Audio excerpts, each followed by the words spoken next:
Yes, yes.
Okay.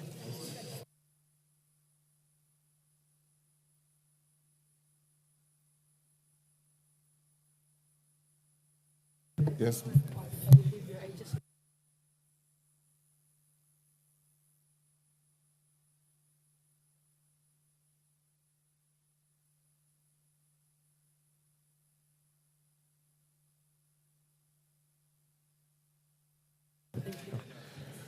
Order, members. We now have quorum. Clerk. Order number 1, administration of oath. Order number 2, communication from the chair. Members on their feet, take the nearest seat.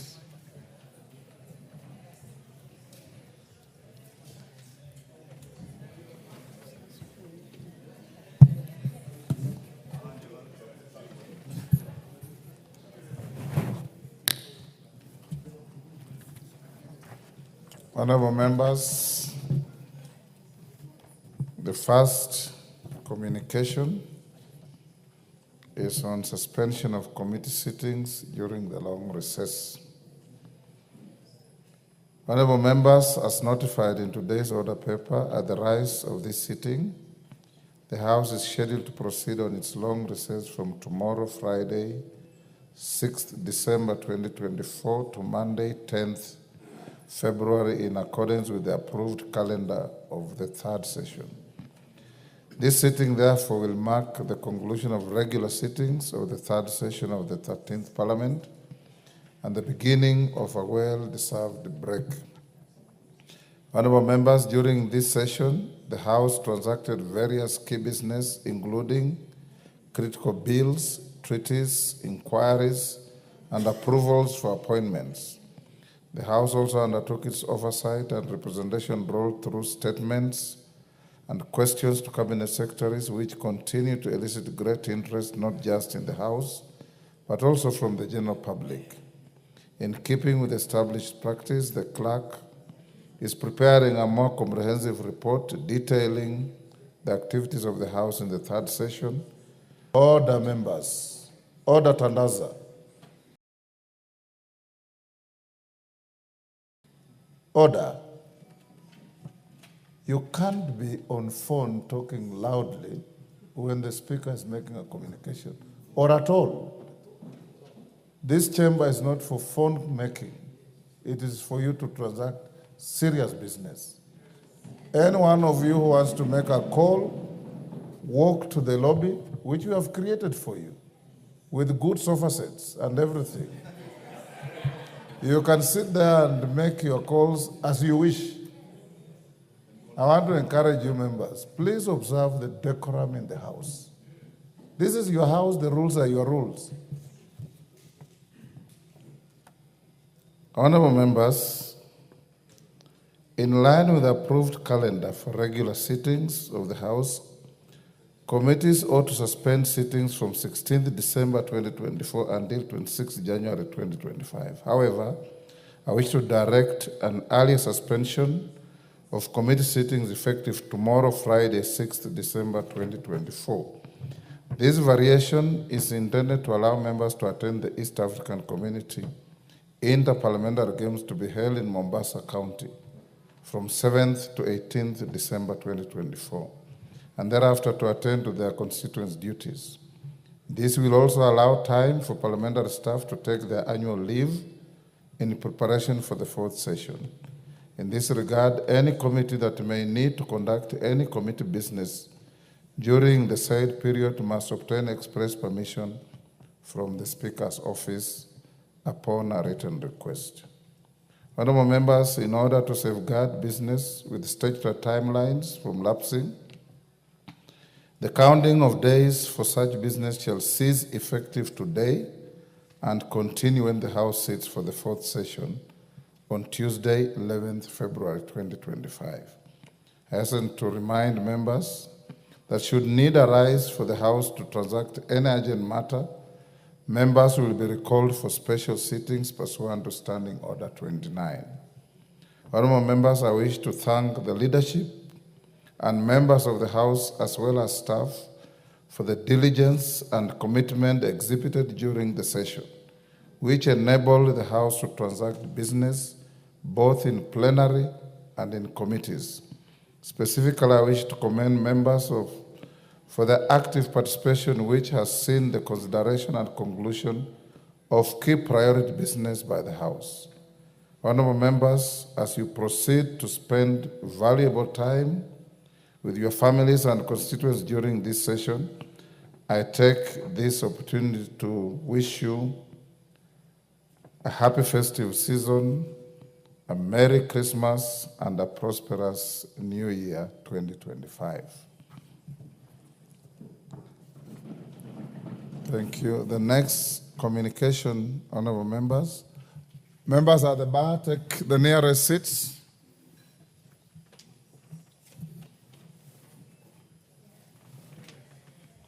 The nearest.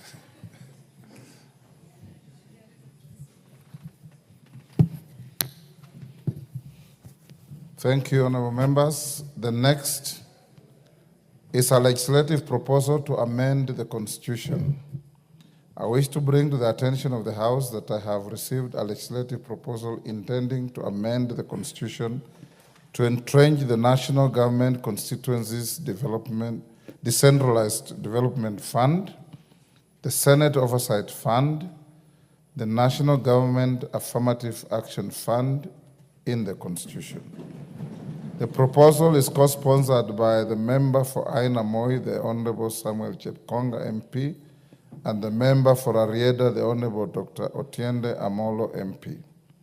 Honorable members, the procedure for amending the Constitution through parliamentary initiative is provided for under Article 256 of the Constitution. Standing Order 1147A actualizes this procedure in the National Assembly by providing that, and I quote, "In respect of a proposal to amend the Constitution, the proposal shall be accompanied by the signatures of at least 50 other members in support unless it is sponsored by the majority party or the minority party. Where the Speaker approves the pre-publication scrutiny of the proposal, the Speaker shall notify the House of the approval and may: 1, allow the sponsor to make a statement on the objectives of the proposal. 2, allow comments on the statement made by the member. 3, facilitate collation of the views from the comments of members at an appropriate forum. And 4, invite members with similar or related proposals to make submissions before the committee to which the proposal is referred. The forum of the committee to which the legislative proposal is referred under subparagraph B shall: 1, invite and consider submissions from the Attorney General, the commissions and independent offices established under Chapter 15 of the Constitution, and any constitutional or statutory body with a law reform mandate. 2, in consultation with the sponsor, attempt to develop and recommend a harmonized version of the proposal arising from the submissions received. Honorable members, having obtained signatures of 258 members of this House, and that is quite overwhelming, The proposal submitted by Honorable Chepkonga and Otienda Amolo MP complies with the first part of the Standing Order 114.7a. Consequently, as your Speaker, my obligation is to facilitate the rest of the process as provided for in the standing orders. Honorable members, you will recall that the House has previously been seized of an essentially similar proposal to amend the Constitution co-sponsored by the member for Matungulu, the Honorable Stephen Mule MP, and the member for Gishugu, the Honorable Githinji Gishimu MP. With regard to this earlier proposal, I allowed the Honorable Mule and Honorable Gishimu to make statements on the objectives of the proposal and further allow members to comment on the proposal. Additionally, this House passed a resolution on 24th November 2022 on the establishment of a joint parliamentary ad hoc committee on a proposal to amend the Constitution to entrench certain specialized funds. Notably, the Honorable Chepkonga was the co-chairperson of the committee, which was expected to collect the views of members of both houses and develop or recommend a harmonized version of the proposal.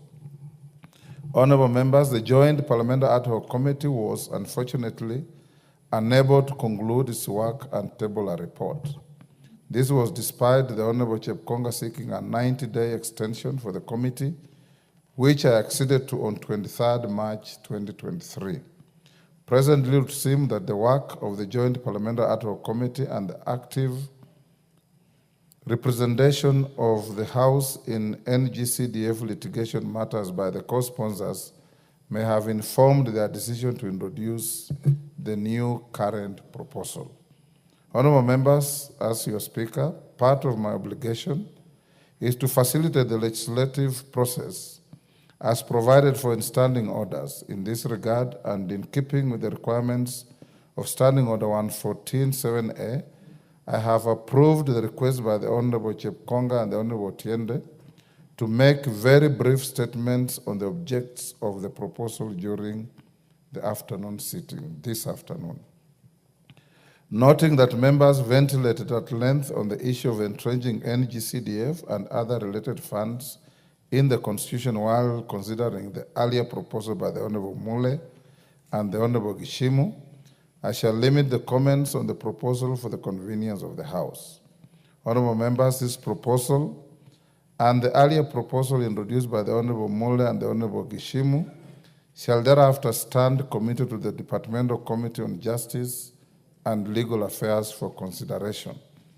As required by Standing Order 114.7ac, the committee shall expeditiously invite and consider submissions from the Attorney General, the commissions in independent offices established under Chapter 15 of the Constitution, and any other body with a law reform mandate.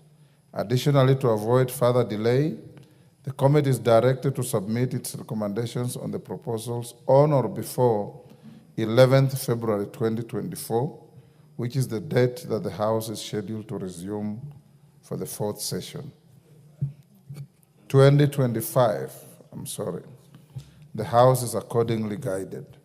In furtherance of that, honorable members, not later than 5 today, the House will allow the Honorable Chepkonga and the Honorable Otienda Amolo to speak to this proposal, and Majority Leader and your counterparts. That opportunity will also provide members an opportunity to speak to an adjournment motion, so to speak. Bid farewell to each other for this year. Wish other well. Those who have offended each other, apologize to one another.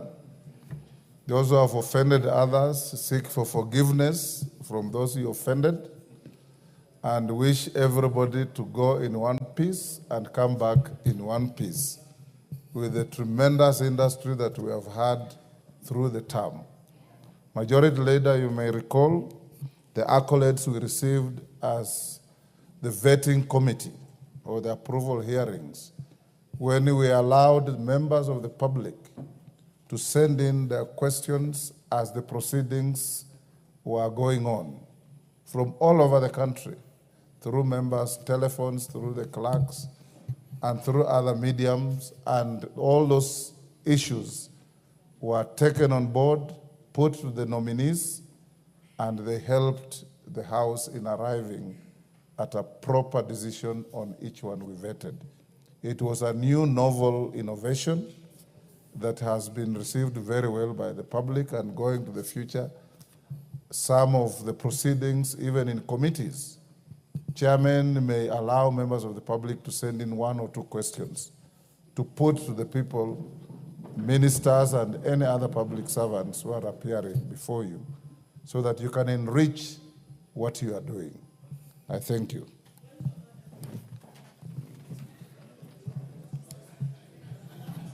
On what I have just said, Mama Kisi. Thank you. You know, Mr. Speaker, you've wished us a Merry Christmas. Yes. Even if we are going to debate about it, you might not be there. So I also want to wish you a Merry Christmas, Mr. Speaker. It comes clear from Kisi. May it be a loving one. This is for Mr. Speaker. I will wait for him to finish the conversation with the majority. I'm still standing. This is Kisii County represented, and I will give to the members. Mr. Speaker, this is your message. He was engaging you, and I wanted you to hear. You've wished us a Merry Christmas.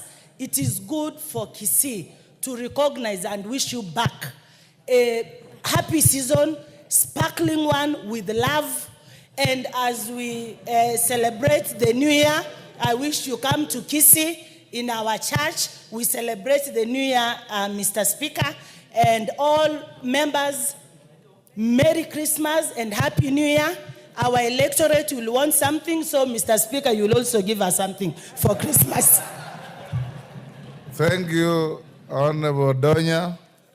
I'll for sure come with you to Nyabururu Church.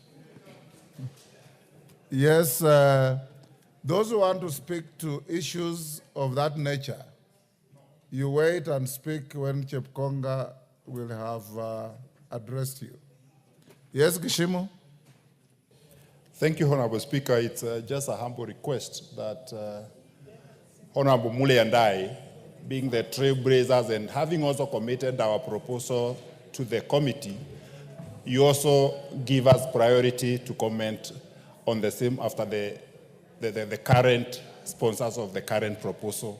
We also ventilate on the comments that we would like to make. We'll not only do that, but I did say that your industry in this matter will not go in vain.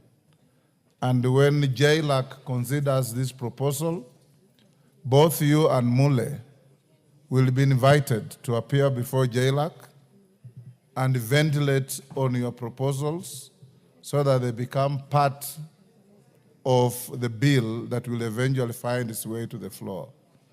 And I think the whole House acknowledged the good work that you did when you brought the motion. Yes, Julius? Thank you so much, Mr. Speaker.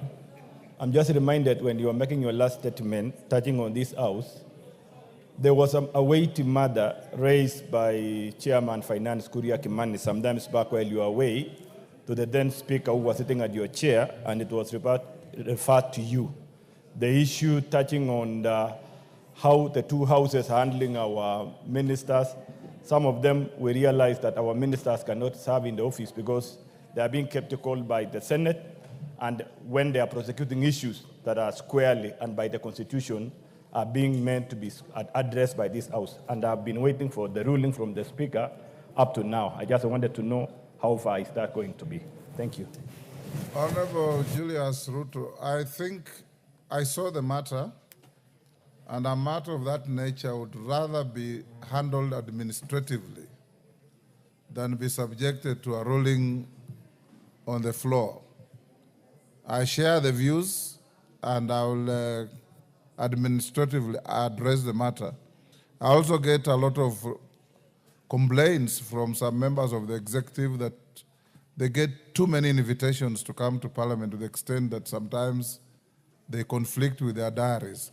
That is a matter we'll discuss with the majority leader and find a way of how to harmonize If you read the Constitution, cabinet secretaries are responsible first to Parliament before anything else. So, and that's why His Excellency directed that we amend standing orders to bring them here to answer to public policy and the work of the government.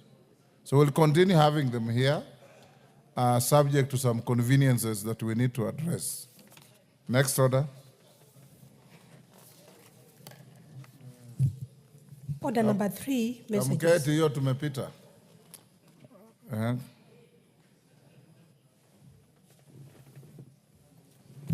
Julius, take the nearest seat.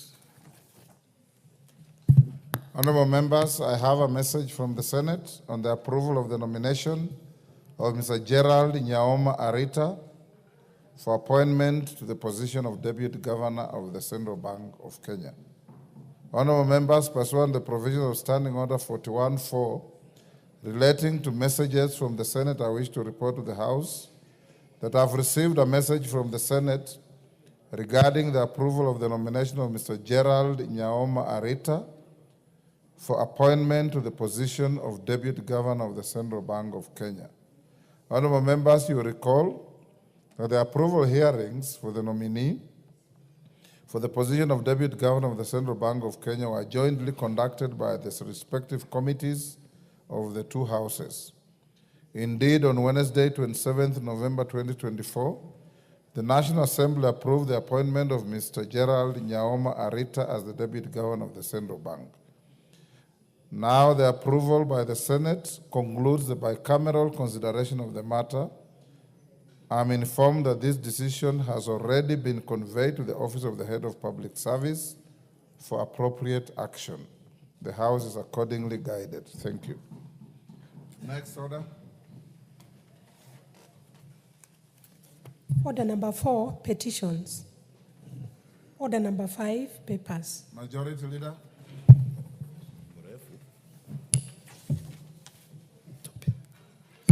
Honorable Speaker, I beg to lay the following papers on the table of the House today, Thursday, December 5th, 2024, afternoon sitting.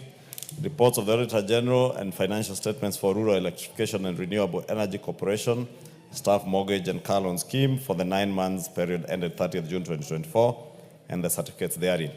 2 reports of the Auditor General and financial statements for the years ended 30th June 2021, 2022, and 2023, and the certificates therein in respect of Blessed Mugudha Secondary School, Njoro Boys High School, and Bavuni Secondary School.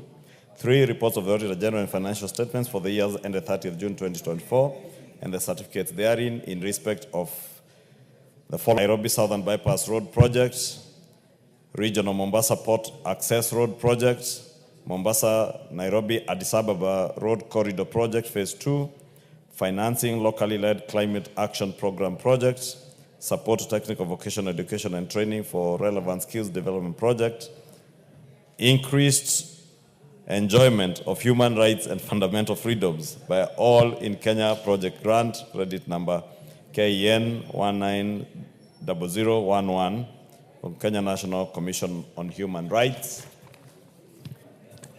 USAID Boresha Jamii Project, Africa Center of Excellence in Sustainable Use of Insects as Food and the Feeds Project, Kenya National Western Bypass Project, Second Kenya Informal Settlements Improvement Project, Kenya Urban Support Program, IDA credit number 61340, KR, State Department of Housing and Urban Development, Kenya Youth Employment and Opportunities Project, East Africa Skills Transformation and Regional Integration Project, Horn of Africa Gateway Development Project, Global Fund, Provision of Quality Care and Prevention Services for all people in Kenya with TB, leprosy, and lung diseases program, Global Fund, to contribute to achieving Vision 2030 through universal access to comprehensive HIV prevention, treatment, and care program, Global Fund to reduce malaria incidents and deaths by at least 75% by 2016 levels by 2023, working towards a malaria-free Kenya program, multinational Horn of Africa Isiolo Mandera Corridor, Ram Road upgrading project, Port Rees Moi International Airport Access C110 Road, multinational Arusha Holili Taveta Voi Road Corridor Development Project Phase 1, project loan number 210015028894 from Kenha.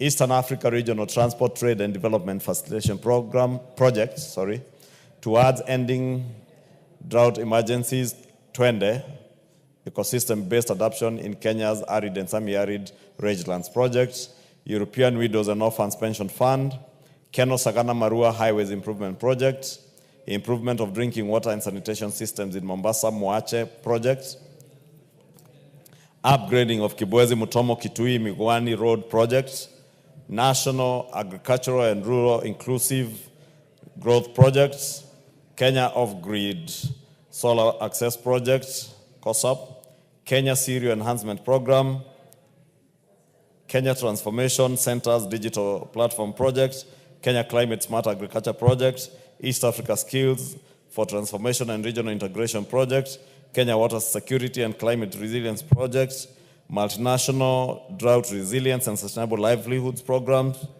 in the Horn of Africa, Program for Legal Empowerment and Aid Delivery Projects, Mombasa Mariakani Highways Project, Roads Lot 1, Mombasa Kwa ADF loan from Kenha, multinational to build resilience for food and nutrition security in the Horn of Africa, BRIFONS, State Department for Agriculture. And lastly, the small-scale irrigation and value addition project, ADF loan 2001300145530 and grant number 5570155000751 from the State Department of Agriculture. Thank you. Thank you, Majority Leader. Chairperson, Departmental Committee on Education. Malulu Njendi. Yes. Honorable Speaker, I beg to lay the following paper on the table of the House today, Thursday, 5th December 2024. Report of the Departmental Committee on Education on its consideration of the Learners with Disabilities Bill, Senate Bill number 10 of 2023. Thank you. Chairperson, Departmental Committee on Justice and Legal Affairs. Mutuse. Mr. Speaker, the chair is not in, and we are supposed to table the joint report on NADCO, but the co-chair in the Senate has not yet signed, so we request for more time so that we can table in the course of the business this afternoon. You sure you'll have it this afternoon? It is just waiting for signature from the joint chair in the Senate, Honorable Wakili Sigei. So when it comes, alert the chair. I will do so, Mr. Speaker. Next order.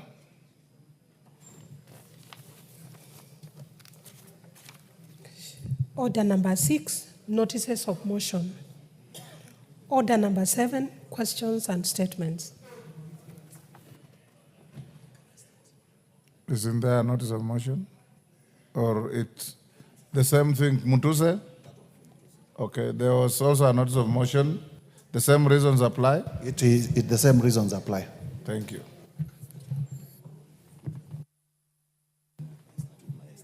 Okay. Next order. Yes, Ruku? As you know, Mr. Speaker, I requested for a statement on 18th of September regarding the payment of the last... yes, I requested just for take your seat. Sarah, go to clerk, go to skip order 7 for now. Go to order 8, 9, and 10. We dispose of those before we start with order number 9. I put the question. Okay. Order number 10, we put the question. Then we'll come back to statements. Order number 9, motion. Report of the Committee of the Whole House on its consideration of the Startup Bill, Senate Bill number 14 of 2022. Question to be put. Honorable members, I put the question at order number 9, which is that this House do agree with the report of the Committee of the Whole House on its consideration of Startup Bill, Senate Bill number 14 of 2022, up to clause 6, and seek leave to sit again. As many of that opinion say aye. As members of the contrary opinion say nay, the ayes have it, so you will be sitting again shortly. Next order. Order number 10, motion, consideration of the mediated version of the Conflict of Interest Bill, National Assembly Bill number 12 of 2023. Question to be put. Thank you, honorable members. I'll now put the question at order number 10, which is that pursuant to the provisions of Article 113(2) of the Constitution and Standing Order 153, this House adopts the report of the Mediation Committee on the Conflict of Interest Bill, National Assembly Bill number 12 of 2023, laid on the table of the House on Wednesday, 4th December 2024, and approves the mediated version of the Conflict of Interest Bill, National Assembly Bill number 12 of 2023. As members of that opinion say aye. Aye. Will those of the contrary opinion say nay? The ayes have it. We go back to order number 8. Order number 8, procedural motion, extension of period for consideration of a special motion on approval of nominees for appointment to the Salaries and Remuneration Commission. Majority Leader. Thank you, Honorable Speaker. I beg to move that pursuant to the provisions of Section 13 of the Public Appointments Parliamentary Approval Act of 2011 relating to extension of period of consideration of nominees for appointment to a public office, that this House resolves to extend the period for consideration of a special motion relating to the approval of nominees submitted by His Excellency the President for appointment as a chairperson and members of the Salaries and Remuneration Commission by a period of 14 days from 11th of December 2024. Honorable Speaker, these are procedural motion considering that we are breaking for the long recess and there were issues that were still to be resolved on the approval process of the SRC Commission. Therefore, we are just seeking extra time to be able to finalize on the few pending issues before we bring that motion for approval, Honorable Speaker. And therefore, beg to move and request the minority whip, the Honorable Mwenje, to second. Mwenje. Thank you, Honorable Speaker. I agree with the majority leader. There's some sticky issues to be resolved. So I second the motion. Thank you. Him is said pending, you say sticky. Which one is It's pending because it's sticky.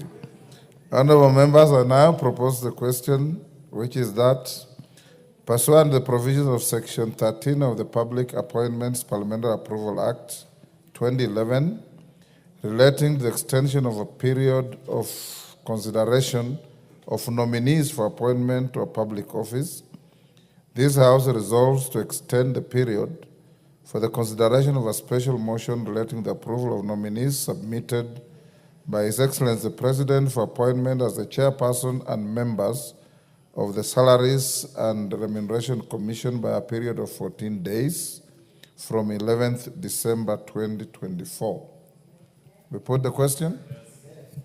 Honorable members, I'll now put the question, which is that pursuant to the provisions of Section 13 of the Public Appointments Parliamentary Approval Act 2011, relating to extension of period of consideration of nominees for appointment to a public office, this House resolves to extend the period for consideration of a special motion relating to the approval of nominees submitted by His Excellency the President for appointment as the chairperson and members of the Salaries and Remuneration Commission by a period of 14 days from 11th December 2024. As members of that opinion say aye. Aye. Will those of the contrary opinion say nay? The ayes have it. Go back to order number 7. Order number 7, questions and statements.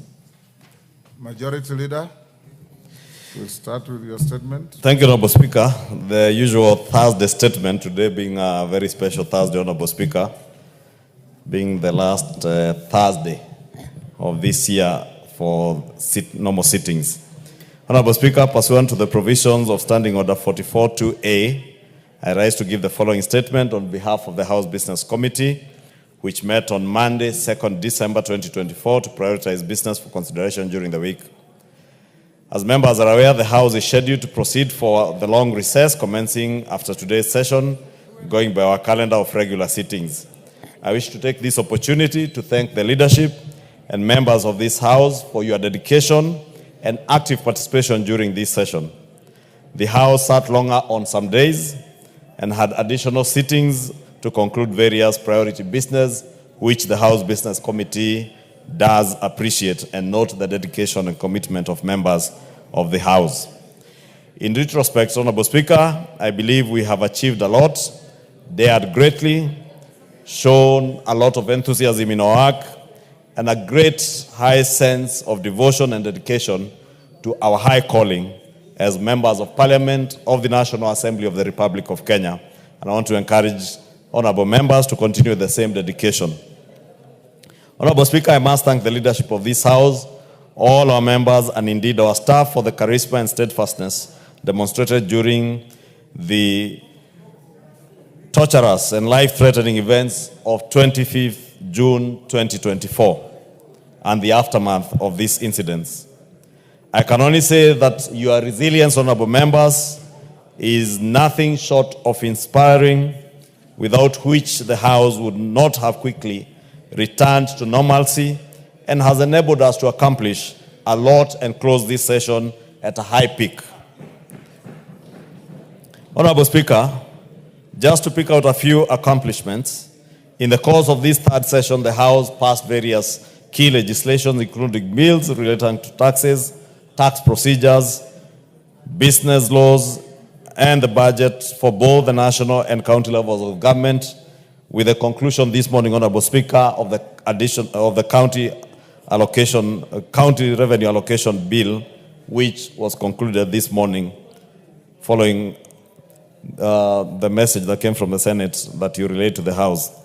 Additionally, Honorable Speaker, the House considered and approved various nominees for appointment to various positions, including the reconstitution of the cabinet, and Honorable Speaker, as you very well noted, with very good new innovations of even including members of the public questions in the vetting process. And indeed, we must also note, as a House Business Committee, note your leadership, Honorable Speaker, in the Committee on Appointments, since these were some of the innovations that you led the Appointments Committee to innovate. There have also been constitutional commissions and other state and public officers whom we have approved, including the one that you just read the message from Mr. Nyaoma, the Deputy Governor of the Central Bank, which we concluded and passed on to the Senate. Honorable Speaker, the House has also demonstrated its responsiveness to the issues affecting the public and risen to the occasion to address them. Of note, when the public raised concerns regarding the new funding model for our university education and the teething challenges faced in the implementation of the universal health care under Taifa Care, this House requested you to convene a Kamukunji with the respective cabinet secretaries to iron out the challenges, and you did so, Honorable Speaker, and the House Business Committee notes with gratitude your commitment to enabling and shepherding the House to resolve issues that are of concern to the people that we meet here to represent. Honorable Speaker, it is also worth noting that the House also robustly executed its oversight roles through parliamentary questions and statements sought by members of this House to cabinet secretaries who have appeared to answer and respond to these questions and statements from the public brought to the House on behalf of the people by their elected representatives. I may not be able, Honorable Speaker, to list all the achievements, but allow me to sincerely register my thanks to the House for the work well done this year, and especially during this last session of this year. Honorable Speaker, as we recollect and appreciate what has been achieved, I wish to point out that the mission of the 13th Parliament is not yet over. We still have a significant number of legislative proposals, bills, statutory instruments, and other reports that will most certainly need our keen attention when the House resumes on Tuesday, 11th February 2025. And Honorable Speaker, as you indicated, should there be need for a special sitting, I am certain that all these members are ready and willing to appear for a special sitting for any urgent business that may come in. And I thank them for their dedication. I therefore want to urge all members to rest during this recess, rejuvenate yourselves, and spend time with your families. They are the most important part of your being, your families. Spend good time with them this Christmas season. And also your larger families, the constituents that you represent, the people who have given you the great honor to come and represent them in this house, spend time with them and share Christmas with them. Do not fear to share Christmas with your constituents.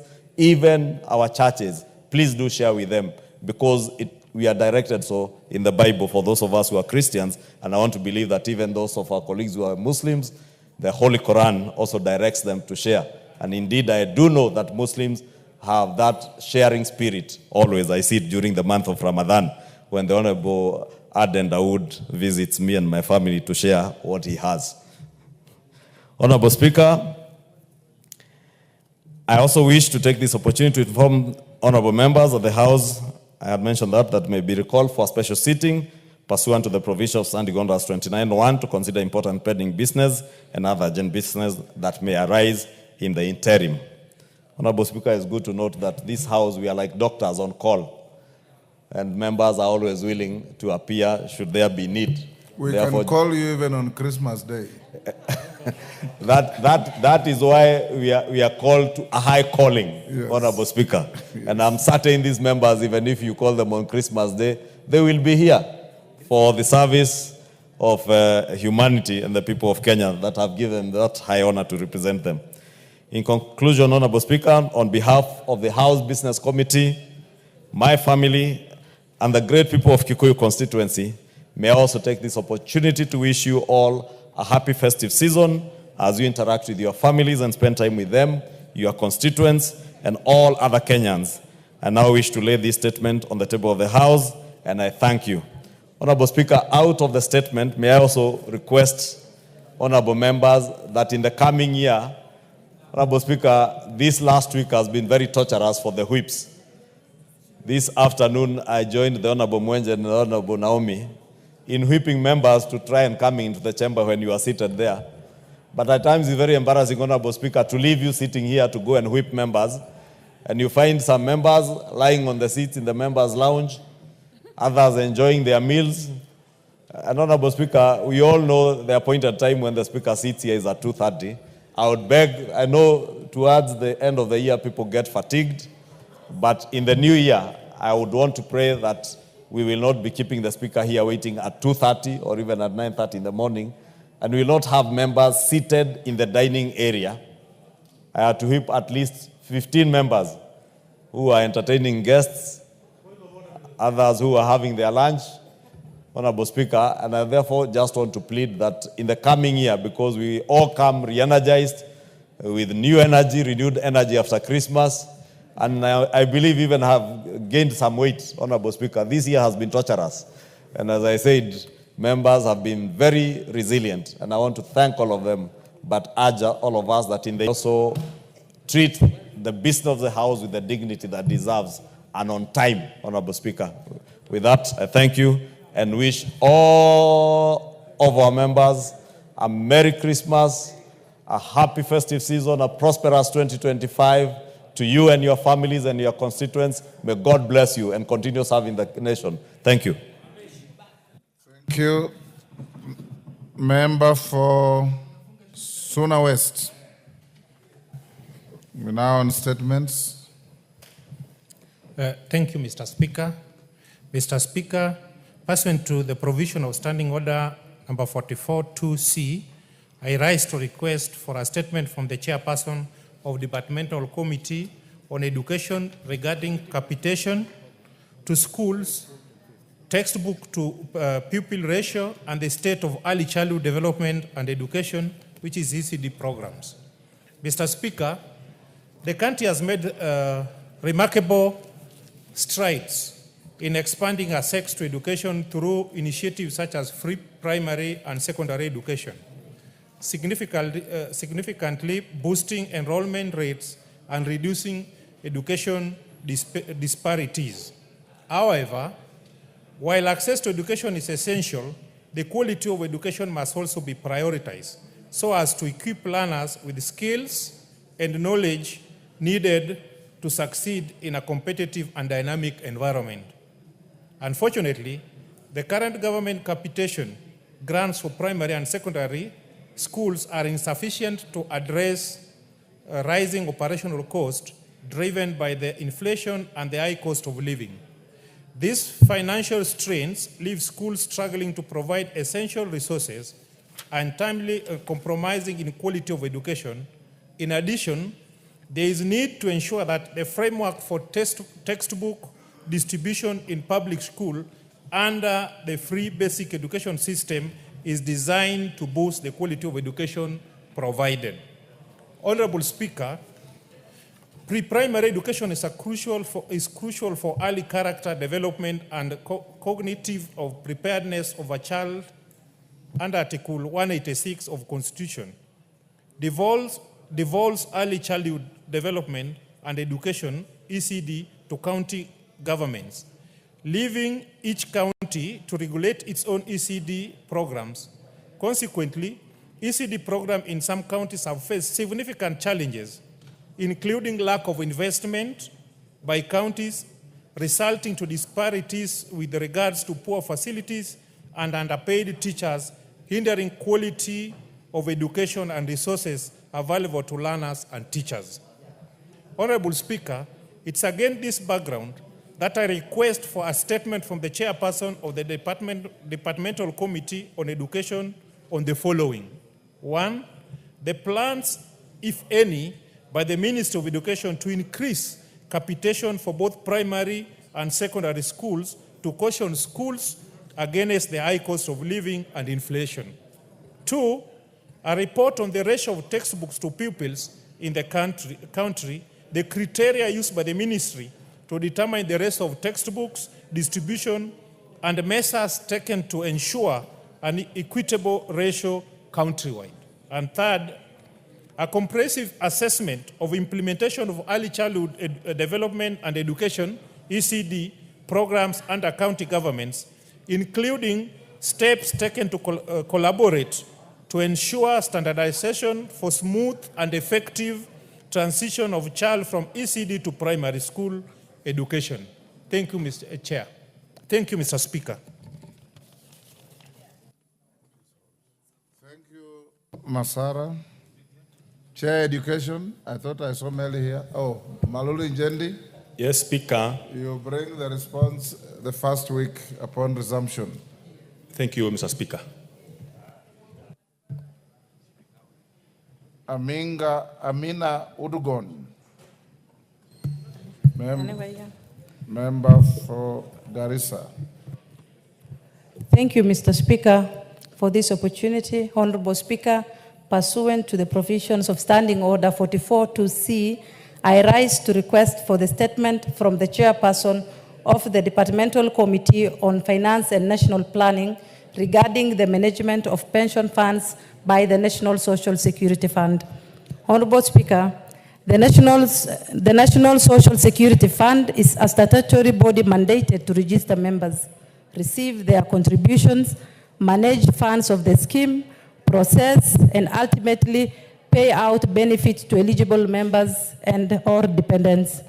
The enactment of the National Social Security Fund Act of 2013, which took full effect in 2023, introduced a new structure for contributions. This has resulted in an increase in the contributions managed by NSSF, with collections averaging to Kenya shillings 6 billion per month. Honorable Speaker, in compliance with the Retirement Benefit Authority Act, the NSSF outsourced fund management to external fund managers, namely Old Mutual Asset Managers, Gen Africa Asset Managers, Africa Alliance Kenya Investment Bank, Salam Investment East Africa Limited, Corp Trust, and CIC Asset Managers Limited. However, Mr. Speaker, in August 2024, the Central Bank of Kenya initiated an investigation through a request to the Capital Markets Authority into irregular trading activities involving the NSSF, where bonds were allegedly bought at inflated prices and sold at losses. The purported trading malpractice raises serious concerns regarding the stewardship in management of pension funds by the NSSF and the detrimental impact to the contributors. Honorable Speaker, it is against this background that I request for a statement from the chairperson of the Departmental Committee on Finance and National Planning on the following. Number one, a comprehensive report on the distribution of funds for management amongst the 6 external fund managers for NSSF from July 2022 to October 2024, including any bond transactions made in the primary and secondary markets. 2, a report on the total value of investment made in buying of government securities, such as treasury bonds, and the distributions among the external fund managers. Number 3, Mr. Speaker, the action taken by the Board of Trustees of NSSF to internally investigate the purportedly irregular trading activities and ensure that prudential principles such as security, profitability, liquidity, and transparency were followed in the investment of the funds. 4, a report on any investigations that have been undertaken by the Capital Market Authority in collaboration with the Central Bank of Kenya on the alleged irregular trading activities, and if so, Mr. Speaker, the action taken to sanction those involved. And lastly, Honorable Speaker, the role, if any, of Pagamon Investment Bank in the alleged irregular trading activities resulting in the bonds being bought at inflated prices and sold at losses. I thank you, Honorable Speaker. Thank you, Udugun. Chair, Finance and Planning. Where is the Chair, Finance? Mama Naomi, wapi mwenyekiti wako? I think he has not yet arrived. Inform them to respond. I will. First week upon resumption. I will. Thank you. Joshua Kandia. Thank you, Honorable Speaker. Pursuant to provisions of Standing Order 44-2C, I rise to request for statement from the chairperson of the Departmental Committee on Labor regarding the recruitment of officers to the State Department for Diaspora Affairs. Yes, hold on. What's the point of order, Amina?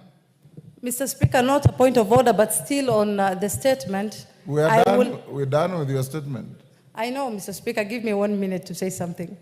The NSSF now collects 12% of the workers' salaries, Mr. Speaker, and I would have liked if the 2 committees, the the Finance Committee and the Social Security Committee, to sit and invite me in that meeting so that I can take part in seeing this important. When the Finance Committee sits, they will invite you. Thank you, Mr. Speaker. It's a given. Thank you, Mr. Speaker.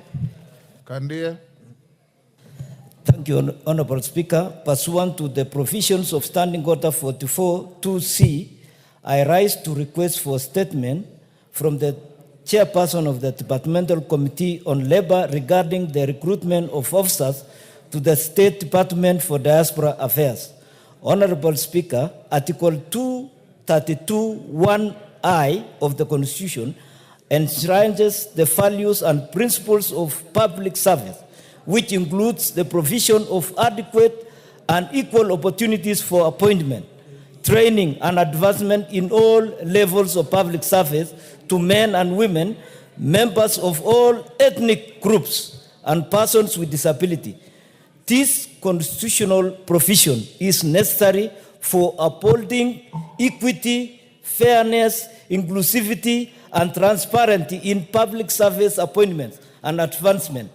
Honorable Speaker, the State Department of Diaspora Affairs has undertaken a recruitment of individuals to various positions within the department, contrary to Article 232(1)(I) of the Constitution and Section 37 of the Public Service Commission Act Cap 185.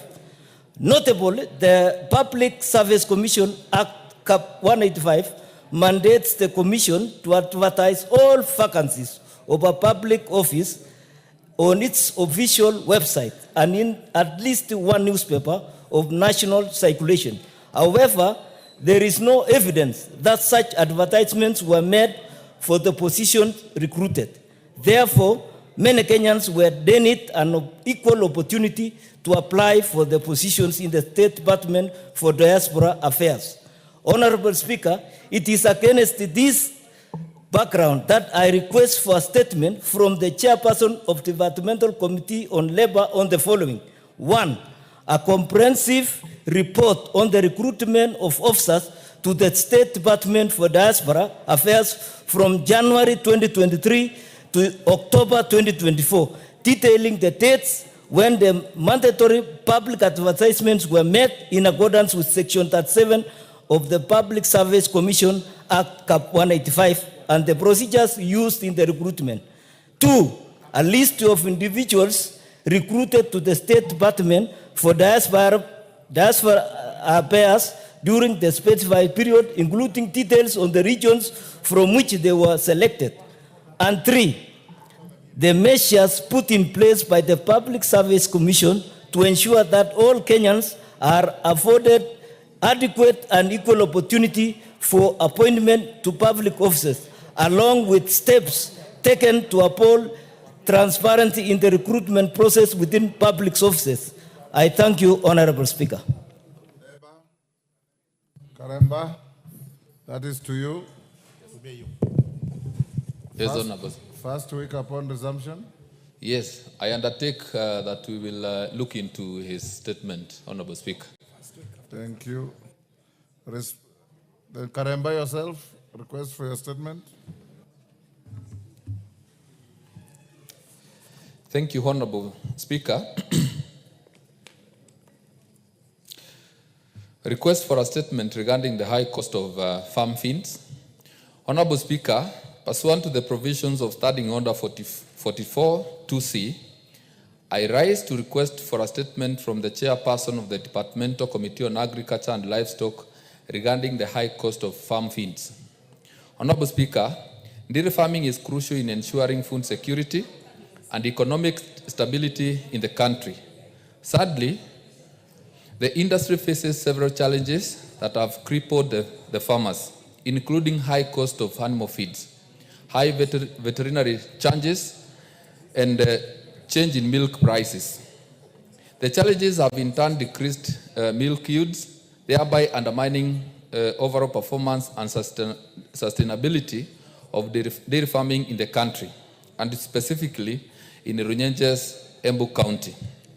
Honorable Speaker, it is against this background that I request for a statement from the chairperson of the Departmental Committee on Agriculture and Livestock regarding the following. 1, statistics of milk production in Runyenjes constituency in Embu County. 2, the measures being put in place to lower the cost of animal feeds required for dairy farming. And 3, the initiatives being put in place to ensure milk production in the country. I thank you, Honorable Speaker. Thank you. Agriculture. Wapi Dr. Mutunga. Naomi, you inform the chair. Yes, Honorable Speaker, I will inform him, and I'm sure once we come back from recess, they'll be able to give us a report. Thank you. Responses. Tongoyo. To a statement by Honorable Tindi Mwale. Is he in the house? Yeah, I can see he's in the house. I can see you, Honorable Member. Yeah, Go ahead. Honorable Speaker, in a response to the statement being sought by the MP, Nicholas Tindi Mwale, the MP for Butere, regarding a statement regarding the fight against drug trafficking in the country, I want to state as follows.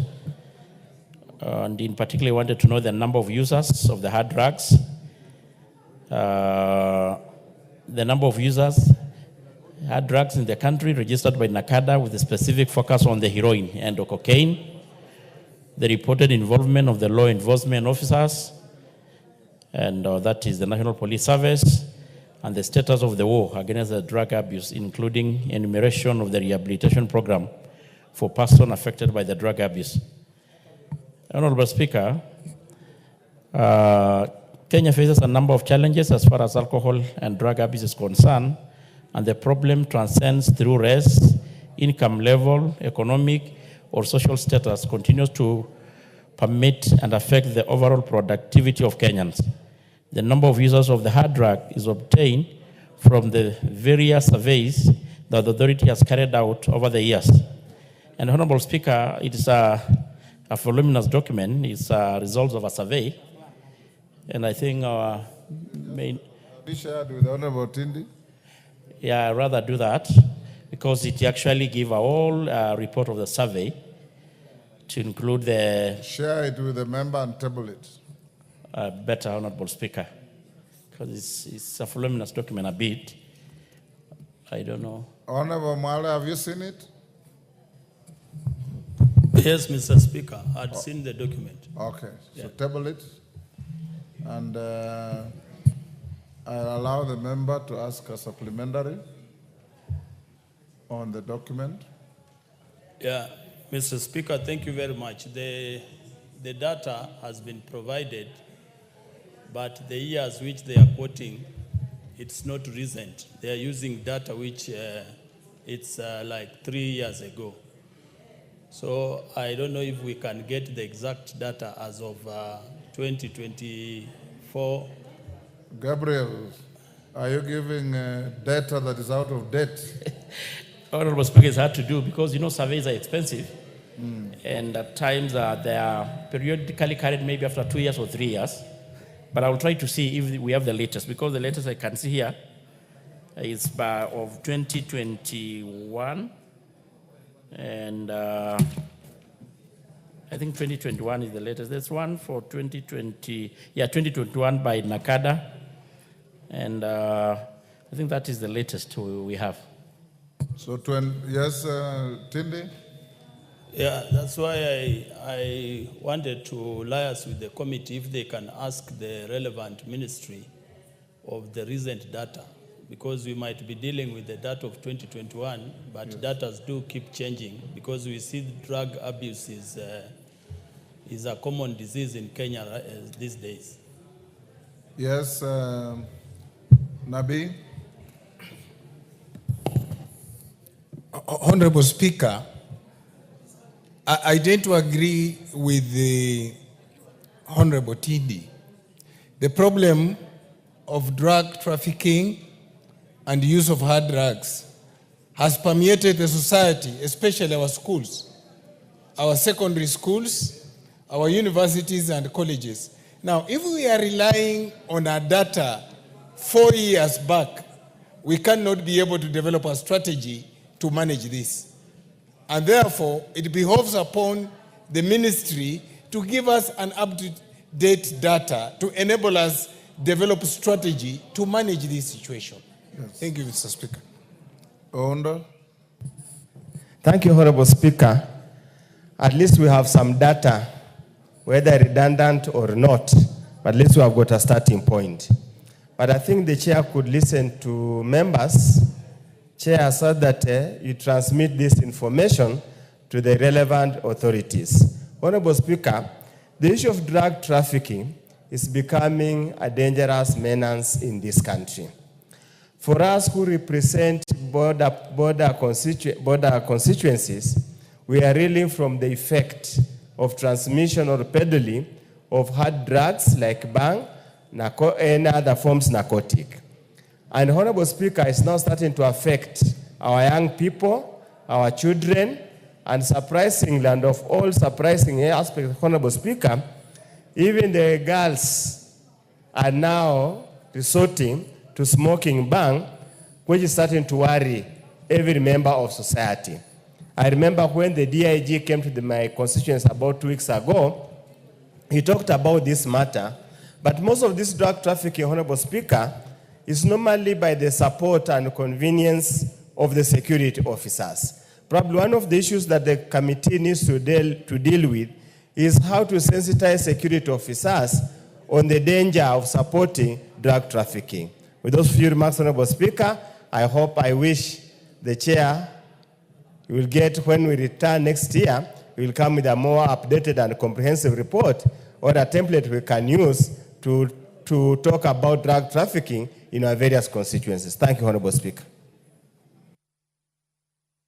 What I would direct Tongoyo to do is, for the period we're on recess, try and get up-to-date data up to at least 2022, 23, so that you can share with Honorable Mwale and any other member who can pick from the table office.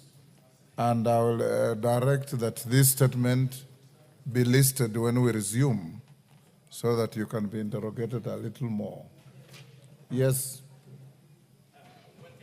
Honorable Speaker, actually, this one, the latest by the National Survey, it was of 2022, but we'll try to see whether there is the very recent. Yes. But I just want to mention, Honorable Speaker, because there's also a question on the number of accredited facilities that are undertaking rehabilitation, and that one, at least currently we have about 111. Mritini being one of the model we have in the country, and actually our committee had continuously been allocated money, and there is a good work being done there. And I want also to report that the agency, the anti-narcotic unit within the DCI, is really vibrant. We are trying to do something about it, try to give it a little bit some kind of autonomy and enhancing resources allocation, because currently they are a bit deprived even. Actually, they're not really mobilized because they've got a limitation of vehicles, like hardly 50. And we are trying to look a way of adding resources. They were a little bit understaffed. They had only about 76. Just last week, they have been given an approval to add some staff to make it almost 100, so that they can able to be a little bit more efficient in trying to access every part of this country. But on the issue of the data, I will do as guided, Honorable Speaker. Thank you. Tende Mwale, we'll have that when we resume. Next, Honorable Rael Kasiwai's statement, Chair, Blue Economy. Thank you, Honorable Speaker. And on Tuesday, Honorable Speaker, there was some, I think you were informed that you had made a ruling that I report on the questions by the Honorable Member for Mwache Dam. Is the Honorable, I can't remember his name, Konsirai. Yes, and I did. He's not in the House? Yes, I'm just reporting, Honorable Speaker, that I did respond to the questions this morning. Okay. So this one is for Kasiwai, and I think this will be my last question. Go ahead. Mr. Speaker, I just want to go straight to the Honorable Member asked about the status of Muruny Dam. And the first question is the current status of Sioi Muruny Dam project and the reason why it has delayed.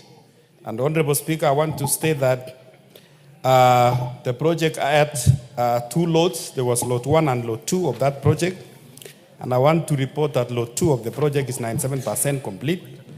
And lot 2 is 72% complete. Lot 2 is about the dam itself.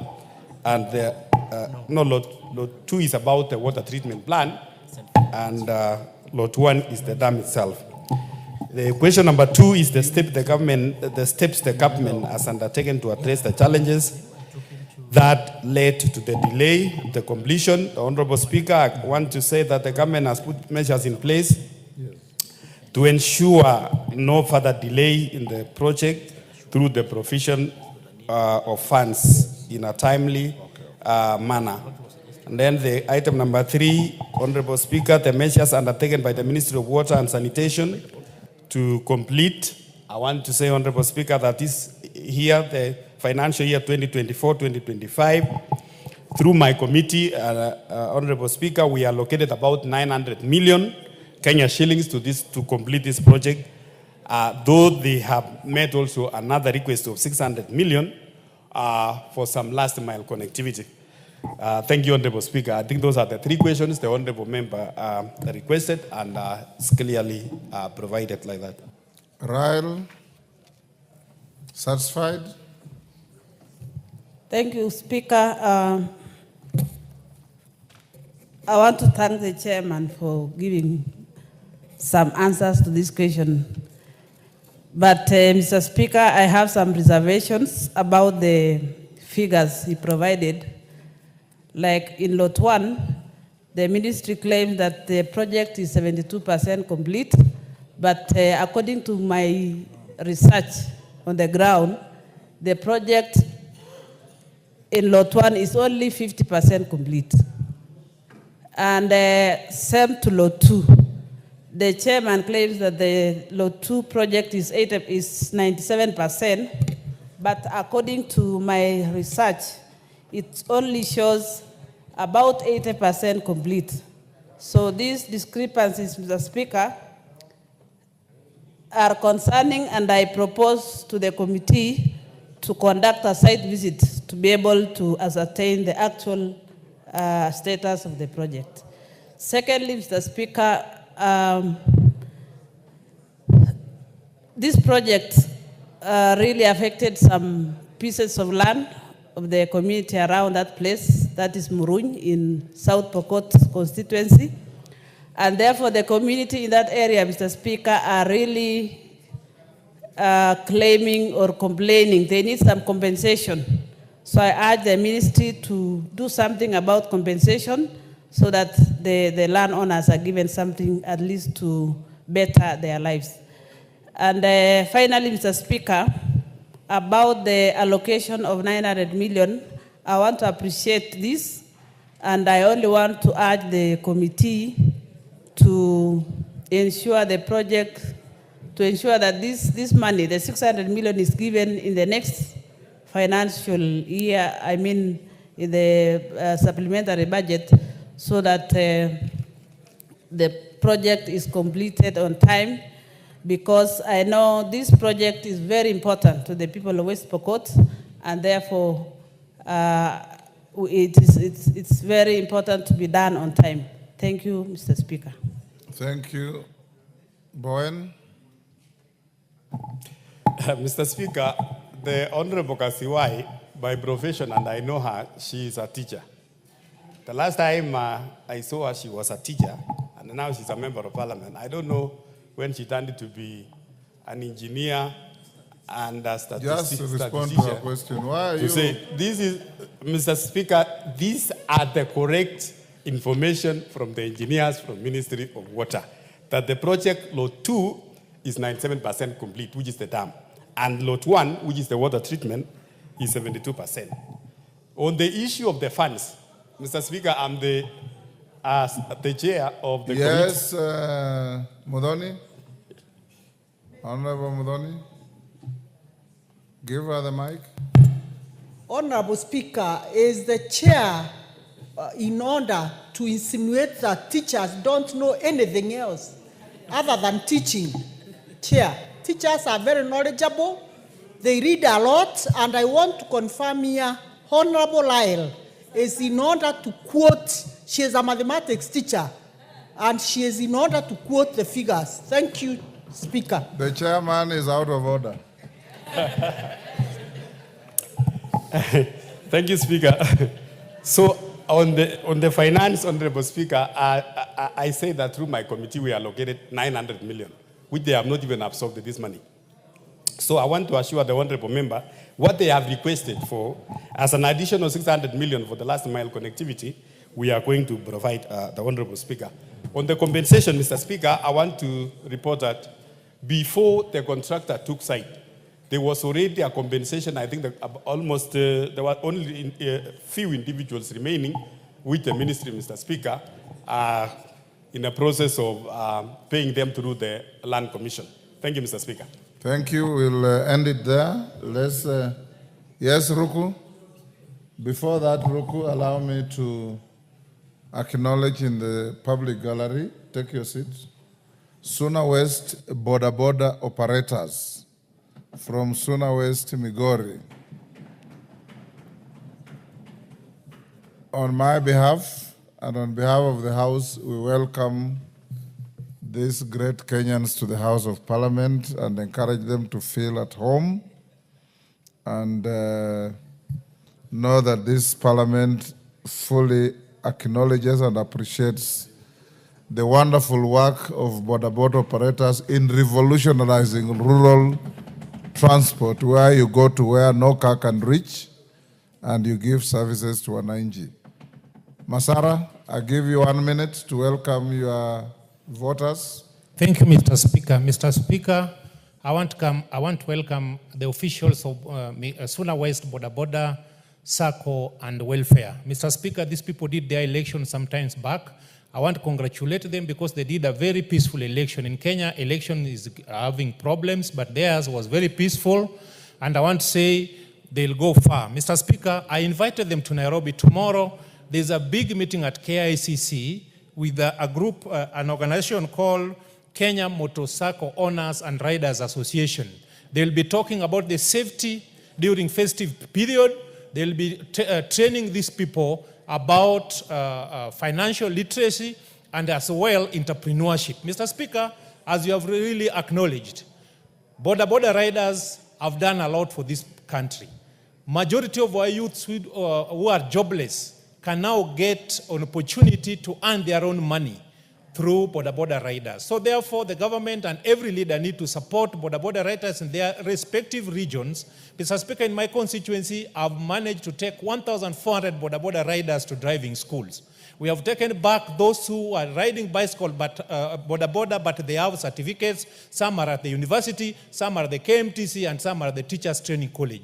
Mr. Speaker, if we can invest a lot of money and time to the borders in Kenya, because they are really contributing to the economy of this country through paying taxes through giving jobs opportunity to our people. Thank you, Mr. Speaker. Thank you. And congratulations to the team. Honorable Masara, thank you. Ruku?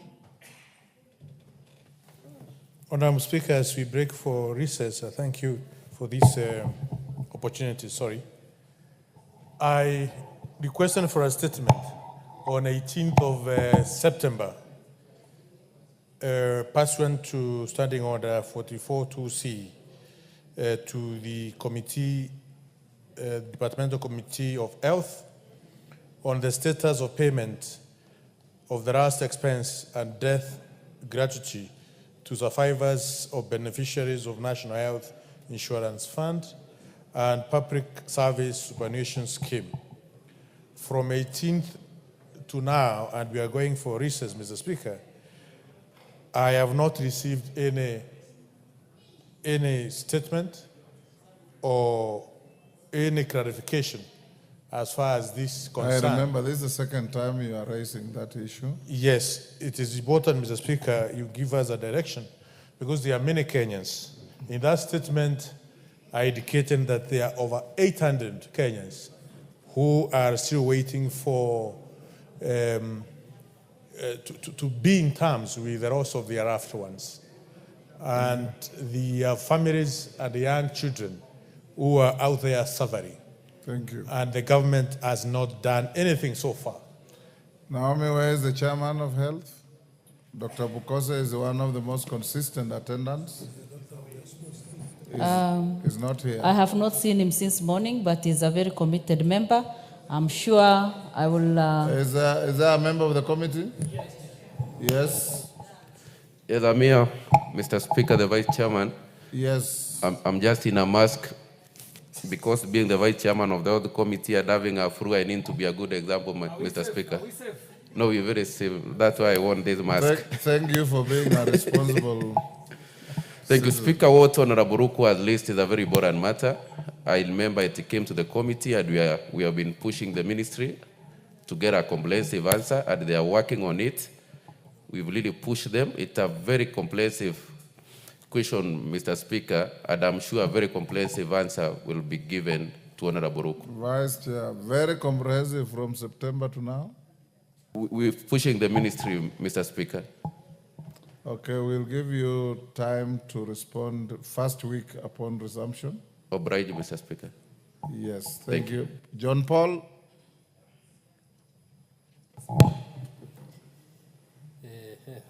Give the mic to John Paul. There's one on your right. Thank you, Mr. Speaker. Mr. Speaker, also I rose to this House on the month of October to sort for the statement to the Committee on Health about the cancer prevalence. And up to date, Mr. Speaker, that statement has not been answered. I wanted to seek your advice whether that statement will lapse today or maybe if it will be answered next. I direct that it to be responded to upon resumption. Thank you, last sir. week. Yes, Mayaka? Irene Mayaka? Thank you, Honorable Speaker. Honorable Speaker, I also have a similar issue, and it's actually two statements. One from the Ministry of Internal Security on the status of the gender desks in the police stations. I only got a WhatsApp response. I actually expected a response on the floor of the House. The other one is to the Committee of Social Protection. This was almost 5 months ago on the extension of the declaration of the anti-FGM. And this also has not been responded to. So I'd really like your direction on the two. I don't see Alice Nganga here. Tongoyo is here. But let them respond upon resumption. And anybody else with statements that have not been responded to, I'll save them to the first week of the next term so that we can save time. Is that Mule? Yes, Mule? On the same issue? Yes. I have just said. Mr. Speaker, I respect what you have said, but I just want to ask the chairs and committees, when members request for statement and we are pushing the ministries to give answers, it takes a bit of time. Mr. Speaker, I requested for statement last year, 2023, in February, and the response came in 2 weeks ago, whereby it was so shallow, the Chair of Finance had to send back the CS Finance to give us a statement in January. Mr. Speaker, I think we need to find a tracking model on how to make sure that the ministries respond to members' requests and statement in this House timely. Because if a response is being given 1 year down the line, Mr. Speaker, what is the purpose? It is high time as we break and tell the ministries that we must get our responses within a framework of a time, but not to keep the answer until the purpose of the question does not meet the necessary response. You made your point, thank you. A member for Bumula.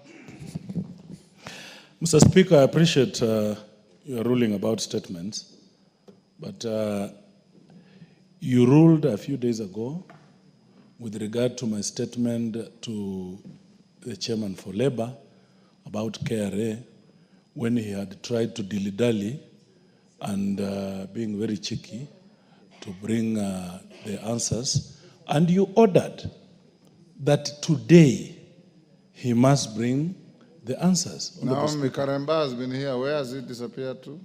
I think that's why he ran away, Honorable Speaker. And I'm sure that should attract I even your gave him an opportunity to request for an unscheduled statement. Who is his vice chair?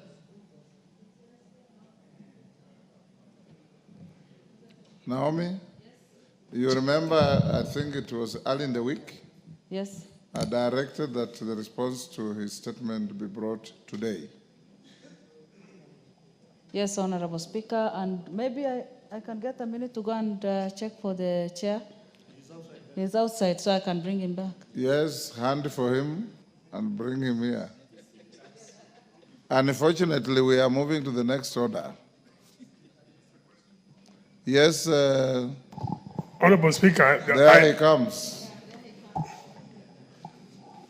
Yes. Honorable Speaker, while you've guided on the issue of statements, Honorable Speaker, when the CS Education was here, I had a question that went to him, but unfortunately didn't make it to the order paper. The reason why my question is of importance It was because, Honorable Speaker, there is a report that about 200,000 students who didn't join Form 1 are out there. And Honorable Speaker, you know, next year we don't have Form 1s. I've followed this same with the Committee of Education and the CS himself, who had said he'd give a response to, because it's time barred. And my proposal, Honorable Speaker, had been that because in high schools next year, we can provide for at least one school per constituency to mop up the over 200,000 Form 1s. Like in my constituency, Honorable Speaker, I know there's a number that exists. And I know they want to join Form 1, but we don't know what to do unless the ministry guides us. And I remember the CS had actually said that was a good idea, but he wanted to make a formal statement. I would request, Honorable Speaker, perhaps if you could direct maybe a member of the, and there are two members of the Education Committee, if we can get that response, because it is something that affects those 200,000 people who have not, if they don't get a chance to go to Form 1 next year, then there'll be a lost cause, and they never have a chance to go to school. That is a very important issue. What we'll do, that and the direction to close boarding schools, there is a possibility you'll have some special sitting before Christmas, when the request is matured, and I'll gazette your statement as well to be responded to, being an important issue in education and concerning our children. That and the issue of closure of 200 and something, 348 boarding schools are issues, like I said, even if it's policy, members of this House would be keen to hear the mitigating factors around it. Children, some go to schools far away from home. You have the answer, Malulu, on that issue? Okay, fine. Let's finish with Karemba first. Karemba, do you have the response to Member for Bumola's statement, which I directed you give today? Yes, Honorable Speaker. Like I undertook to find out how far the matter has gone. I am in possession of a letter that was done to KRA, Commissioner General, requesting them or asking them to furnish the committee with information regarding that recruitment. But the letter indicated that they were supposed to write to the committee on or before 9th of December, and that is this month. So KRA, I believe, will respond to his grievances by 5 p.m. 9th of December. So they are still within the timeline, according to the letter that was done by the committee. Are they going to write to you, the committee, or to the member? To the committee. So you will then transmit or rather invite the member for, or communicate to the member on what KRA will. We'll serve the issue to the first week upon resumption. Yes, Wamboka? Honorable Speaker, these institutions of government must also respect the rulings delivered by the Speaker. This you had directed 2 weeks ago that they bring the statement. Yesterday, 2 days ago, you still directed, Honorable Speaker. I think it is the highest time that we must have a policy where government institutions respect this House. Honorable Speaker, the issue at KRA is not a small issue. As we speak today, KRA is running like a bandit institution, Honorable Speaker. We have someone in the name of a chairman who is harassing every other employee of KRA, Honorable Speaker. That chairman is not able to defend himself here. I won't allow you to go that route. Okay, I will not go that route, Honorable Speaker, but KRA needs the attention of this House.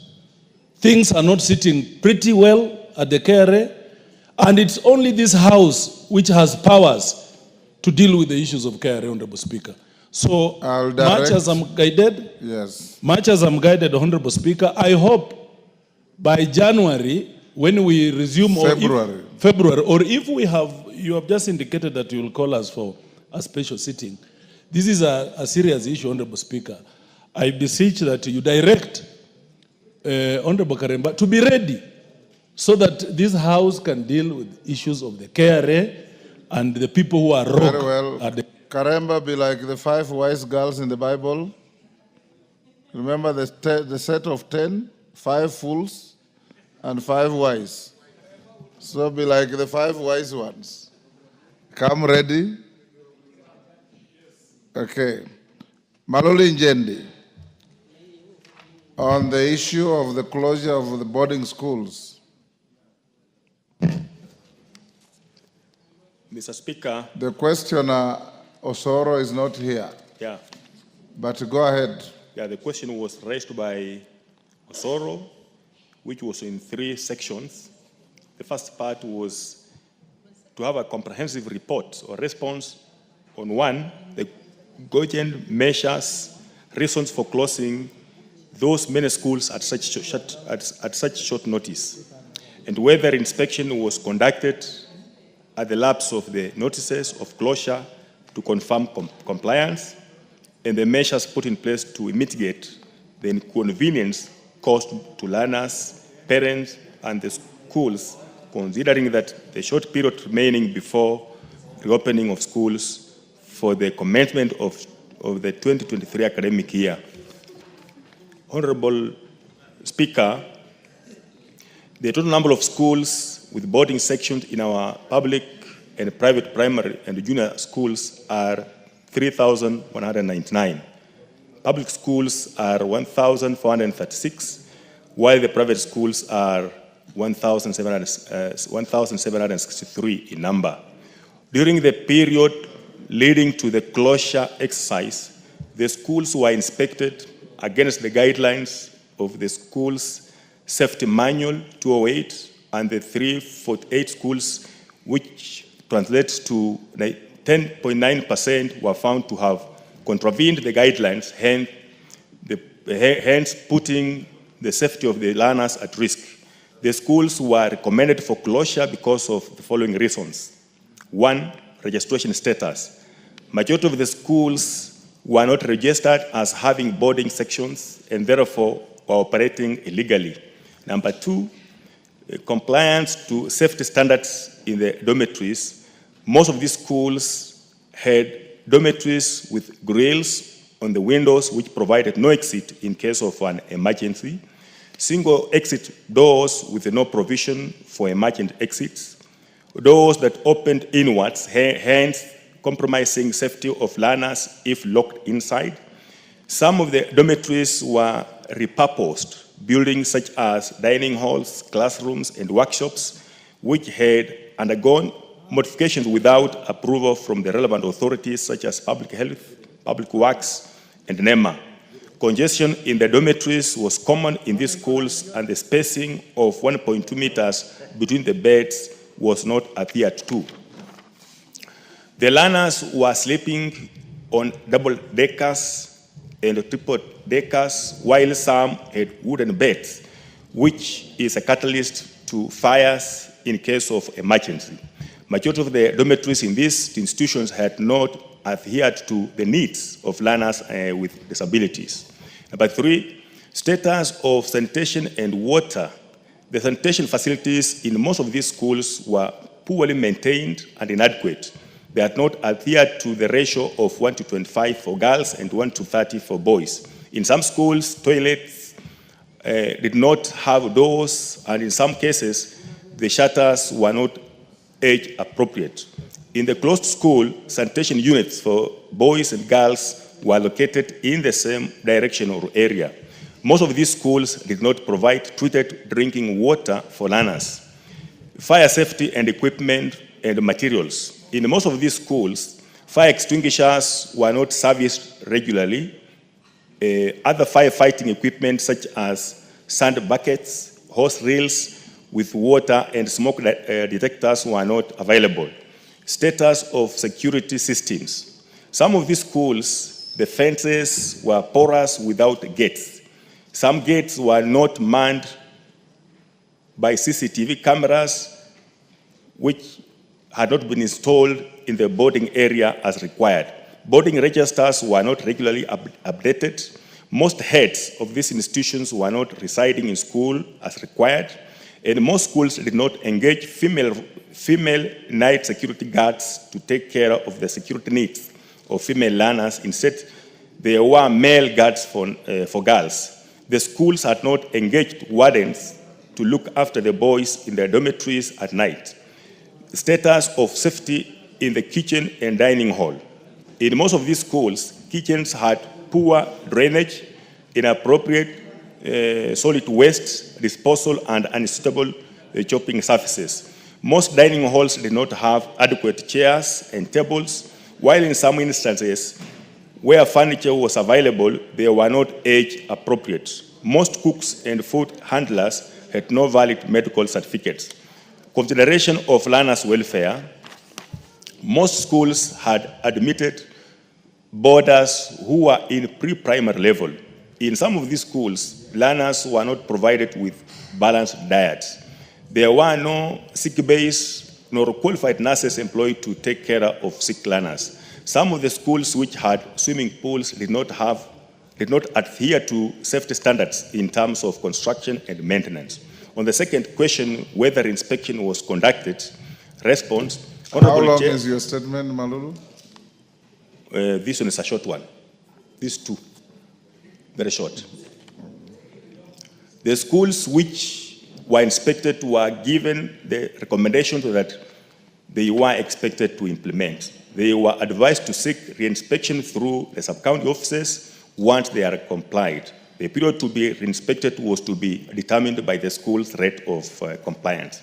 The third question, the measures put in place to mitigate the inconvenient cost.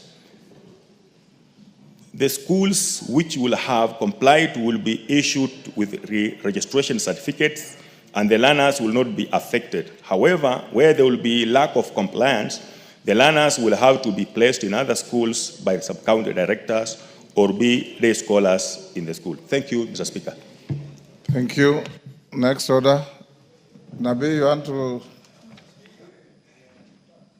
Thank you, Mr. Speaker. The owner of the statement is not here, but I'll allow you to seek a clarification. Yes, and that will be the only one. Yes, Mr. Speaker, I must tell you that I'm very, very disappointed. That is a very poorly crafted statement that does not tell us the problems in boarding primary schools. Mr. Speaker, I want to say this, that this inspection was done after the Endarasha fire. This is impulse management by Minister of Education that cannot be allowed, Mr. Speaker.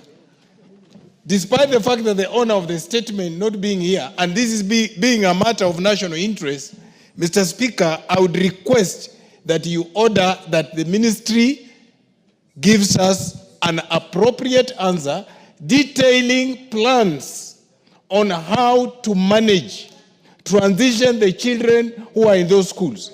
Noting that, Mr. Speaker, a child who is registered on NEMIS in one school cannot be easily transferred to another school, especially if he's after grade 4. Thank you, Mr. Speaker. Dawood, on the same issue? Yes, Mr. Speaker. Mr. Speaker, the statement read by the Vice Chair. Mr. Speaker, this country has got many boarding schools. And if we go to all these boarding schools, they may be even worse than what we have been given, because there are 2 schools in my constituency. I wish, Mr. Speaker, they did a comprehensive audit of all the boarding primary schools in this country.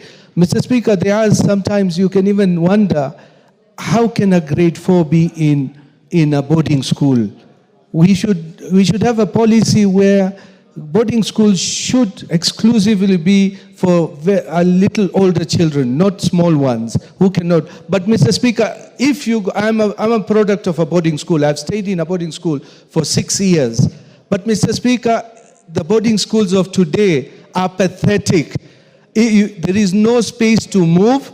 They are bundled up 2 or 3 on a bed, on a high decker bed. There is no space. The door to exit is probably locked, or it's not opening the right way. The windows have got bars on them. So, Mr. Speaker, it is not just these schools should be victimized. We should have a comprehensive report on all boarding schools, not just the ones which have been banned. Thank you, Mr. Speaker. I want to go to the next order.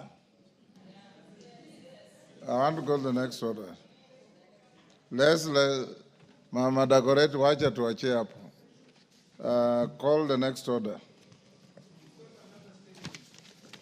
Order Which number. one? Order Malulu, which one? It's not on my list. Which one is that? Mr. Speaker, it's a response to a statement sought by Honorable David Kiplagat. David? Kiplagat. He's not here. It's not on my list either. Yes, Minority Chief Whip. Thank you, Mr. Speaker. Mr. Speaker, sorry, and I seek your indulgence. I know we are not yet in that order, but could I please know whether the Assisted Reproductive Technology Bill is going to proceed? We have Honorable Millie. We are going to that order now. We'll go into committee. The first on the list is startup, followed by persons with disabilities, then assisted reproductive. That's why I sought your indulgence, because, Mr. Speaker, what it basically means is if the chair, in the morning it came up and the chair and the vice chair were not in the house. And if it proceeds and they are not here, I'll be sitting here waiting for something that's not proceeding, and I'm supposed to be in Nyanza. So if I'm just sitting, no, I just need to know if they are not here, I'll cancel my trip and sit here and proceed.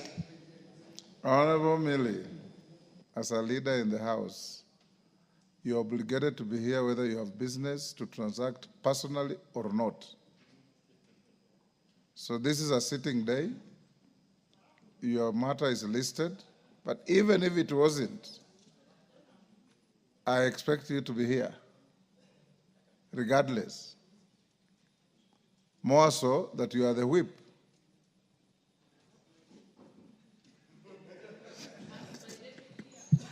But it's on the list. I appreciate, if, for example, you have an emergency and you want me to take it out of the list, or those who are responding to issues are not here, I take it out of the list and save it to the next term, because the earliest we resume is on 11th of February. Pardon? Respond. Thank you, Mr. Speaker. Mr. Speaker, we actually have an event in Migori, but if the chair or vice chair are willing, we have an event tonight. If the chair and the vice chair are willing to proceed, I am willing to cancel, and I'll sit here. So the only thing I'd feel sad is that I cancel and there is nobody here. Because I was supposed to have gone in the morning, I cancelled. From where I sit, Honorable Millie, I've no capacity to know if they're here. The whip majority is Dr. Bukose around, or his vice chair? The vice chair is there. Speaker Miad, we are willing to proceed with the bill.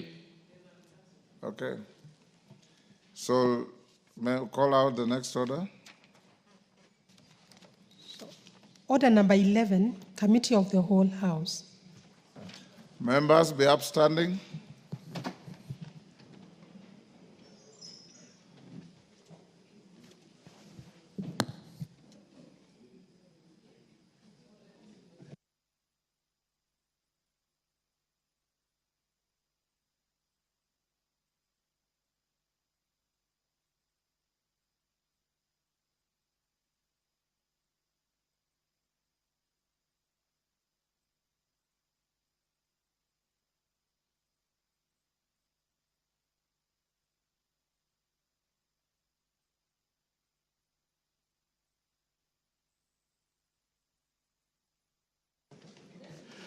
In the Committee of the Whole House, the Start-up Bill, Senate Bill number 14 of 2022.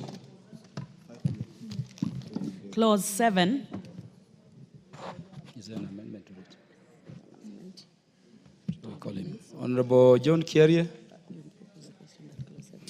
Honorable members, I propose the question that Clause 7 be part of the bill. The Honorable John Kiarie. Honorable Chair, I want to propose that Clause 7 of the bill be amended by deleting it in its entirety. And why I seek to do this, Honorable Chair, is because the role of the registrar shall already have been taken up by the Kenya National Innovation Agency. And this is the agency that is responsible for the registration of startups under this act. As a registrar, this innovation agency would be better positioned to track the progress of startups, maintain a database of registered entities, and evaluate their impact on the economy. This data would help in shaping future innovations and policies. And also, Honorable Chair, we are not here as a house to duplicate duties. If a duty is already allocated to an agency, then we have no business using this piece of legislation to create another entity to do exactly the same. As it is, and I had said this in the morning, the issues we're prosecuting here sit across very many sectors: technology, education, youth, innovation, and now trade. And so we do not want to have a place where we are duplicating this role of a registrar. Thank you very much, Honorable Chair. Honorable members, I propose the question that Clause 7 be amended as proposed. Honorable members, I put the question that Clause 7 be amended as proposed. Will as many as are of that opinion say aye? Aye. Will as many as are of the contrary opinion say nay?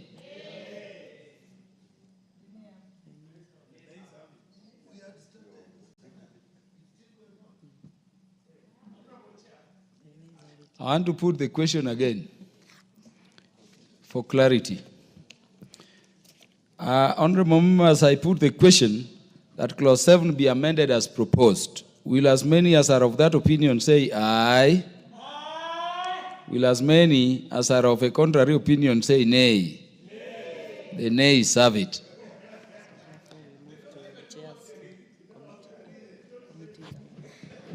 The chairperson trade to move committee amendment.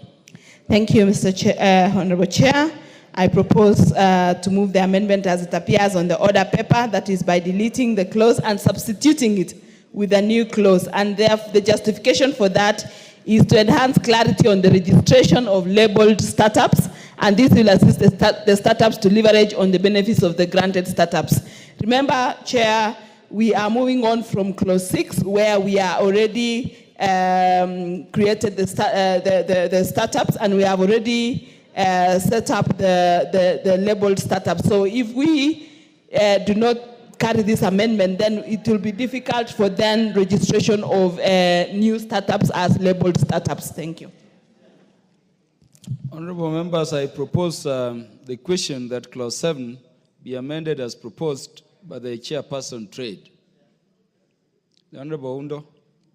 Chair, I want to support the amendment, and probably KJ is busy or transacting other businesses. I think when we sat with the State Department in respect of this matter, they say the innovation and startups can emanate from any sector. So that's why the purpose of setting a multi-agency startup committee instead of a registrar. Actually, the amendment of the committee is a better provision than what you are thinking about. So I think this should adequately cover your fears, such that we go as a multi-agency. It's not just it's not a one person, it's not a one-man show.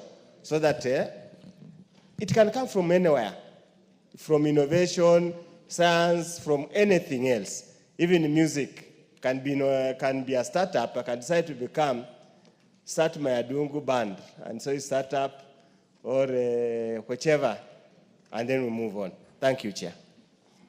Thank you. Honorable members, I now put the question. Yes, the Honorable Irene Mayaka.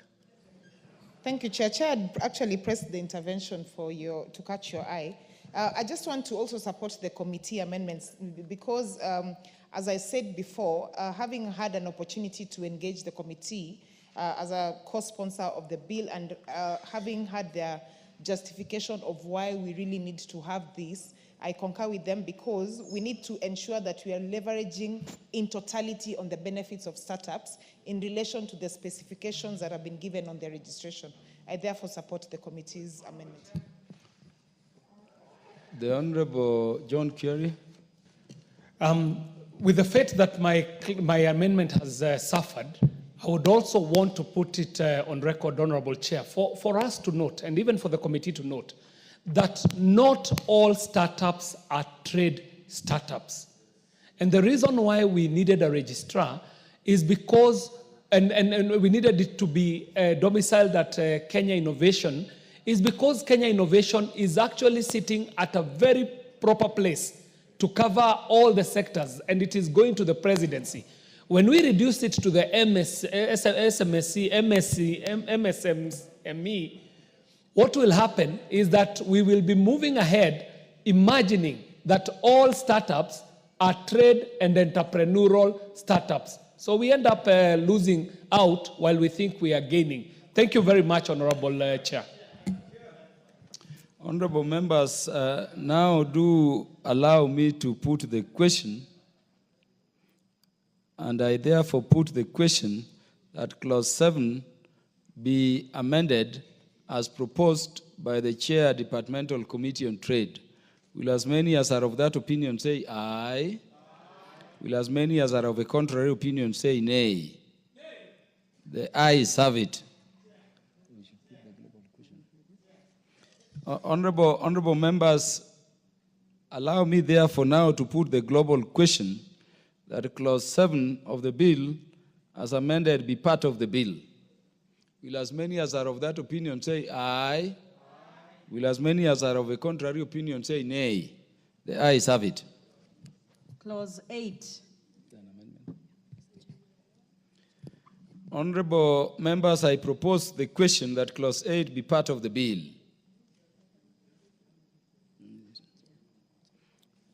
The Chair, Departmental Committee on Trade. Thank you, Chair. As I proposed Clause 8, I just wanted the members to note that this startup bill and the agency will be seated, all the agencies will be seated together at the Kenya National Innovation Agency that is coordinated at the presidency, and the only role the MSME department, the State Corporation of, the State Corporation of MSME will do is to facilitate the financial production and marketing issues. So on Clause 8, we are proposing to delete that whole clause and amend as proposed in the order paper. And the reason for that, the justification is that this amendment seeks to provide obligations of the startups. Thank you. Honorable members, I put the question that Clause 8 be amended as proposed by the Chair, Departmental Committee on Trade.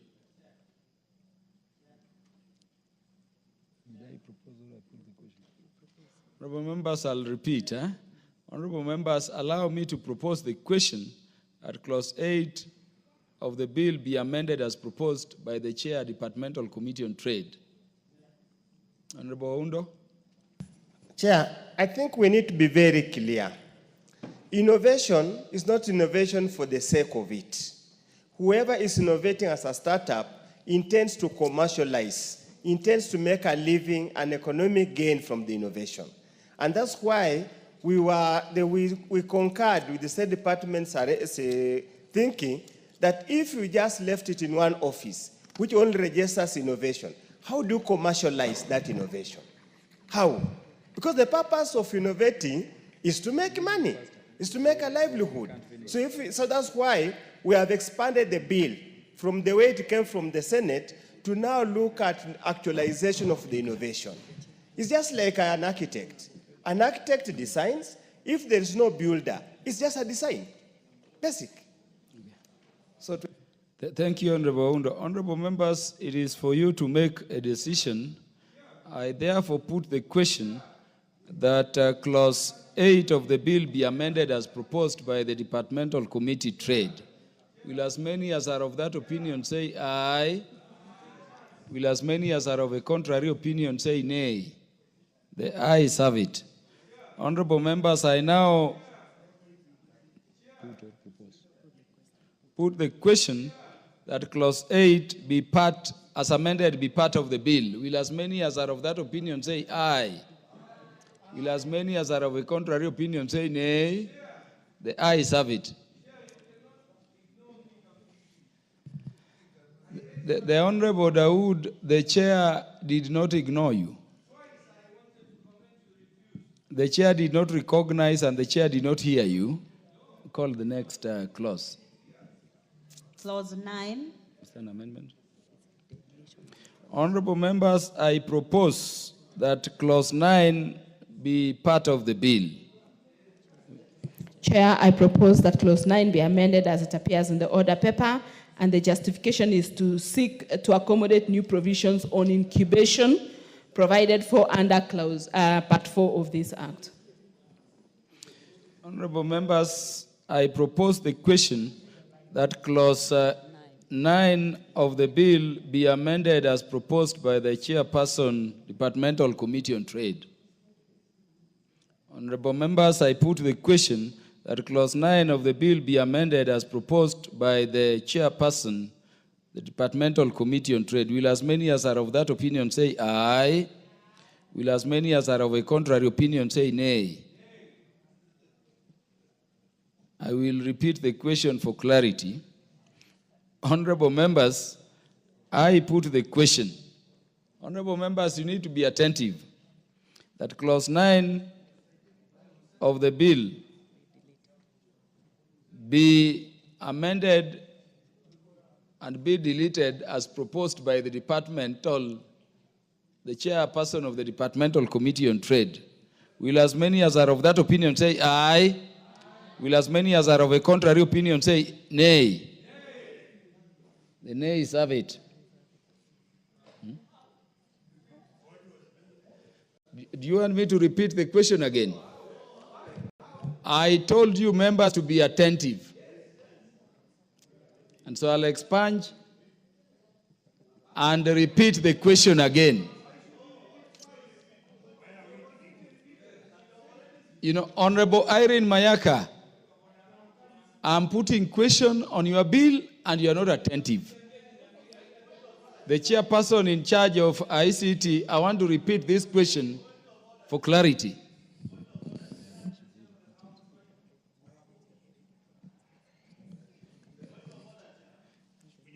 I have pronounced myself on clause 9 as the chairperson.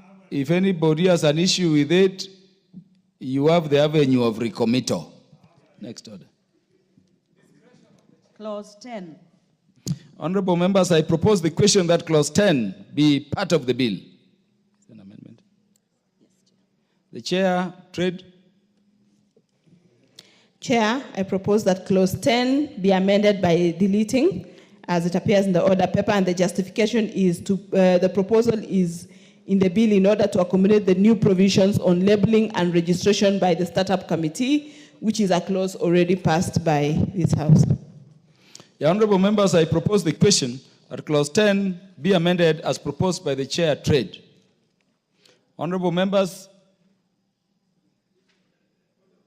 Honorable Nyikal, you want to? Chair, I think what would help the mover is where you are doing a complete deletion, where we are doing, I would like the attention of the mover, where we are doing a complete deletion, it's actually better, even if it takes time, to actually read out what you are deleting. As much as I can see you are explaining, but it would make much sense to know what you are deleting. That's why we are getting there. So if we could just go through what is being deleted. That's a fair request, Honorable Nyikal. Mover.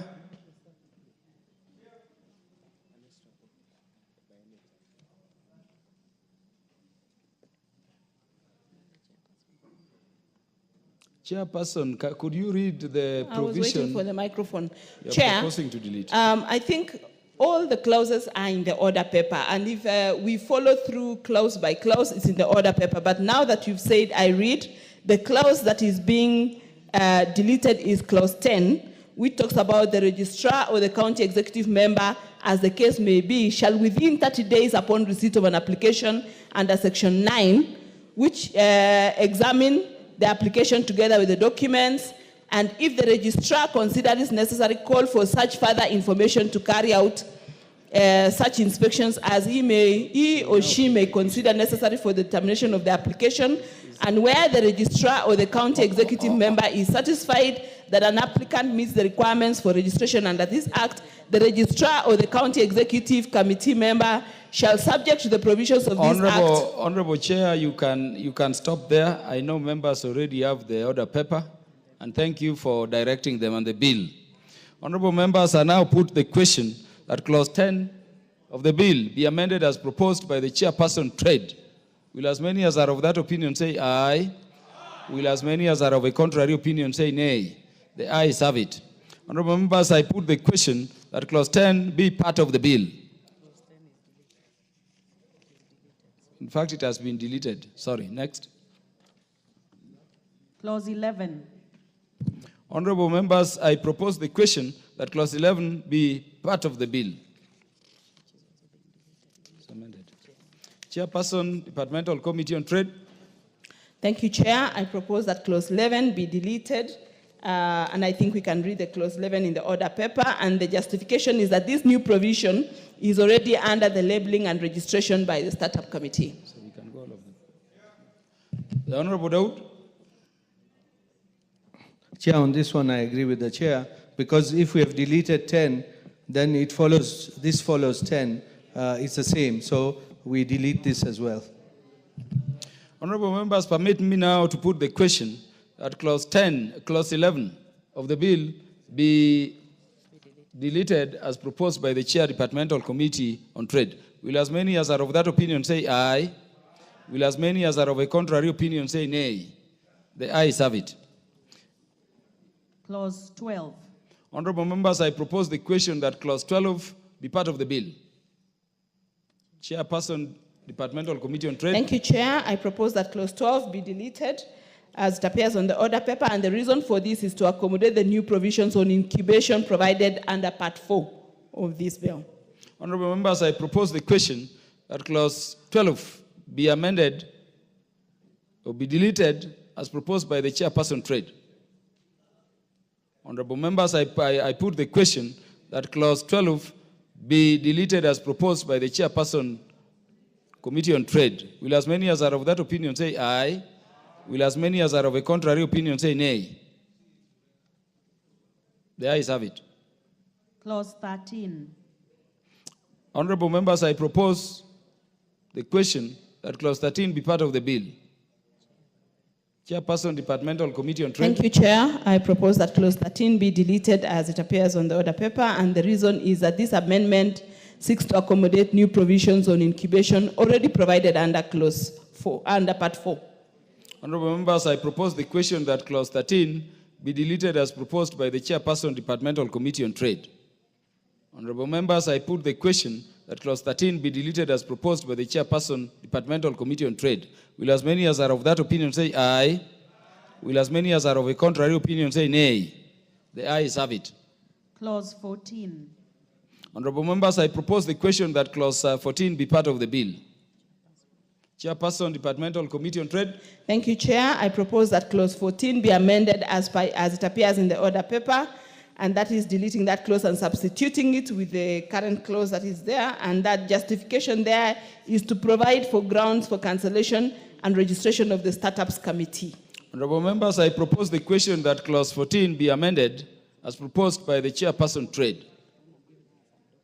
Honorable members, I put the question that clause 14 be amended as proposed by the Chairperson, Departmental Committee on Trade. Will as many as are of that opinion say aye? Will as many as are of a contrary opinion say nay? The ayes have it. Honorable members, I now put the question that clause 14 be part of the bill. Will as many as are of that opinion say aye? Will as many as are of a contrary opinion say nay? The ayes have it. Clause 15. Honorable members, I propose the question that clause 15 be part of the bill. Chairperson, Departmental Committee on Trade. Chair, I propose that clause 15 be amended as it appears on the order paper, and the justification for this is to provide for procedure to be followed prior to the cancellation of registration of any startups, including issuance of notice to the affected startup. Honorable members, I propose the question that clause 15 be amended as proposed by the Chairperson, Departmental Committee on Trade. Honorable members, I put the question that clause 15 be amended as proposed by the Chairperson, Departmental Committee on Trade. Will as many as are of that opinion say aye? Will as many as are of a contrary opinion say nay? The ayes have it. Honorable members, I now put the question that clause 15 be part of the bill. Will as many as are of that opinion say aye? Will as many as are of a contrary opinion say nay? The ayes have it. Clause 16. Honorable members, I propose the question that clause 16 be part of the bill. Chairperson, Departmental Committee on Trade. Thank you, Chair. I propose that clause 16 be amended as it appears on the order paper, and the justification for this is the manner of cancellation of registration by the startup committee and the effect of such cancellation, including loss of benefits of the startup, needs to be taken care of. Thank you. Honorable members, I propose the question that clause 16 be amended as proposed by the Chairperson, Departmental Committee on Trade. Honorable members, I put the question that clause 16 be amended as proposed by the Departmental Committee Chair for Trade. Will as many as are of that opinion say aye? Will as many as are of a contrary opinion say nay? The ayes have it.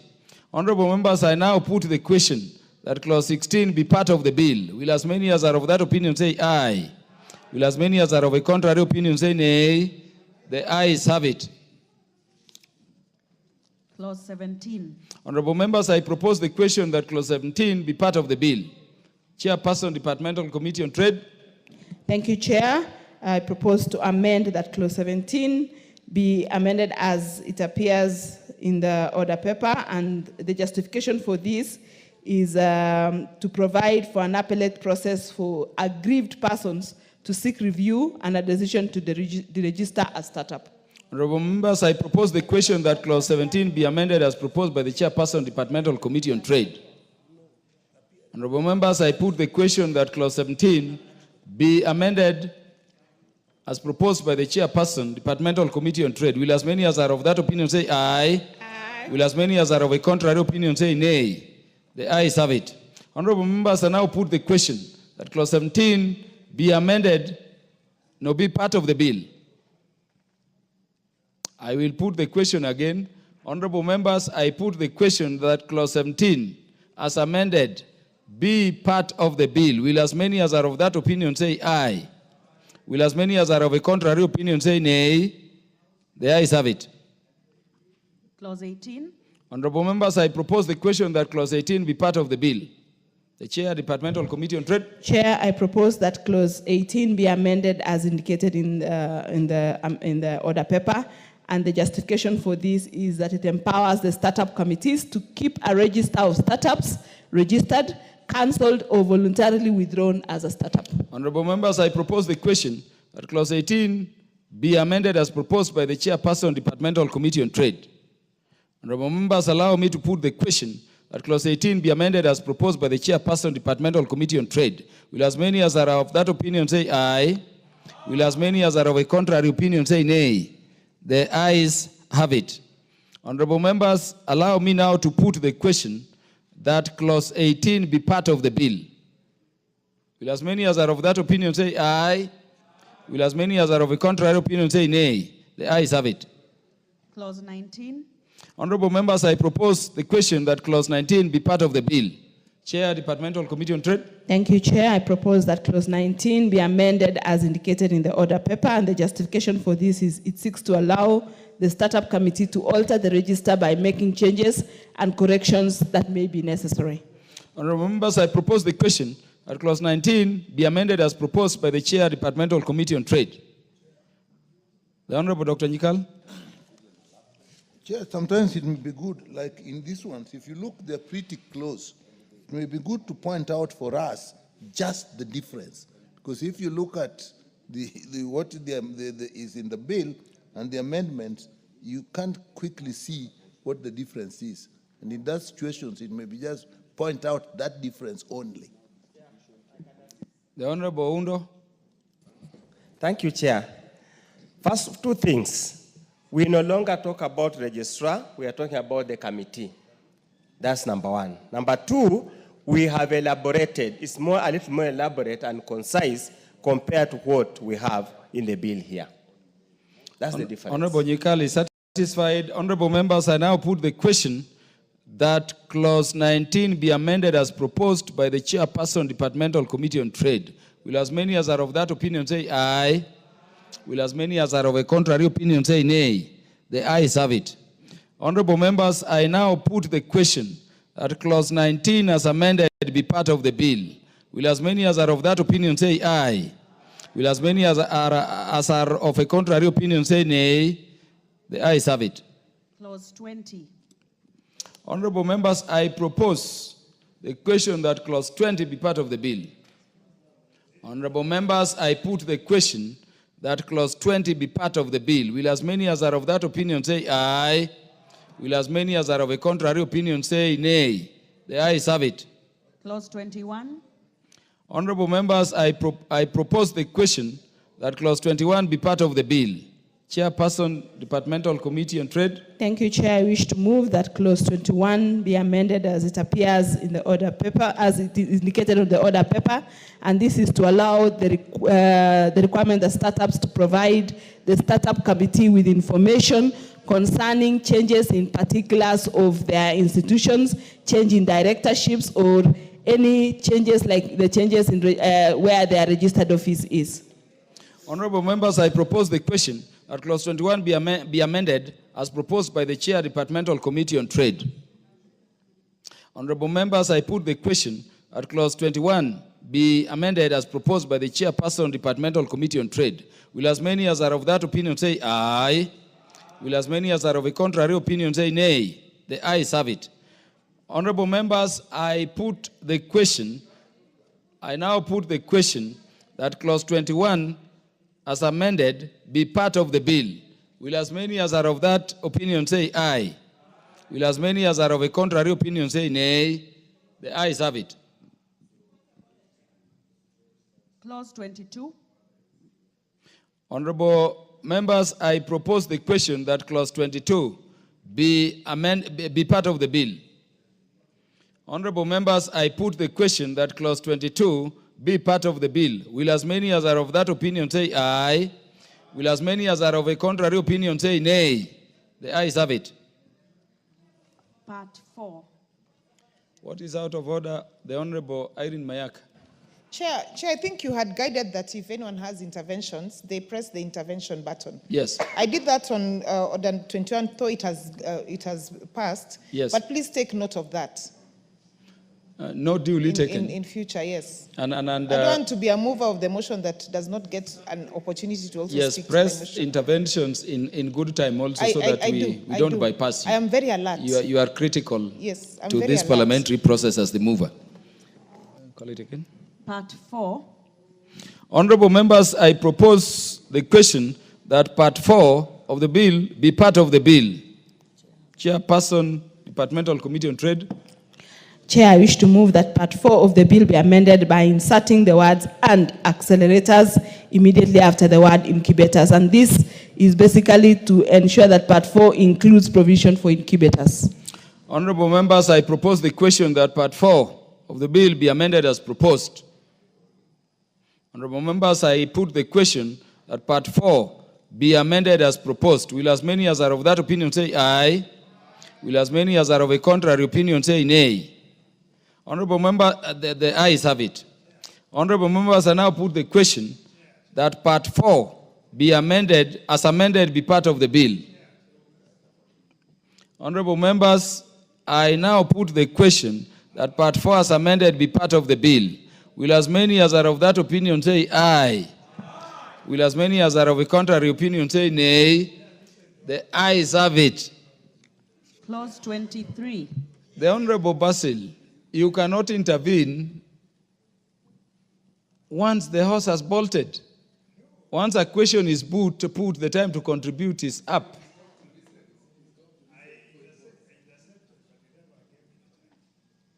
I get you, and you get my direction. Yes, because after proposing the question, I wait for interventions. And by the way, if possible, ask from this. You came after I had put the question.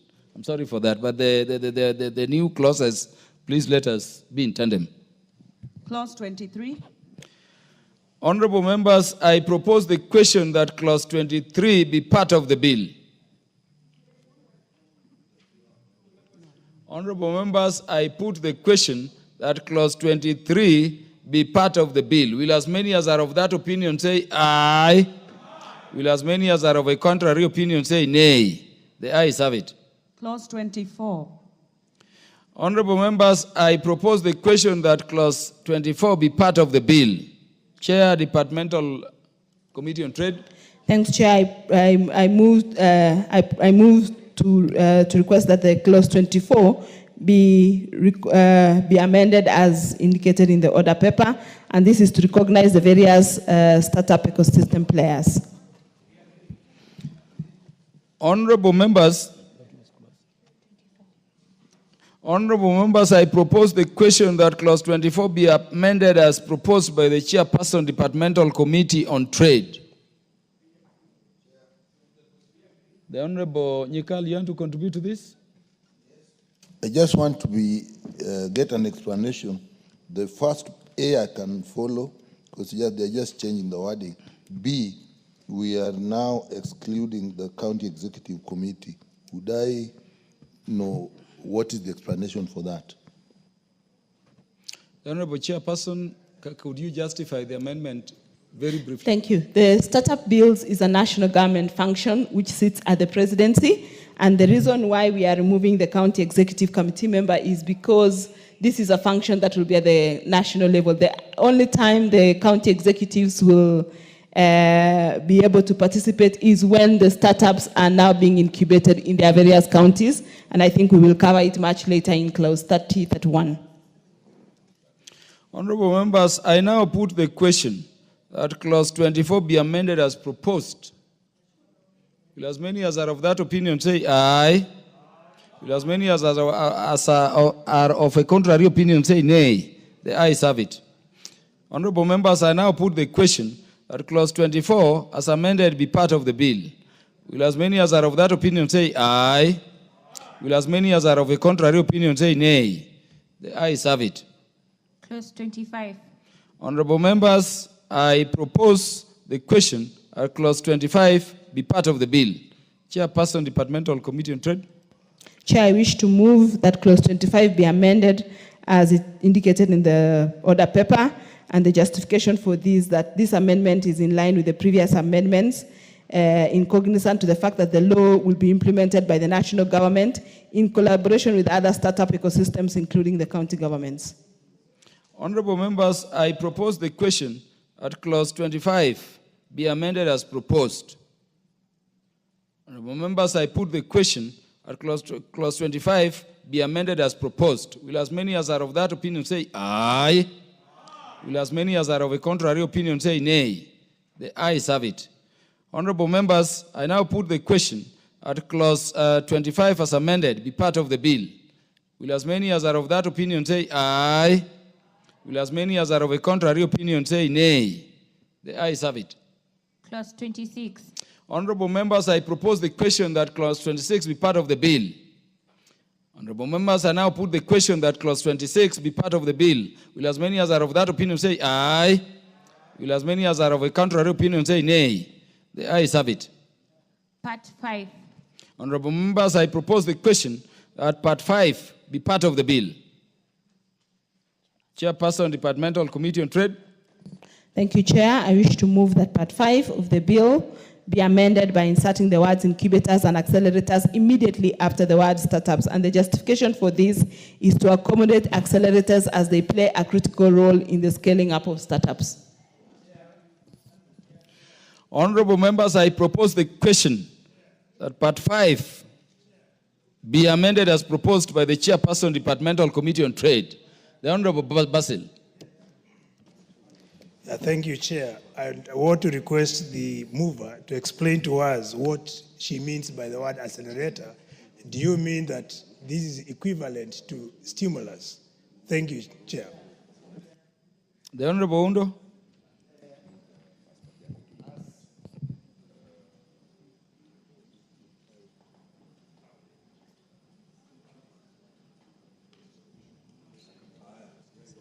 As the Vice Chair prepares to answer the next, let me just assist my colleague here. The ecosystem includes startups, includes incubators, includes accelerators. Now, I want to give you an analogy. Startup, you start. Then you need somebody to incubate. And then you need an accelerator. I would have given another analogy, but I can see there are very many young people here which might not really, which might look out of place for my age. But you have understood. Even Dr. Pukosa can tell you. In fact, you can talk to him. Being a medic and a gyna, he will show, he will tell, he'll draw for you the chain. Thank you. He has understood, Chair. Honorable members, allow me to propose the question that Part 5 be amended as proposed. Will as many as are of that opinion say aye? Will as many as are of a contrary opinion say nay? The ayes have it. Honorable members, I now put the question that Clause 5, Part 5 as amended, be part of the bill. Honorable members, I put the question that Part 5 as amended be part of the bill.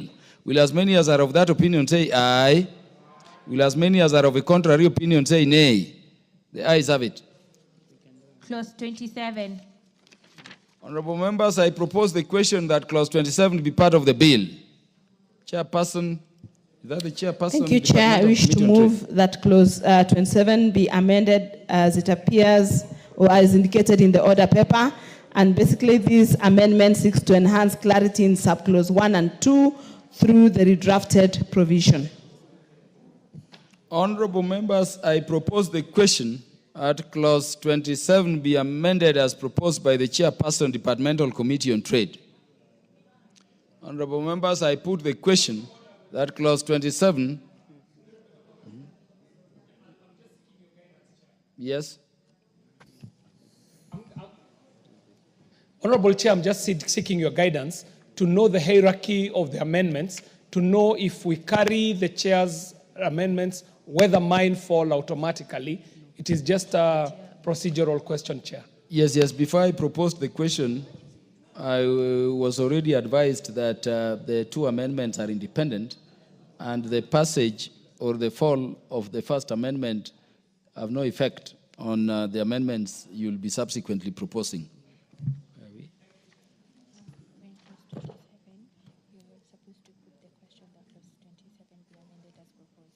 Yeah, honorable members, allow me to now put the question that Clause 27 be amended as proposed by the Chairperson, Departmental Committee on Trade. Will as many as are of that opinion say aye? Will as many as are of a contrary opinion say nay? The ayes have it. The Honorable John Kiari can move your amendment. Honorable Chair, I propose that Clause 27 of the bill be amended as is appearing on the order paper. And the first amendment that I'm proposing is in subclause 1 by inserting the paragraphs that I have indicated there on the order paper. And the justification for this, Honorable Chair, has to do with the tax breaks that we need for key industries so that we're able to promote investment in sectors that are essential for economic growth and development. And Honorable Chair, my argument is that by offering targeted benefits, the government can drive innovation and enhance competitiveness in high priority areas. And I am sure that the mover of this bill and the chair would agree with me that this amendment is necessary and requisite. Thank you very much. Honorable members, I propose the question that Clause 27 be amended as proposed by the Honorable John Kiarie. The Honorable Oundo. Chair, it's very well thought out amendment and very well intentioned amendment. But Honorable Speaker, Honorable Chair, remember Article 114. if you look at these amendments, Honorable Speaker, more or less reads like a finance bill, more or less. And the minister, a cabinet secretary, has no powers at all to issue this kind of tax break without making reference to the provisions in the Constitution. I would really... Honorable Undo, your point is made. The Honorable Dr. James Nikal. Chairman, is just maybe, I don't know whether procedural. When I look at clause 27 in the bill, I don't see the subclause 1 that was amended previously and even now. So I don't know where the error is, because in the bill itself, it is 27, and there's no subclause 1 that is indicated. It may be an error in the bill. Yes, there isn't. Where is 1? This. Which bill is this? Incentive for startups. Yes, how come there is a difference?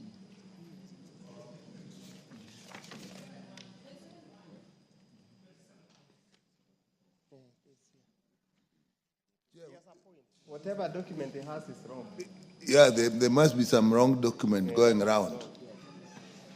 This is the correct one. Okay, if it's according to the correct one, then I'm satisfied. Thank you very much, the Honorable James Nikal, for being very studious. The Honorable John Kiarie, your amendments are proposed under clause 27, subclause 1.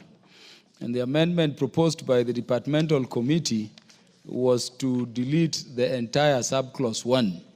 The consequence is that your amendment has nothing to stand on, and therefore it stands dropped. Honorable members, allow me therefore to now put the question that clause 27 as amended be part of the bill. Will as many as are of that opinion say aye? Will as many as are of a contrary opinion say nay? The ayes have it.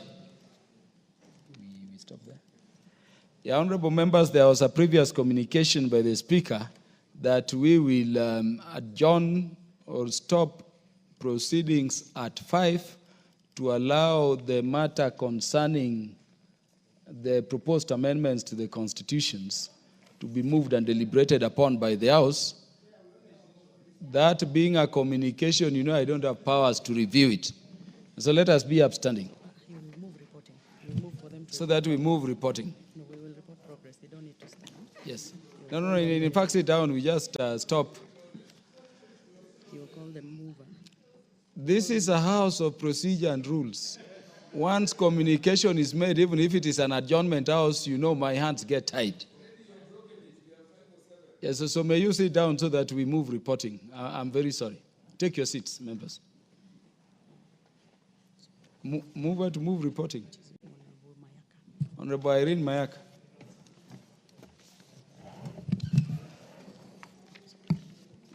Thank you, Honorable Chairperson. I beg to move that the committee do report to the House its consideration of the Startup Senate Bill number 14 of 2022 up to clause 27 and its approval thereof with amendments and seek leave to sit again.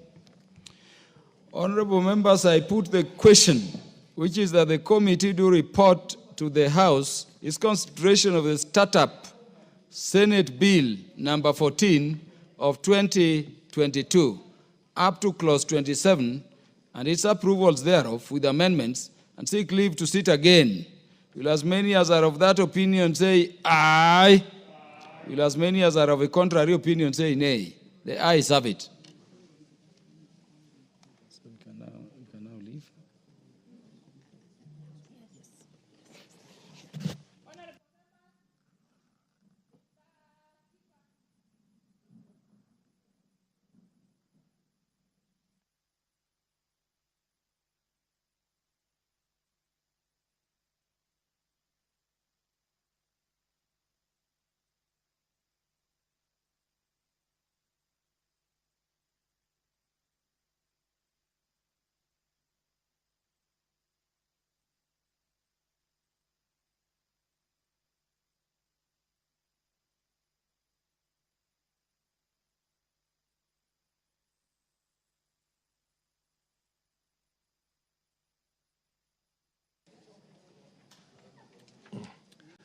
Honorable members, I now call upon the chairperson to report to the House.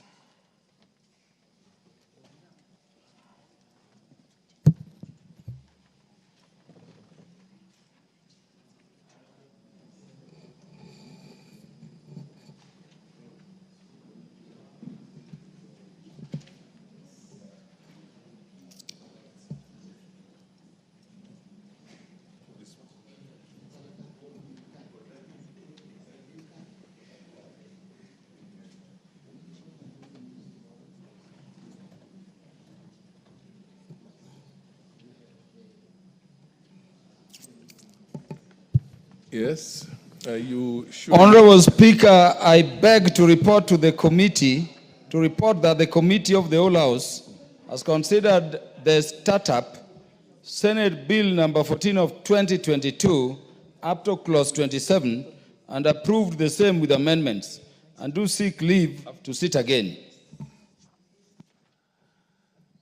Move of the bill to move agreement with the report. Honorable Speaker, I beg to move that the House do agree with the committee in the said report. I also request the Honorable Marianne Kaitani to second the motion for agreement with the report of the Committee of the Whole House. Honorable Marianne. Honorable Speaker, I second. Honorable Speaker, I beg to move that the motion for the agreement with the report of the Committee of the Whole House be amended by inserting the words subject to recommittal of clause 9.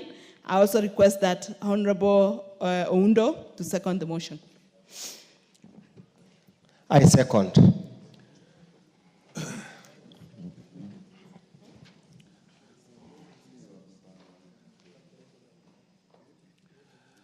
Honorable members, I now propose the question, which is that the House do agree with the committee in the said report.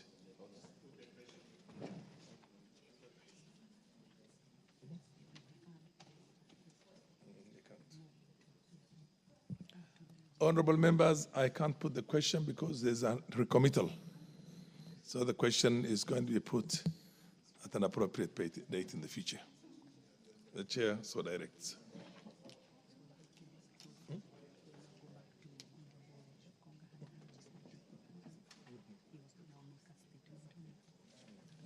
Honorable Chepkonga, you had a legislative proposal? Yes. Thank you, Honorable Speaker. Honorable Speaker, I rise pursuant to Standing Order number 114, 7A. 7A. It is in the order paper, Mr. Speaker.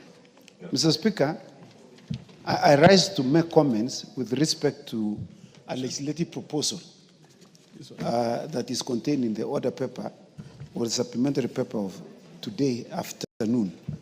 Mr. Speaker, the import of this, we are seeking to entrench a number of funds in the Constitution. Number one is the entrenchment of the National Government Constituency Decentralized Fund.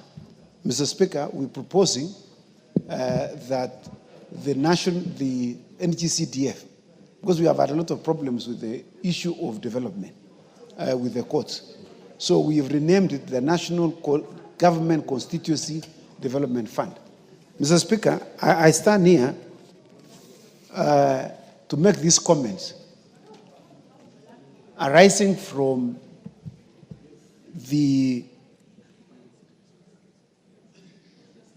proposal which we forwarded to the Speaker, which emanated from the legislative caucus of the Speaker. We are co-sponsoring this motion or this legislative proposal together with the Honorable Atiende Amolo, who unfortunately is not in the House this afternoon because he's involved in the East African Games and is in Mombasa as we speak. And so as I make these comments, I'm making these comments also on his behalf also. Mr. Speaker, when we met as a caucus, we reviewed these three funds, Mr. Speaker, and we felt that it is necessary to entrench certain funds in the Constitution.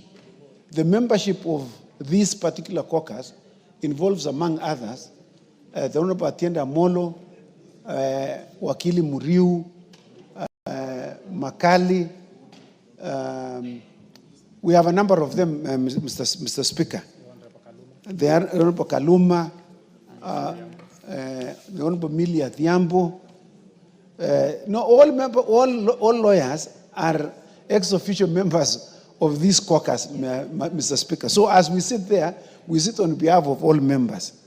So, Mr. Speaker, this legislative proposal was prepared by this caucus as a consequence of a number of challenges that we have faced as lawyers when representing the NGCTF board in defending these funds as against those members of the public who think or who consider the national government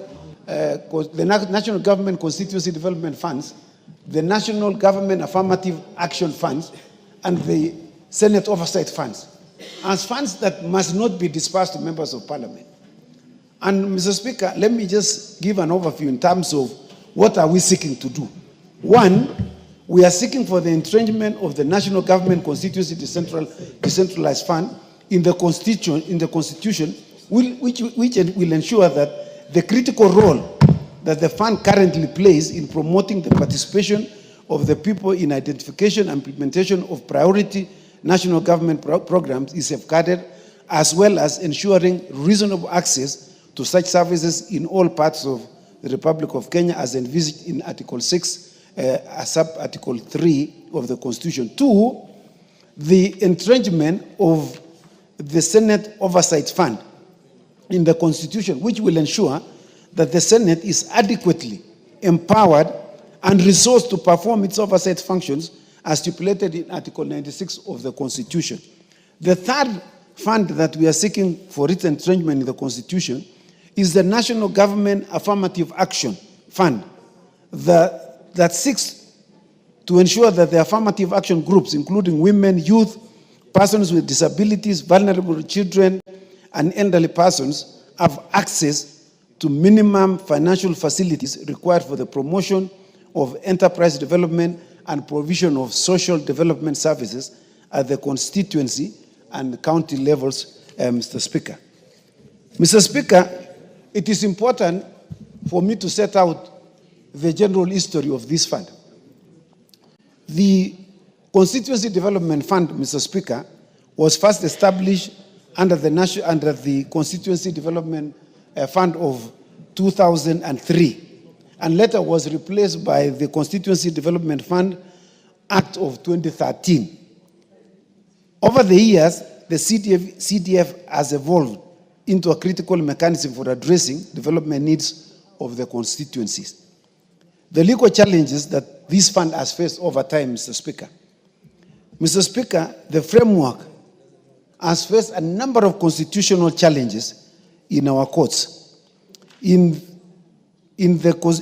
petition number 71 of 2013, which was instituted by Social Accountability and Other versus National Assembly and others, the High Court in its judgment delivered on the 20th February 2015 declared the Constituency Development Fund Act of 2013 as unconstitutional.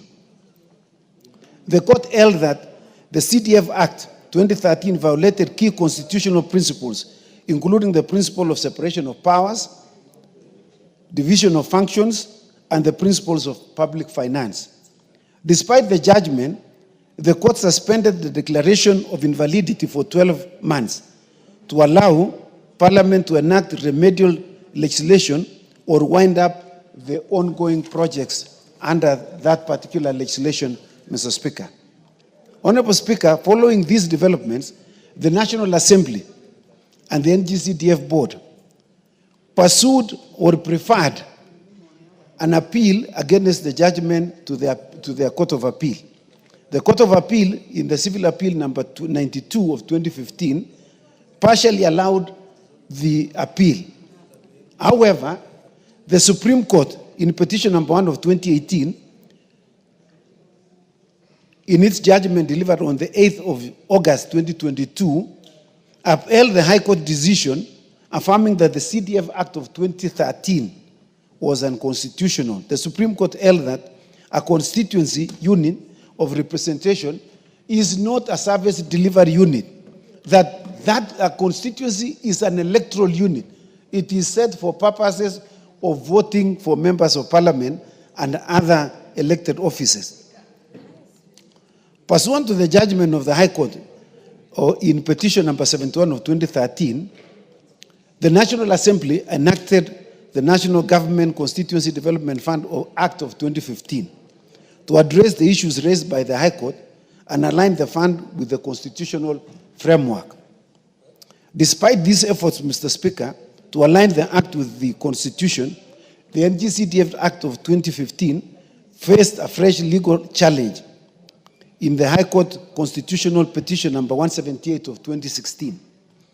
That is namely, Wanjiru Kikonyo versus the National Assembly and others.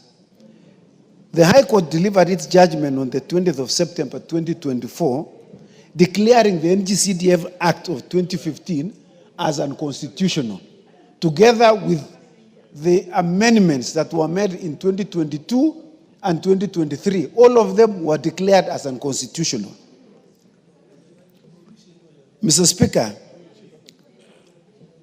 the High Court in its judgment stated very clearly that the constituency is not a service delivery unit.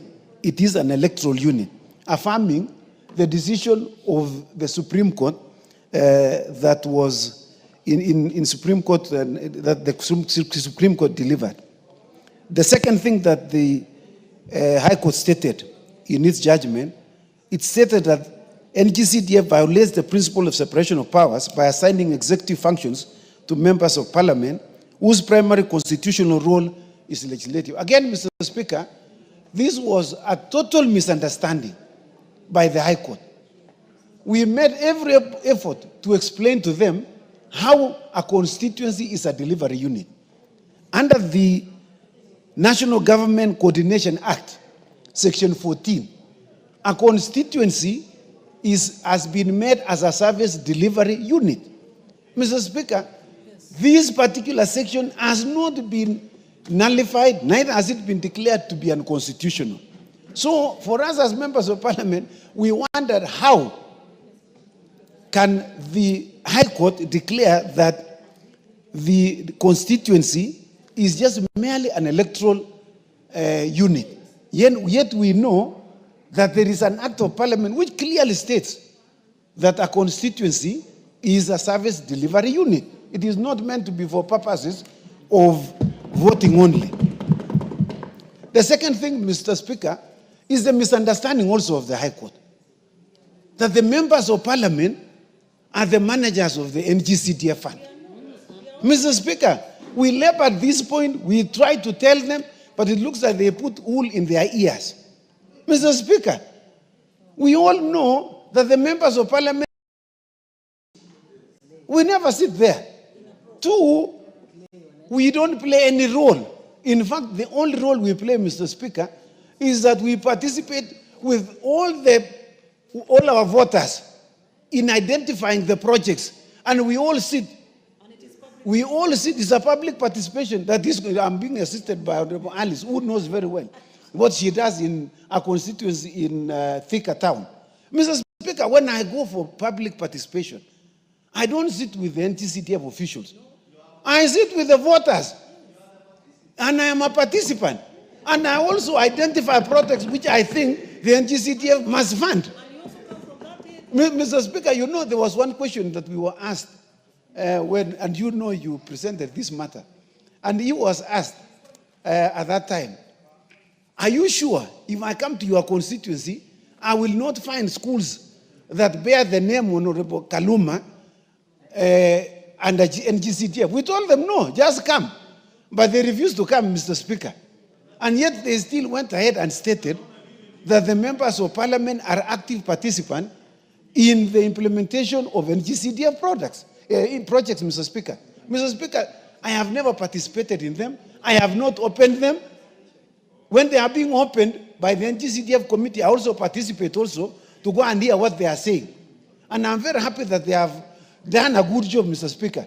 The only thing I do, Mr. Speaker, is when I am around in the constituency, I do my oversight role under Section 95. As you know, the work of a member of parliament under Section 95 of the Constitution is oversight, representation, legislation, and budgeting, Mr. Speaker. And we allocate resources, and we don't go and spend. Mr. Speaker, there is no member of parliament here who walks around with a checkbook or who is a signatory of NGCDF funds in any bank, Mr. Speaker. We don't see, neither do we appoint the fund managers. In fact, in the ruling of the High Court, they say that the term of the fund manager is tied to that one of the member of parliament. I don't know where they got that story. It is not true. The fund manager is a permanent employee of the NGCDA board.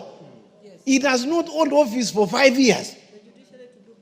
Even if he or she holds office, she holds office at the pleasure of the NGCDA board, not at the pleasure of the member of parliament. There is a misunderstanding, Mr. Speaker, from the judiciary generally. Mr. Speaker, we have made various attempts as a house. And every time the courts find a reason. Mr. Speaker, this is the house which appropriates money. This is the house which will pass constitutional amendments. Mr. Speaker, which is this constitution amendment that is lacking in the current constitution? We have identified which they have a problem. That is the NGCDF Act, the Senate Oversight Funds, and then CAF. Mr. Speaker, we want to remove these funds from the courts, Mr. Speaker.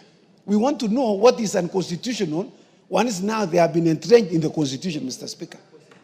It is, Mr. Speaker, let me tell you, you know, when we appeared before this three-judge bench, and when we were arguing, we said that these bursaries that is being given by NGCDF has benefited very many students. It was unknown to me that the young lawyers who were in court were beneficiaries of NGCDF. When we completed our arguments, they came to us and told us, why didn't you use us as exhibit? Because we are beneficiaries of NGCDF. If there was no NGCDF bursary, we would not have been lawyers. Mr. Speaker, you can see what people are seeking to do, to disenfranchise members of our communities, the indigent in our society. Mr. Speaker, we should not accept this. We must entrench these funds in the Constitution to secure their future and secure the future of our children and our communities, Mr. Speaker. Honorable Speaker, the evolving jurisprudence underscores the need to provide a firm constitutional foundation for the NGCDF to ensure its sustainability. This entrenchment, Mr. Speaker, will provide legal certainty to the funds framework, offering stability for long-term planning and implementation of constituency-based projects, Mr. Speaker. The second thing that it will do, it will promote equitable development by guaranteeing that all constituencies, including marginalized communities, Mr. Speaker, continue to benefit from the necessary infrastructure and services that they so deserve. Mr. Speaker, as you know, Article 95 of the Constitution is extremely very clear. I don't know why the courts have a problem with it.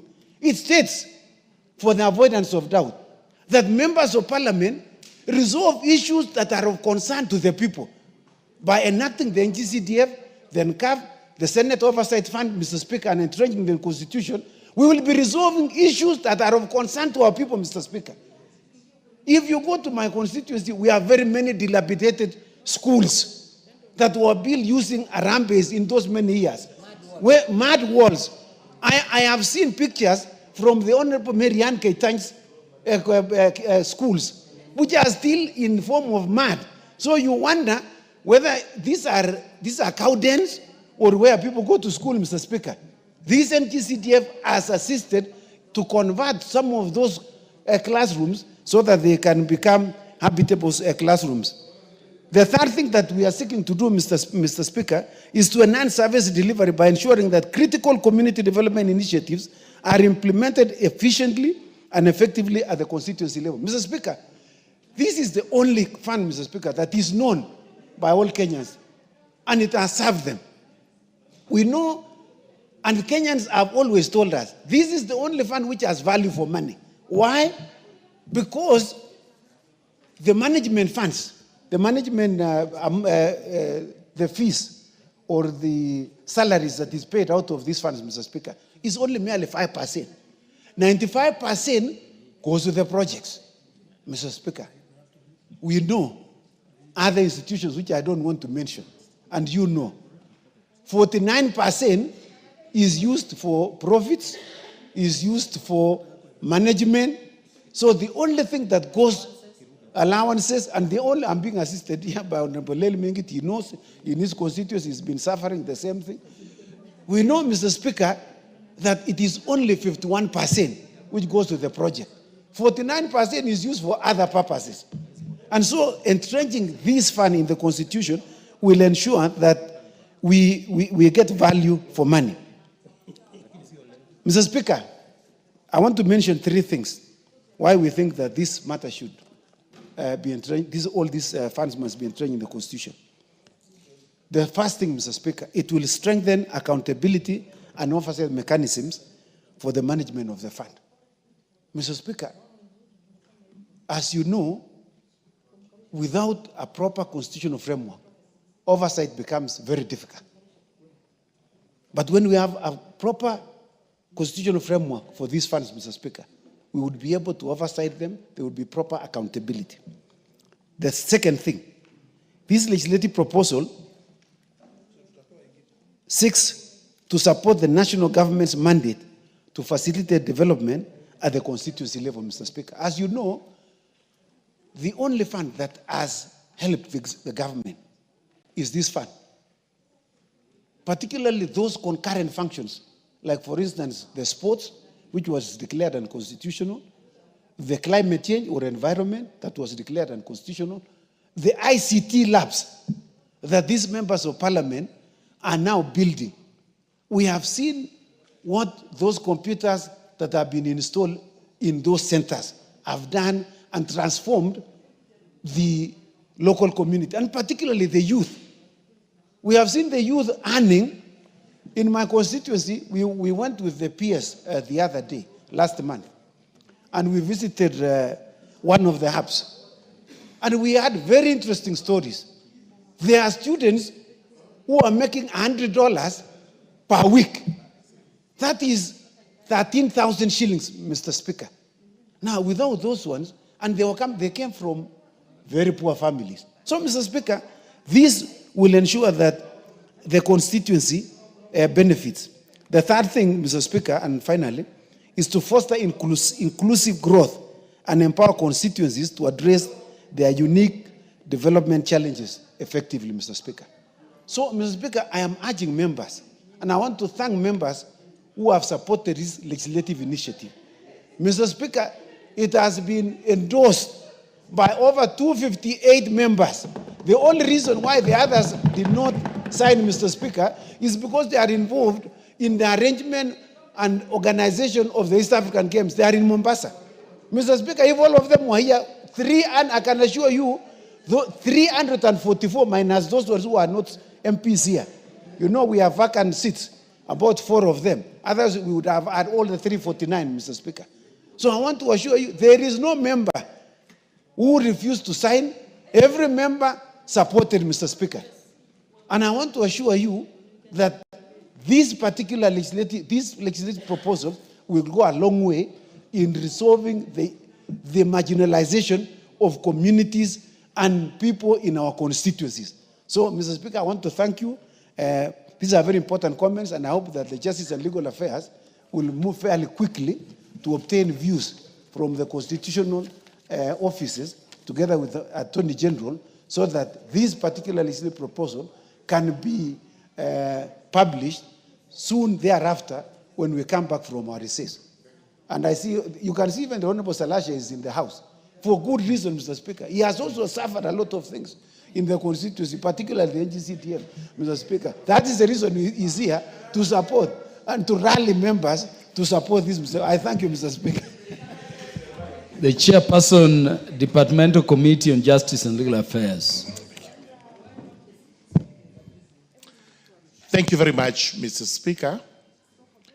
Mr. Speaker, it is true that the proposal to amend the Constitution is now just about to come to this House with a statement that has been made by the Honorable Chepkonga, and that this House must now get itself ready so that we are able to move on and effect the proposed constitutional changes, which include entrenching the 3 funds in the Constitution. There are other constitutional amendment proposals that are just about to be brought. Some of them will come as separate bills. Others may come as recommendations for referendum, and all this House is going to consider. Honorable Chepkonga has actually explained that the reason why we have to entrench these funds with the special emphasis on the national government CDF is due to the fact that the courts have constantly pronounced themselves in a manner which we have never agreed with, but which we have tried to rectify. But even as of late, as just the other day, the court was bold enough again to pronounce itself declaring the NGCDF Act unconstitutional. There is a pending appeal on this, and there is even a proposal that we should be amending the Act to comply with whatever it is they are saying. But at the end of the day, there must be an end to everything that has an issue. Now that we are being told that the NGCDF is unconstitutional, we are going to make it constitutional. And nobody whatsoever will be able to say again, forever and ever, that CDF is not constitutional. I know Honorable Gishimo, Honorable Chepkonga, and the whole team has actually come up with a draft proposal on these funds. We know actually His Excellency the President, who supports the CDF to the hilt, sent to us a memorandum saying he needs to have these funds entrenched in the Constitution. Therefore, we are not engaged in an exercise in futility. It is the high time we realized this dream, which dream is actually in the core heart of Kenyans. We've previously said this: go to the rural areas, especially our rural constituencies. The only visible development you'll be able to see is that from CDF. The governors, who actually we think have always had a hand in these court decisions, most of them being busybodies anyway, the governors have actually not done much with all these billions they get. When they are asked, oh, the money is not sufficient, oh, we have expenses, we have all these things. While NGCDF is the only way the national government can actually show to the country that the government is developing the rural areas. That argument of MPs being involved, this has been tackled through statutory amendments. And as we speak today, I have gone through the NGCDF. I cannot point out any place where a member of parliament is involved. So what is next after what Honorable Chepkonga has done? It's a proposal that is being mooted. We will actually commit it to some of the stakeholders, including the Office of the Honorable Attorney General, the constitutional offices that are supposed to look at this, so that we receive and collate views. After this is done and everything is put in place, the bill will now be published as a constitutional amendment bill. We have looked at the provisions of the Constitution, and we are satisfied that this bill does not require a referendum. So this House, as constituted, provided we are able to raise 2/3 majority, will be able to entrench these funds in the Constitution. So we will be doing this as soon as possible. I assure Honorable Chepkonga, I assure the Honorable House, that we will not sit on our laurels. As soon as this is done, we will move out there we are going to ensure the views are collected and collated, and the bill is back in the House for publication, for reading, public participation, and debate. We are entrenching the Senate Oversight Fund so that senators also are well equipped to take care of their roles in the counties. And we always remind senators that their role is to oversight what happens in the counties, not to spend all the time summoning cabinet secretaries, bringing everybody here to ask questions, which most of those questions are not their reserve. They are the reserve of the National Assembly. The ladies have the National Government Affirmative Action Fund, the GAF. And when we finish with this, we will be doing what is called legislation thereunder, under the constitutional provision. And we will have clear principles on, number one, how much money will be allocated to GAF from the national government share, how much would go to the Senate Oversight Fund, and where that money will come from, and how much of the national government fund would go to GAF, so that no arguments arise as to this is what I'm entitled to. No, that is not what you're entitled to. There is no pushing forth, back and forth regarding the money. So let's embrace ourselves for this. I think it's a high time. As soon as we come back in February, we move with speed and entrench, especially the national government CDF, into the Constitution. Thank you very much, Mr. Speaker. Thank you, Honorable Murugara. Honorable members, you have a maximum of 10 minutes to contribute, but because of time and interest, we could reduce. If you can finish early, you do so. The Honorable Chair of the Committee in charge of CDF, the Honorable Musa Sirma. Honorable Wanjala, sit down. Thank you, Mr. Speaker, for giving me the opportunity to give my view on this issue of the entrenchment of the constitution of the various funds, the NGCDF, the Senate Oversight, and National Government Affirmative Action, which is the funds which develop this country. Mr. Speaker, the CDF has been very instrumental in terms of construction of schools, in terms of school fees for our children.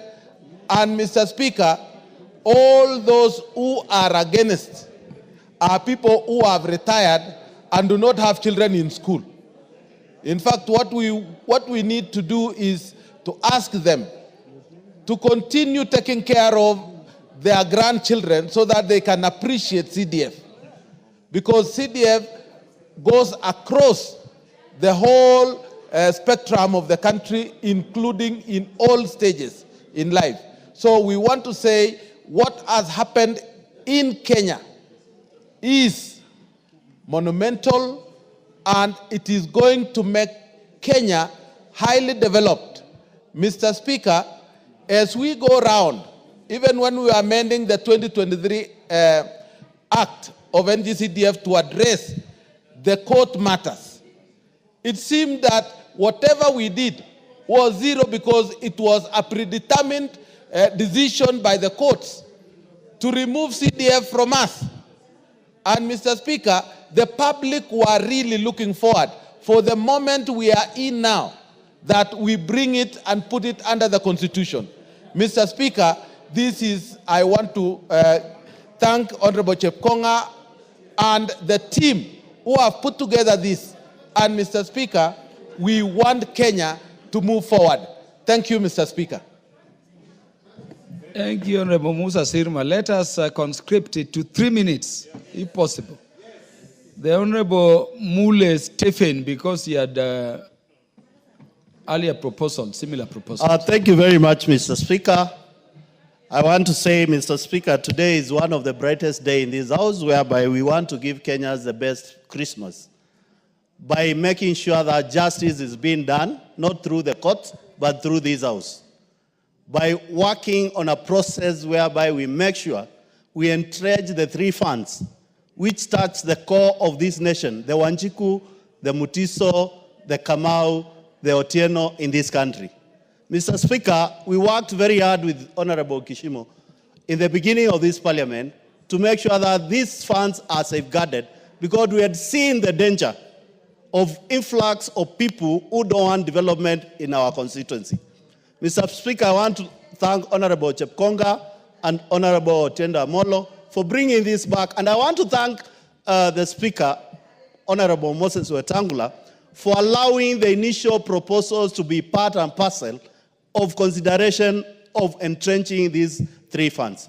Mr. Speaker, without fear or favor of contradiction in this country, the only projects which make sense to Kenyans are projects which are done at the constituency level, especially on the education sector, the security sector, and making sure that our kids get bursaries to school. Mr. Speaker, as Honorable Chepkonga alluded, we members of parliament, we are not part and parcel of management and micromanagement of CDF fund in this country. We are only patrons, and we play our role as legislators on oversight, Mr. Speaker. Mr. Speaker, I want to assure Kenyans in the entire country who have made numerous calls to me and Honorable Kishimo, what is happening on this? I want to tell them we have a Christmas for all Kenyans to be delivered by this house early February, when the house resumes from recess. Mr. Speaker, it is important to make sure that the women of this house have at least a fund to make sure that they are active at the constituency level and the county level where they are. We want to make sure, Mr. Speaker, going forward, the senators who will be elected going forward in this country at least have resource to make sure that they oversight the counties. I know the governors went to court to support this case so that the senators are limited power and financial muscle to make sure that they oversight them. We want to do the right thing right now, Mr. Speaker, to make sure that those three funds are extremely important, which are extremely important in this country, are entrenched in the Constitution and become part and parcel of the supreme law of this country, and nobody can touch them anymore. Mr. Speaker, I want to urge all members to make sure that when the time comes of reckoning to be with your people who has brought you to this house, we be all of us, we create the 2/3 and entrench these funds in the Constitution and give Kenyans a piece of their mind and students a piece of their mind for the prosperity and the great nation called Kenya. God bless Kenyans. I wish you a happy Christmas, happy New Year, and in New Year, we'll have good news for you. Thank you, Mr. Speaker. The Honorable Emilio Diambo, the Minority Whip. Thank you, Mr. Speaker. Mr. Speaker, I want to thank the mover. Mr. Speaker, I want to say that indeed one of the reasons that people have been fighting the CDF is because of the issue of separation of powers. And Mr. Speaker, if there's one thing that we need to consider is that in this generation, we didn't know that we'd have IT. The world changes. And the concept of separation of powers is good. But there are instances where there must be exception to the rule where things are working. And because of that, Mr. Speaker, I know the format that we are trying to take is to try and what we have been doing, distance members as much as possible from CDF. And it should, even in the format that it is framed. But the fact that you have that fund that the public generally associates with members of parliament has actually brought a significant change in our constituencies, especially areas that hitherto been marginalized, areas that do not normally support governments, like in our areas that we've been primarily opposition for years. Funds would not come to us.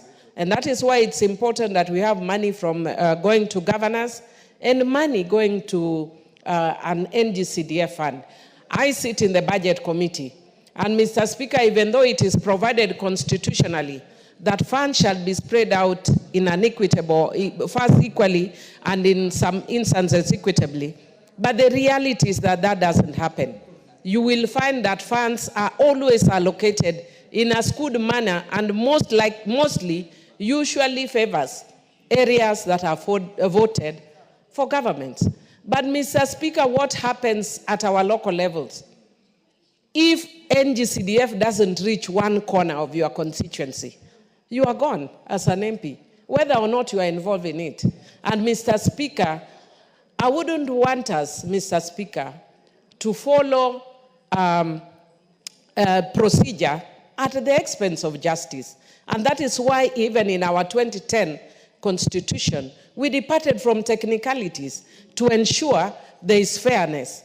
And therefore, I really welcome this. Bring the constitutional bill. We will support it fully. My constituency will support it fully. The Honorable Raphael Wanjala, because of status and rank. Thank you, Mr. Speaker, for giving me a chance to contribute on this important motion. Mr. Speaker, I did serve in Parliament since 1997. And Mr. Speaker, you would come to Parliament, finish 5 years without doing anything in the constituency, apart from holding Harambes. And Mr. Speaker, at that time, Harambes, the salary in Parliament here was only 70,000. That is the time, Mr. Speaker, where you are hearing of defections, because people would line up at State House to get even 20, 15,000 to go and do Harambes. But, Mr. Speaker, we sat down in the year 1997, when we were about to end. That was about the year 1999 to 2000. It was very difficult, Mr. Speaker. Members of Parliament would sleep outside our houses. No man, members of Parliament would walk without a biker, because anytime you would be arrested, charged in court, beaten by police, because the president does not want you to be independent. That is when we brought the Parliamentary Service Commission and Constituency Development Fund, Mr. Speaker. It wasn't easy, Mr. Speaker.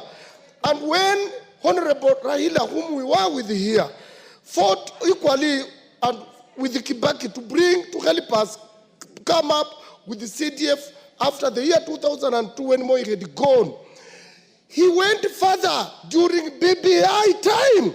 He told these members of Parliament, please let's entrench this in the Constitution.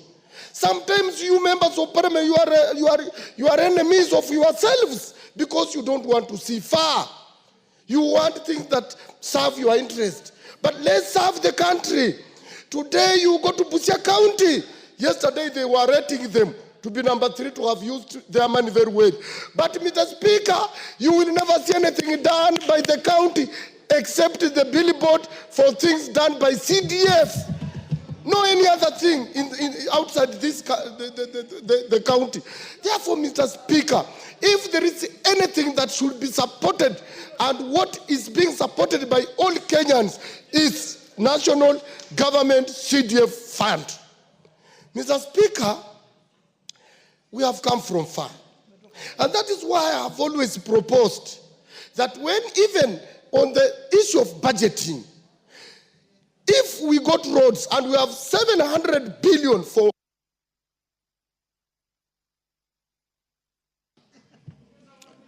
Honorable Wanjala, you will be added exactly 1 minute. Ensure you are done within 1 minute.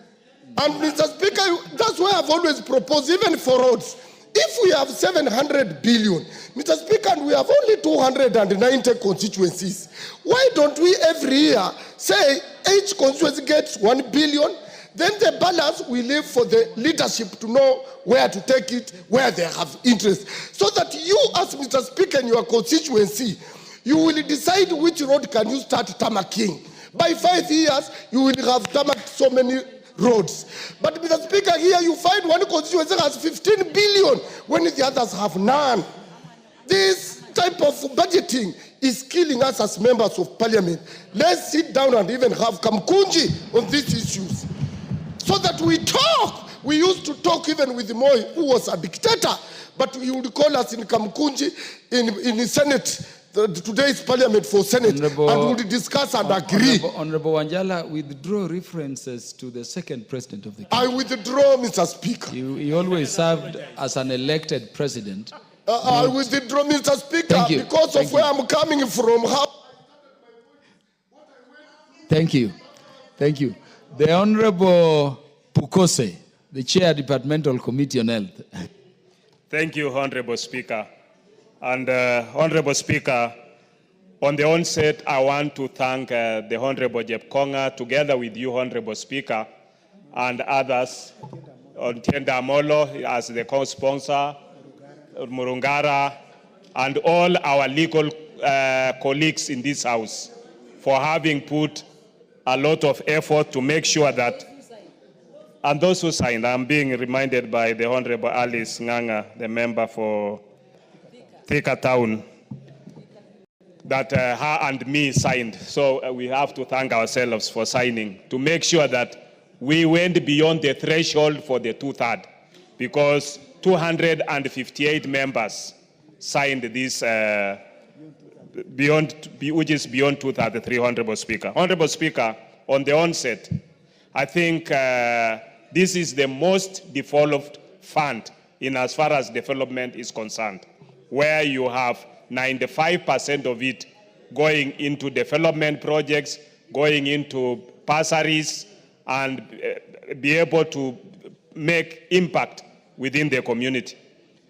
On the other onset, when we compare with our devolution process, if the funds in the county governments had been devolved to the wards, I think we would have been able to see development.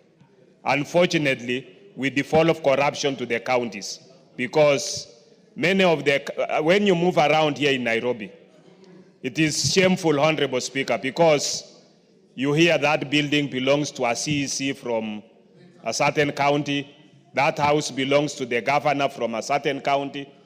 Then you wonder, really, some of us have been in this house maybe for even 3 or 5 years, and that kind of house is what you cannot afford. So how could a CEC who has just served for 1 year be able to afford that? So, and then even when you travel out of the country, you hear a certain mall in Dubai belongs to a certain governor, a certain mall in Turkey belongs to a certain governor.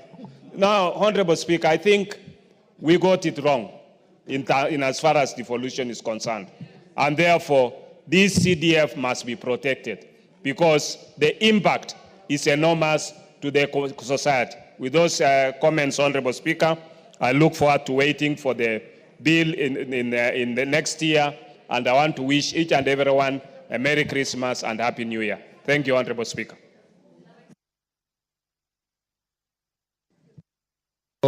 Robert Gichimu will be followed by Honorable James Nikal, then Honorable Karoli Omondi.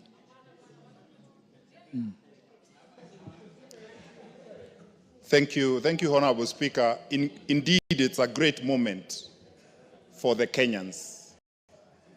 And this sends a very strong signal to the enemies of the people of this country. The busybodies who have been going to court to challenge NGCDF, which has been very effective at the constituency level. Honorable Speaker,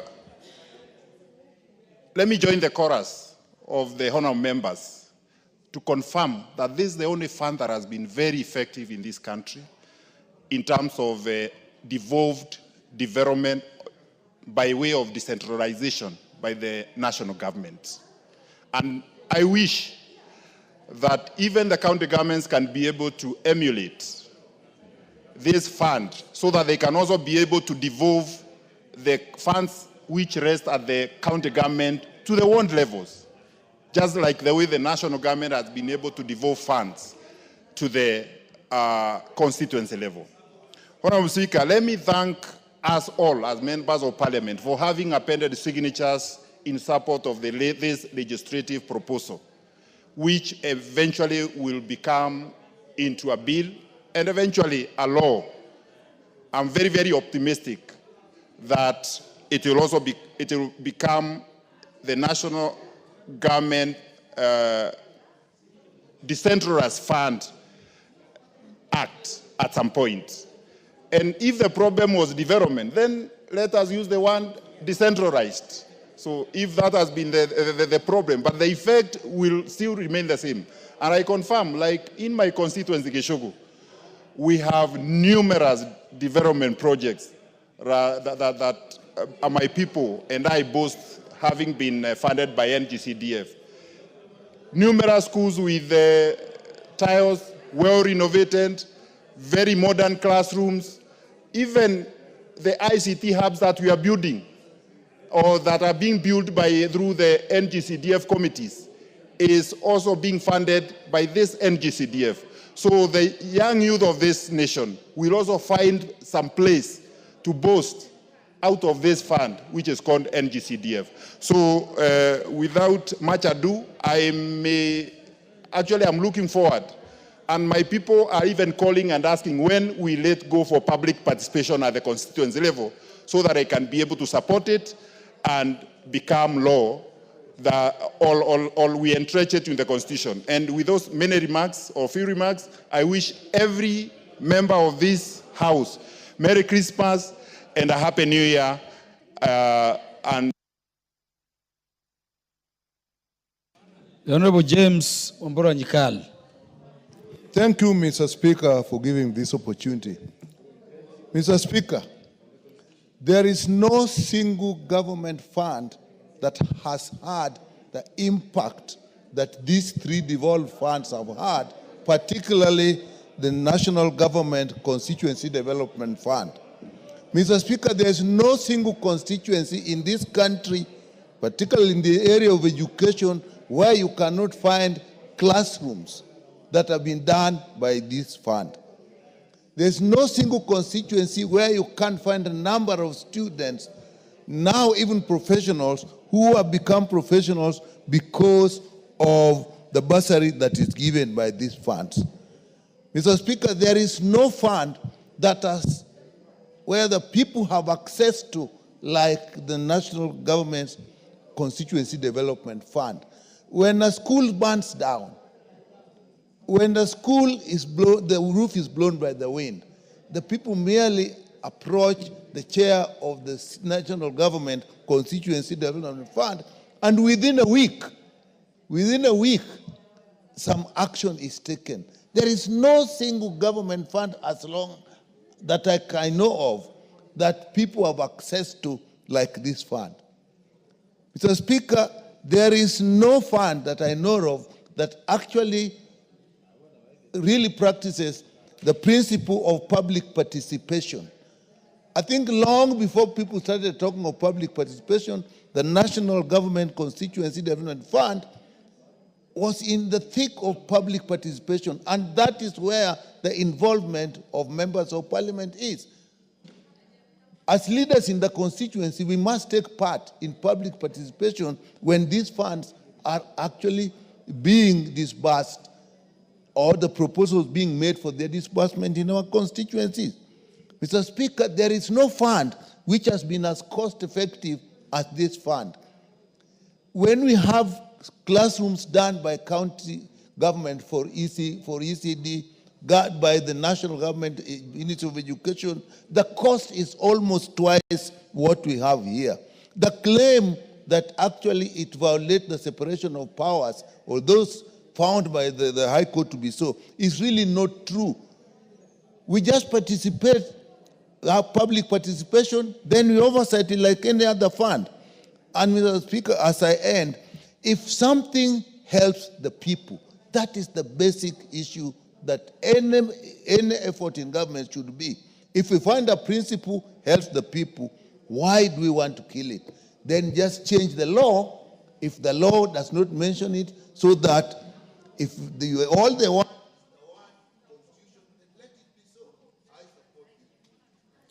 The Honorable Karoli Omondi. Thank you very much, Honorable Speaker.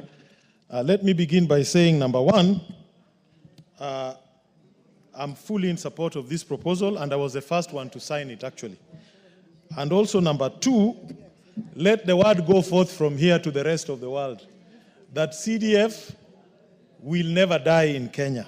It will never die. We will keep amending the law, I've said it before, until such time that the courts will be happy with whatever we will have. That said, Madam Honorable Speaker, I think there's a misconception that when MPs sit down with their constituents to select priority projects, that there's an infringement of the doctrine of separation of powers. When you go to an election and you present a manifesto and you win, you are given a mandate to do two things: to prioritize development projects for your people, because that's the basis upon which they voted for you, and you are given the budget-making power, whether it is a parliamentary system or a presidential system like the one we have. And once you have that power, you are not breaching the doctrine of separation of powers, because you've been given a mandate. That is why budget-making power sits with those in authority, those who have been elected. And if you go to the Westminster model, the same MPs who make budget are the same ones who oversight the implementation of budget. I completely don't understand this nuance the courts are saying, that MPs sitting down with their constituents, having been elected, are violating the doctrine of separation of powers. When you present your manifesto and you are elected, whether in a parliamentary system or a presidential system, you have the mandate to prioritize development, to make budgets, and to oversight the budget implementation. So I think we need to go back and have this discussion with the courts. Secondly, I think CDF has the best accountability mechanism of all the funds of government. There's no overpricing, there's no excessive profit. It helps with money circulation at the grassroots. There are no pending bills. It is the local people who end up doing most of these works after selecting them. There is no other development mechanism in the Republic that can be compared to CDF. But even if the courts say the constituency is not a development unit, is an electoral unit, there's no problem with that. Within those constituencies, there are sub-counties. So we just need to align the sub-counties within the boundaries of the constituencies. And whatever they want, we will confine it there and get it. But this is the most impactful fund in the Republic of Kenya. Finally, Honorable Speaker, let me wish everybody a Merry Christmas and start a book club in Parliament by inviting everybody to buy this book and spend the next 2 weeks reading it, Why Nations Fail. The Origins of Power, Prosperity, and... The Honorable Lydia Ziggy, the MP for Taita Taveta. Asante sana Bwana Spika, hata mimi kunipatia fursa ili niweze kuchangia mada hii ambayo ni mada ya muhimu sana katika nchi yetu ya Kenya. Mambo ya NGAF na mambo ya NGCDF ni masuala ambayo ni ya muhimu sana, kwa sababu fedha hizi za NGAF na fedha hizi za CDF ndo, na miradi ambayo inafanywa na NGAF na miradi ambayo inafanywa na CDF ndo miradi ambayo inaonekana kule mashinani. Bwana Spika, pembe zote za nchi ukitembea, majengo, shule ambazo zimeweza kupata kuboreshwa, zimeboreshwa kupitia pesa za CDF. Maofisi za machifu na vile vile masuala mengi, hata ile pesa ya kusaidia wanafunzi ya basari ambayo inayosikika sana kule mashinani, ukiuliza wananchi wanayoijua ni pesa ambazo zinatoka kwa masuala ambayo ni ya CDF, Mheshimiwa Spika, na mambo ya NGAF.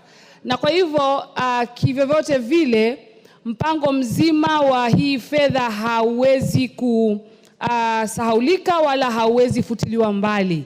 Nataka kuwapongeza wajumbe wenzangu ambao wamechukua fursa ya kufanya mchakato mzima wa kukusanya zile sahihi ili tuweze kuweza kujumuisha masuala haya katika katiba. Na mimi naunga mkono kwa sababu Mheshimiwa Spika, tumeona pesa nyingi ambazo zimetengwa kwa mambo ya devolution, kwa mambo ya county government, zikienda kule hatuzionei kazi yake sana. County nyingi tumeona kuna uzembe fulani. Tunaona wananchi wakilia masuala kama yale ya afya ambayo alipelekwa katika mambo ya devolution. Tunaona ni shida tupu. Wananchi wanalia hakuna madawa, hospitali zimezorota kabisa, na masuala mengi hata ya maji ambayo yalikuwa devolved imekuwa ni shida kule mashinani. Na kwa hivyo mara nyingi ukiwauliza fedha ambazo zimekuwa za manufaa sana ni zile za ngafu za mama county na zile za ambazo zinatoka kwa wajumbe za NG-CDF. Na kwa hivyo mimi naunga mkono, niko katika mstari wa mbele ya kwamba tuweze kujumuisha mpango mzima huu, na hata wale masenators pia waweze kupata ile fedha ya kusimamia na kuangalia vipi county zetu zinaendeshwa katika ile oversight fund. Na kwa hivyo nashukuru sana na naunga mkono. Asante kwa kunipa hii fursa. Honorable Adan Keinan will be followed by Honorable Naomi Wako, then the Honorable Anthony Olwach. Thank you, Mr. Speaker. Mr. Speaker, the institution of CDF and the framers of that law have freed Parliament from the yoke of the office of the presidency and from the yoke of marginalization, Madam Speaker, generally by the members of the executive. Mr. Speaker, before we enacted NCDF, the member of Parliament was a pauper. The member of Parliament was the most disadvantaged. The member of Parliament was not respected. The member of Parliament was not part of the national development agenda. And Madam Speaker, luckily the framers of the current constitution have equated representation to our sovereignty. Those individuals outside there who have put every effort to rubbish the role of the member of Parliament, I think are indirectly sabotaging our constitution. Madam Speaker, Mr. Speaker, to my colleagues who are new, I want to tell you that what we have, the assumption outside there, through the agents of devolution, is as if there is federalism. What we have is an economic devolution. An economic devolution means bringing resources to the grassroots. But that has been abused. Mr. Speaker, historically, where I come from, I've represented two constituencies, Wajir West and Eldas. When I was first elected as a member of Parliament for Wajir West, as a young legislator, Wajir West was the only constituency in the history of Kenya without a single secondary school, Mr. Speaker. But Mr. Speaker, having been there for a decade plus, I left that constituency with so many secondary schools, so many primary schools, and so many other institutions, courtesy of CDF.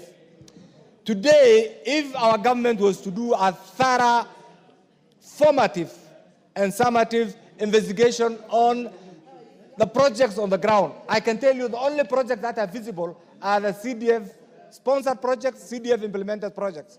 So you, as a member of Parliament, you should have no apologies whatsoever for standing firm with CDF. But I also want to believe with you, let's allow our senators to get a Senate oversight fund, because there's so much resources that has been devolved through devolution.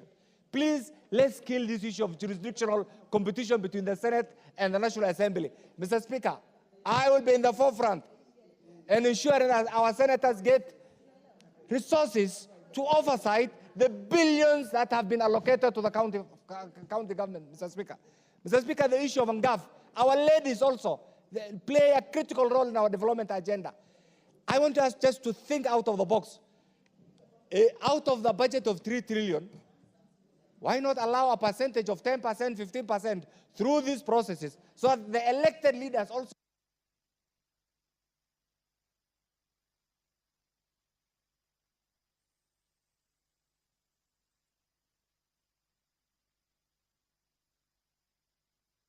One minute, because of... Do you want to be bystanders in the development agenda of this country? Do you want to watch other people and remain aloof in the implementation? How will you implement your development agenda? You have been elected on a platform.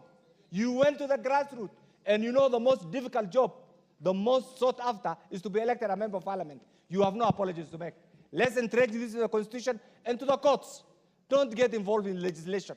Let your role be neutral apitas in interpreting the law as it is. Don't take sides.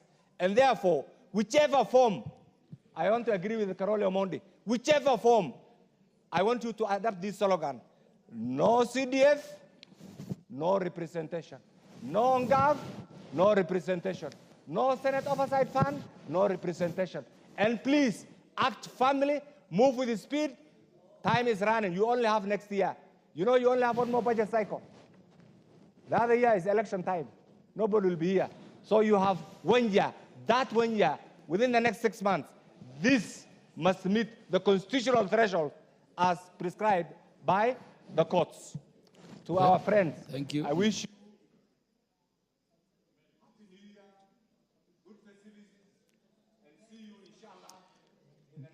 The Honorable Naomi Wako. Thank you, Honorable Speaker, for allowing me to add my voice to this very, very important legislative proposal to amend the Constitution under Standing Order 114-7A. Honorable Speaker, matters NGCDF, matters NGAF are very special to us, simply because it's not that it is special to us because it is coming to us, but it is because it is making a lot of difference to the people on the ground. Many poor children have received bursaries. Many schools have been developed and classes built. Many things have changed because of NGCDF. This has empowered the members of parliament to be relevant to their constituencies. Honorable Speaker, when it comes to NGAF, the women leaders who are here, women representatives who are the county MPs, receive only 7 million point something per constituency to make that difference.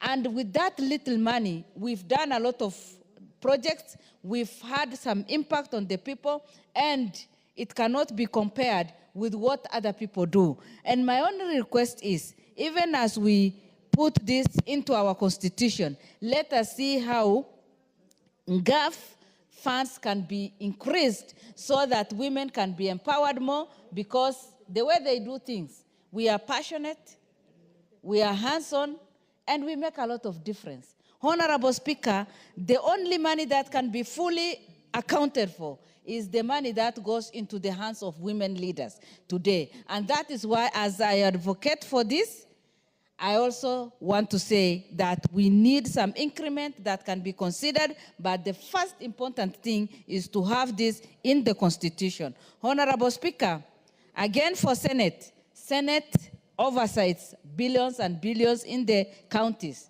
And it is only honorable to empower the senators to do that. With those few remarks, I wish everybody Merry Christmas, and also thank everyone, every member of parliament here, for all the support they have given us as leaders and for all the business that we have transacted. Thank you. I'd pronounced myself on who speaks next, the Honorable Anthony Oluoch.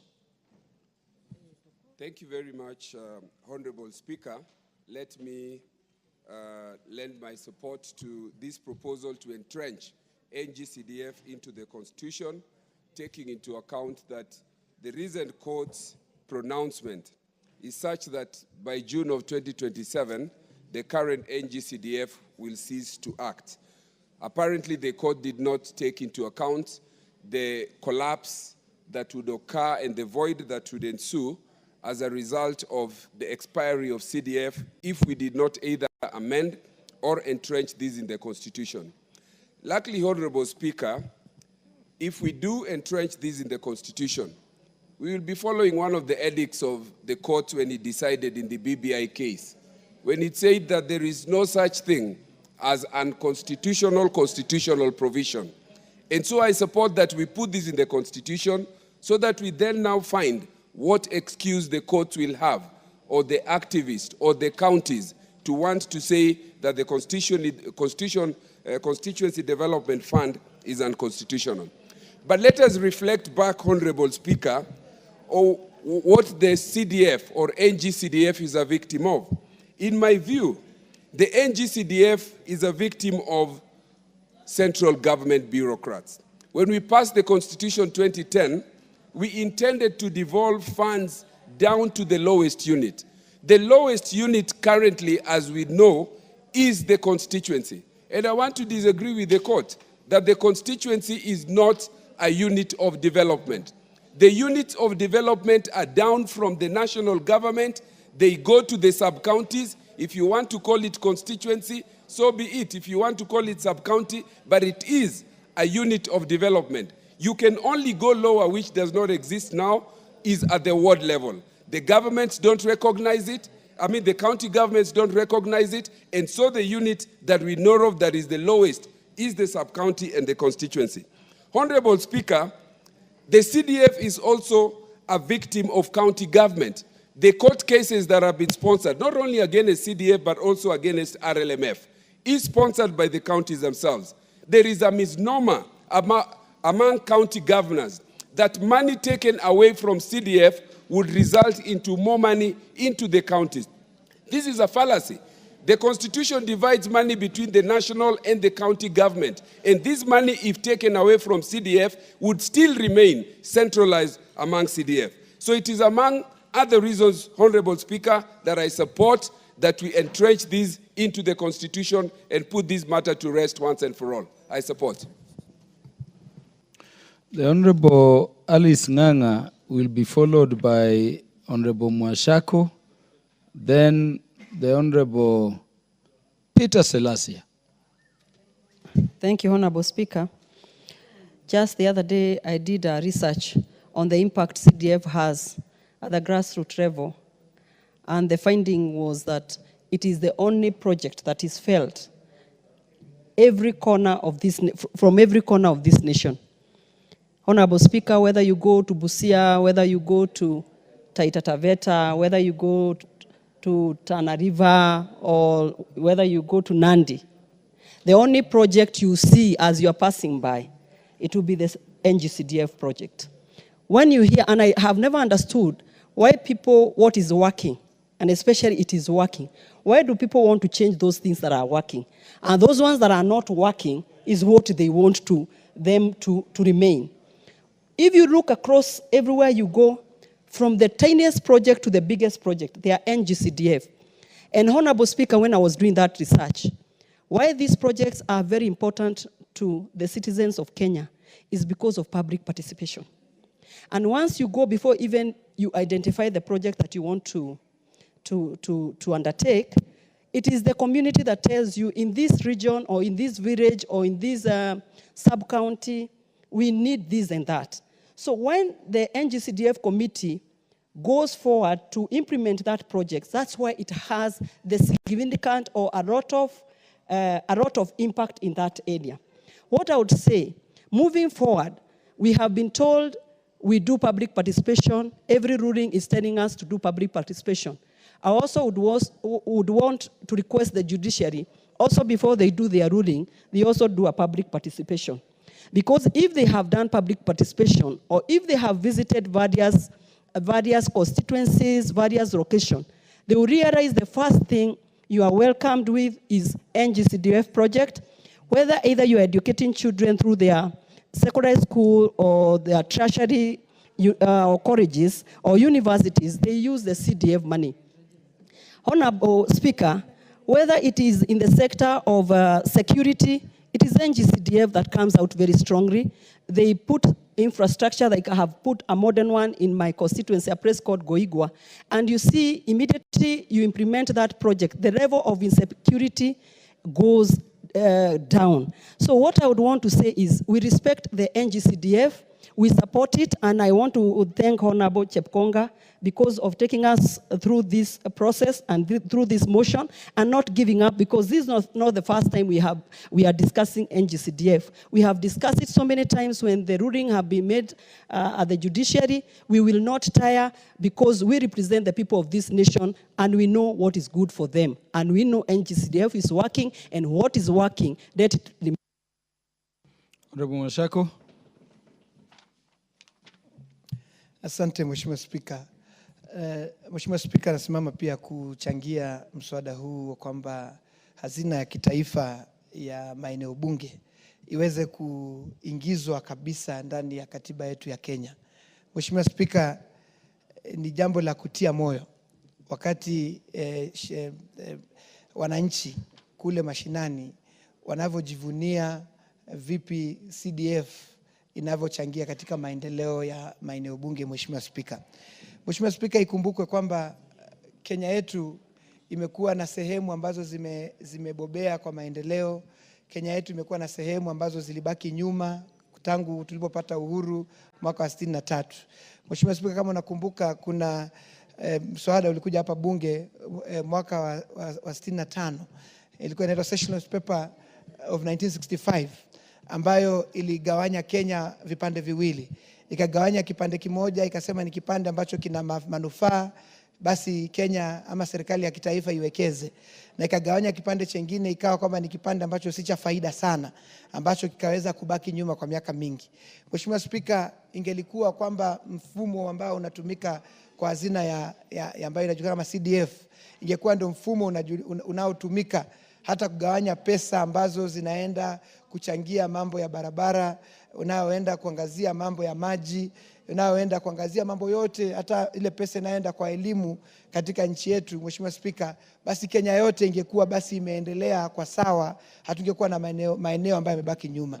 So Mheshimiwa Spika, mimi niseme kwamba hii hazina ya CDF inatakikana sana ichungwe, na si ichungwe tu na wabunge, hata serikali ya kitaifa yatakana ijue kwamba hii ndio hazina peke yake ambayo inafikia mwananchi wa kule mashinani kabisa. Mheshimiwa Spika, Mheshimiwa Spika, niseme tena kwamba pesa hizi za CDF leo hii zinasomesha watoto ambao hawangekuwa wameweza kwenda shule, Mheshimiwa Spika. Na sababu decisions ama maamuzi yanafanyika kule mashinani, basi Mheshimiwa Spika, wanaweza kufikia wale maskini hohehahe ambao hawangeweza kufanikiwa na ndoto zao za elimu, Mheshimiwa Spika. Kwa hivyo Mheshimiwa Spika, niseme tena kile ambacho kinatia moyo sana, Mheshimiwa Spika, hazina ile ya CDF 6% peke yake ndio inatumika kugharamia mishahara na kugharamia zile allowances za ile kamati ambayo inasimamia. Ingekuwa basi hata magatuzi yetu, hii devolution, ingekuwa county zetu basi zimewekewa 1% ya chini namna hiyo ya kugharamia mishahara na zile marupurupu, basi tungeona maendeleo yanafanywa na county zetu, Mheshimiwa Spika. Kwa hivyo tuseme tu sisi kama wabunge na Kenya nzima tu support ama tuunge mkono swala hili, ili hata hazina pesa za maji, za barabara, za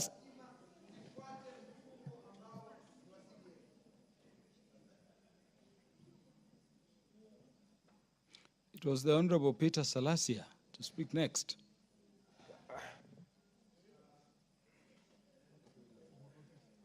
Mr. Speaker, okay. Thank you so much. Mr. Speaker, I want to stand in support of this motion sponsored by Honorable Member Honorable Chepkonga. And I want to thank him because of the seriousness he has shown in terms of mobilizing the number of the people to support it. And that is why I've said that I have to be here until we finish up this motion. The reason why I do support the CDF is because with the CDF, it is strengthening us. It has given us, even the House, to have more powers to oversight the executive. I think because of the CDF, we will not even be found ourselves to go to the State House to seek for development. We'll be here and even criticize the government when we have seen they have made any mistake without fear of not being selective when it comes to giving up development. You look at and I want to thank they come up with the social media. The members of parliament, they are doing a lot of work, but it's only that some of them, they are not on social media. And that is why some of the Kenyans cannot understand the work that they are doing in their their constituencies. But I'm happy that right now the members of this nation have now noted the importance of the CDF funds.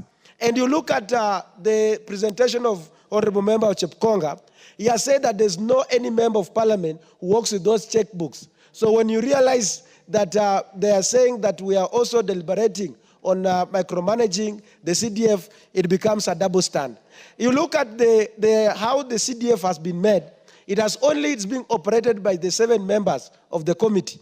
And this is something that Kenyans need to understand and know why the CDF with only 38 billion, you can see across the country, you can see a lot of work compared to the 380 billion going to the counties. And that is why we really need now to go and look at why the counties are having a lot of problems in terms of service delivery is because of the wage bill. You look at the CDF, they do not have the wage bill problems. Only the 7 members which are entitled to the allowances and with the maximum number of the meetings they have to meet. So we want also to call upon the Senate or whoever is in charge about the counties. Because the counties, the wage bill all the way from the community village administrator, ward, all the way sub-county, or chief officer, and we find that the wage bill is taking about 70 or 60% of the entire budget. So we must look at how the counties can reduce their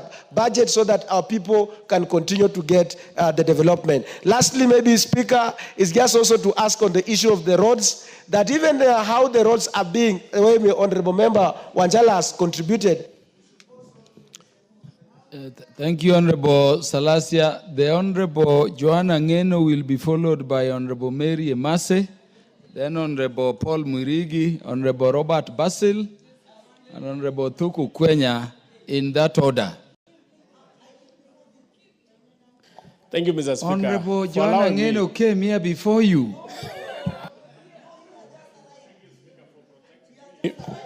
Thank you, Speaker, for protecting me. Mr. Speaker, I wish to thank the member for Ainabkoi, Mheshimiwa Chepkonga, for actually making it right,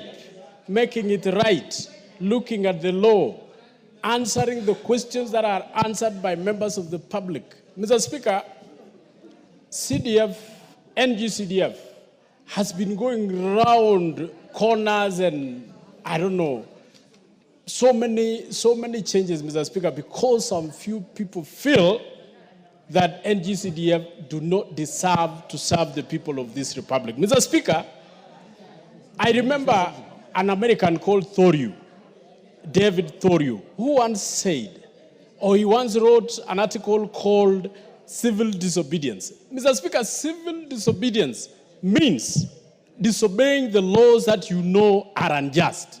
Mr. Speaker, I believe the rulings which have been made by the courts severally has been parts of those laws that the people of this republic should civilly disobey. I say so because Mr. Speaker, CDF, NGCDF, whatever name it has been named, just like what my colleagues have said, salvaged the image of the people of this republic. NGCDF managed to equalize many areas, Mr. Speaker, which has always been marginalized. Mr. Speaker, NGCDF has brought value to the society. NGCDF has made people who would not have accessed education, Mr. Speaker, to access education. NGCDF, Mr. Speaker, has made people access roads, access many things that would have not have happened in this republic, Mr. Speaker. The reason why I feel this continuous litigation against NGCDF, Mr. Speaker, is because of just sibling rivalry. There are some members of the counties who feel members of parliament, when they oversee these NGCDF, they make inroads in the society. Mr. Speaker, I wish to thank Yepkonga and say, let us entrain this in the Constitution, allow it to work. Lastly, Mr. Speaker, I wish to wish members of this House and the members of this country Merry Christmas and a Happy New Year. And I also wish to take this opportunity, Mr. Speaker, to invite members of this House and members of the public to attend a session in Kapkatet, Mr. Speaker, which is called Kalenjin Music Festival, Mr. Speaker. That will be a great moment for all of us to attend. Mr. Speaker, you are invited. I thank you, Mr. Speaker. I'd said the Honorable Mary Emase. Can I have the mic? Oh. Thank you, Honorable Speaker, for this opportunity. I also would like to support the proposed amendment to the Constitution to anchor NGCDF, NGAF funds, and the Senate oversight funds into the Constitution. Honorable Speaker, NGCDF is the best thing that ever happened to this country. So it must be protected, it must be defended, and it must be celebrated. Because, and at this juncture, Honorable Speaker, I want to appreciate, congratulate and applaud all the leaders who established NGCDF. Honorable Speaker, one of the reasons why there is discontentment, people are not happy in certain quarters or parts of the country, is because of the feeling of exclusivity. Exclusivity in development, exclusivity in appointments, exclusivity in many things. But NGCDF, I dare say, was the first equalizer, because I'm told before the promulgation of the Constitution, development used to follow regions that were politically correct. But today, every region, irrespective of your political affiliations, you get the basic development, Honorable Speaker.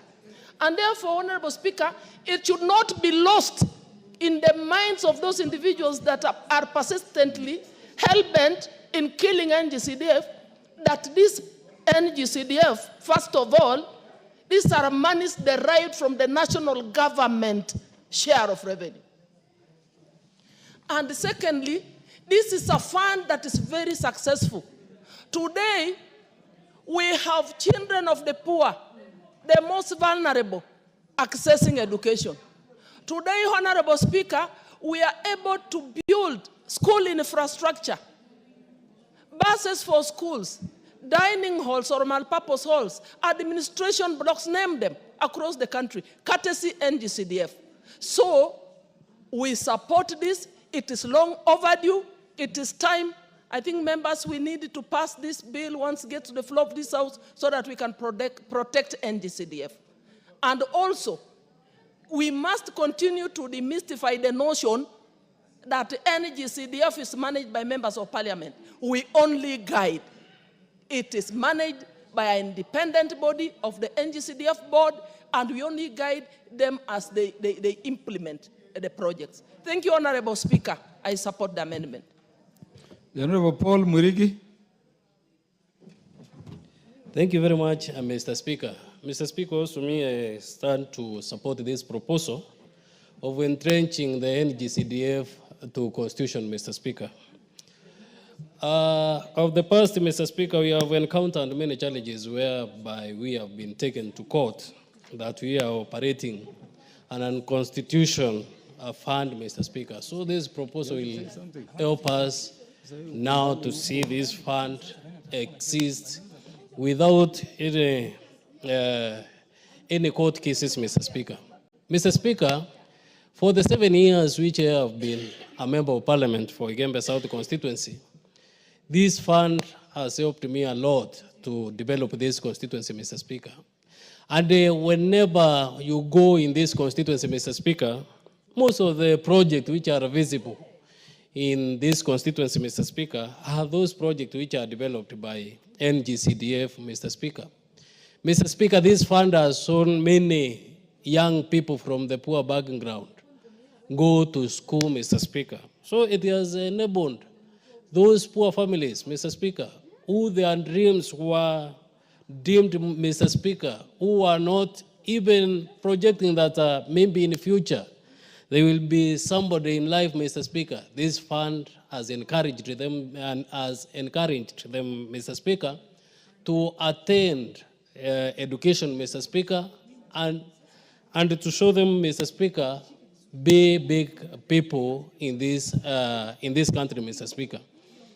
Also, Mr. Speaker, this is one of the funds which exposes the constituent or the public, Mr. Speaker, to public participation, whereby they participate to see what development they want be done in their various areas, Mr. Speaker. Also in security sector, Mr. Speaker, this fund has improved eminently, Mr. Speaker, on these areas, Mr. Speaker, whereby all the police stations, chiefs camps, Mr. Speaker, this fund has built them, Mr. Speaker. Mr. Speaker, also the women or the Gulf, Mr. Speaker, also this is another fund, Mr. Speaker, which helps our people on the ground, Mr. Speaker. And also I support it to be entrenched in the Constitution, Mr. Speaker, so that our women can have something, Mr. Speaker, to take to the people on the ground. Mr. Speaker, the people of Wigembe South constituency, Mr. Speaker, have given me support for The Honorable Robert Basil.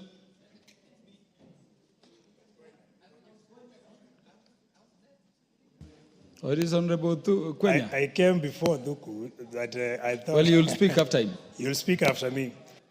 So thank you, Mr. Speaker. Allow me to add my voice to the members who have spoke before me on the legislative proposal to entrench NCDF in the Constitution, Mr. Speaker. From onset, Mr. Speaker, those who are before or who are in school before the NGCDF was crafted can attest to you that NGCDF has done a tremendous work in bridging the gap on education matters, Mr. Speaker. And the judges who coached away the NGCDF don't seem to understand how NGCDF operates or how it works. And I want to call them, or any Kenyan who is a patriot, to really understand that NGCDF is a very essential kitty which we can't take away from this particular, or from our country. Mr. Speaker, if you recall very well, NGCDF has actually bridged the development gap, Mr. Speaker, across the country. Mr. Speaker, before NGCDF, our parents were overburdened by Arambis, Mr. Speaker. And considering that our budget is not itemized, Mr. Speaker, NGCDF is the only kitty that brings equity on matters with education, matters with security, and other activities that are done by NGCDF, Mr. Speaker. Importantly, our country needs to attain SDG 4, which talks of inclusivity and equity in terms of quality education, Mr. Speaker, and NGCDF will support Kenya to achieve or attain SDG 4 on education. Mr. Speaker, we have something called sphere standards, which you recall for quality education, Mr. Speaker. Without NGCDF, Kenya will fall below in terms of attaining the requirements of sphere standards, which are global measures or global units that guide issues with education, among other issues within our facets of the economy. So, Mr. Speaker, lastly, we talk of gap. Issue to do with equality when it comes to closing the gender gap cannot be attained when we don't have gap. So, Mr. Speaker, anyone who means well for this country should allow us to entrench NGCDF, GAF, and Senate Oversight Fund within the Constitution. Thank you, Mr. Speaker. I support. Honorable Thuku Kwenya. Thank you, Mr. Speaker, for this opportunity. I wish in a very special way to emphatically support this proposal. And I can't wait for that day that we're going to discuss the entrenchment of this bill in the Constitution, so that then we have a Constitution provision whereby CDF is entrenched. And Mr. Speaker, for many reasons. One, for the last 20 years or so, more than 20 years since the introduction of CDF, we know the kind of exploits that this has been able to do in our single constituencies. Some of the members sitting here today are here because they got an enabler through education, through this fund that we so celebrate, that is CDF. Mr. Speaker, I fault the drafters of our Constitution 2010 because I believe, were it not for experiment, because I think we were doing, we were trying to reinvent the wheel. We should have devolved our government through the constituency or to the constituency level, so that then we have 290 devolved units of government and do away with the county government. All we did with the devolution that we introduced was to reinvent the wheel and brought about a very expensive units that are becoming very difficult to run and even to oversight. And Mr. Speaker, I think we'll also get some constitutional moment whereby then should think of disbanding all the county government and having these units as constituencies, because they turned out to be the most efficient. Constituencies are very efficient. We only spend 6% of the fund on management of the same. And therefore, Mr. Speaker, because of time, I just want to say that CDF is here to stay, and no court of its good standing should pronounce this as unconstitutional, because what is of public interest should be given first preference. Thank you, Mr. Speaker. Honorable Wilberforce Oundo. Thank you, Honorable Speaker. Let me stand and go on record to support my colleagues for bringing this constitutional amendment to entrench the NGCDF plus everything else indicated here, Senate oversight plus NGAF. Honorable Speaker, Article 6.3 of the Constitution compels state organs, and that means the government, to reasonable access to services all parts of the country. Secondly, Honorable Speaker, Article 43 has a list of economic and social rights that have literally been met by NGCDF.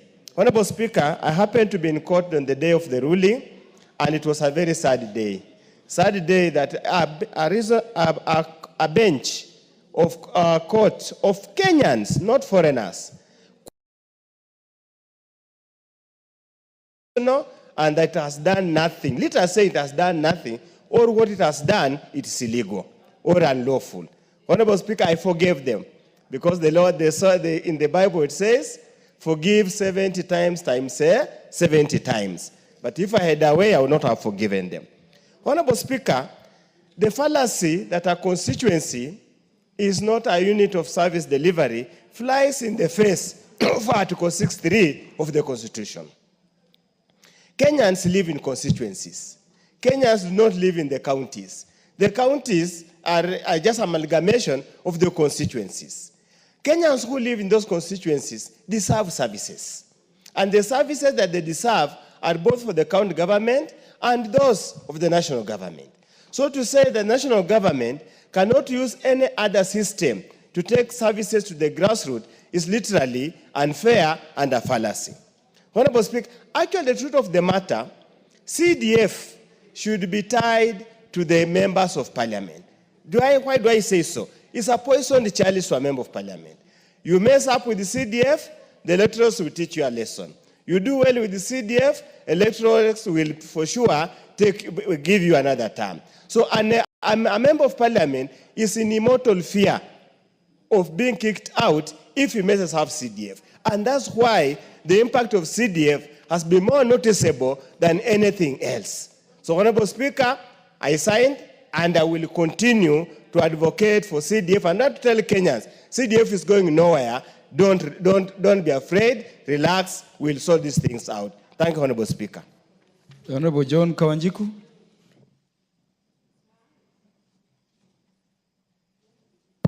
Thank you, Honorable Speaker. I want first to rise and support this motion, and particularly also congratulate the two members, Honorable Chepkonga and the committee that has sat down and come up with the specifics of making sure that we entrench NGCDF and GAF and Senate oversight into the Constitution, Mr. Speaker. It is clear, and I understand that the mood of the House, that the majority of the members understand the concept of the CDF, Mr. Speaker. Many projects that we have undertaken in our constituency, including making sure that we have built modern police post, Mr. Speaker, whereby that in the security sectors that have been neglected for a very long time. When you talk about the education sector, making sure we modernize our public day schools, our public primary schools, making sure that we oversight and make sure that every member of each and every constituency is able to benefit from the bursary, Mr. Speaker, and make sure that we prudently ensure and oversight the mandate that we have been allocated to us by the NGCDF. Mr. Speaker, we must also say that is the unit of the devolution that really works. Sometimes we normally spend a lot of money giving governors a lot of resources, but you can't be able to locate this money within our constituency. But within the constituency, you can be able to see different projects that has been done by the NGCDF, Mr. Speaker. Even though I was against the Senate Oversight Fund, but I feel like it is high time we also support the Senate so that they also make sure that devolution work and prudent use of government resources through the devolution, Mr. Speaker. I rise to support. Honorable Joseph Oyula.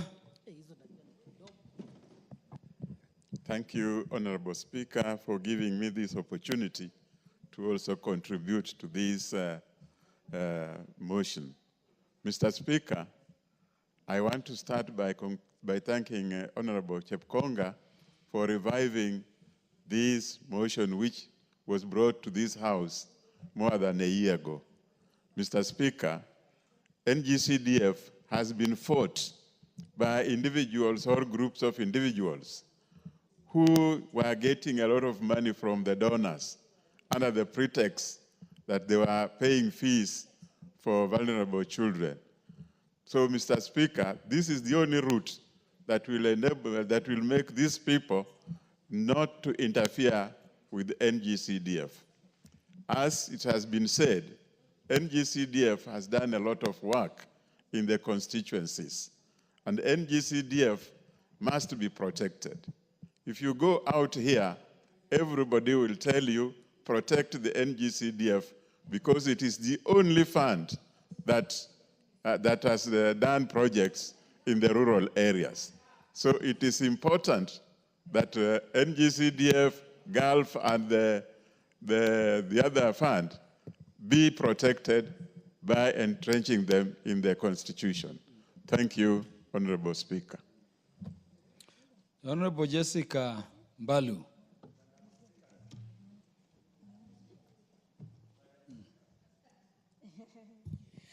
Thank you, Honorable Speaker, for giving this opportunity to add my voice in support of the legislative proposal to entrench the NGCDF, the GAF, and the Senator's oversight into the Constitution.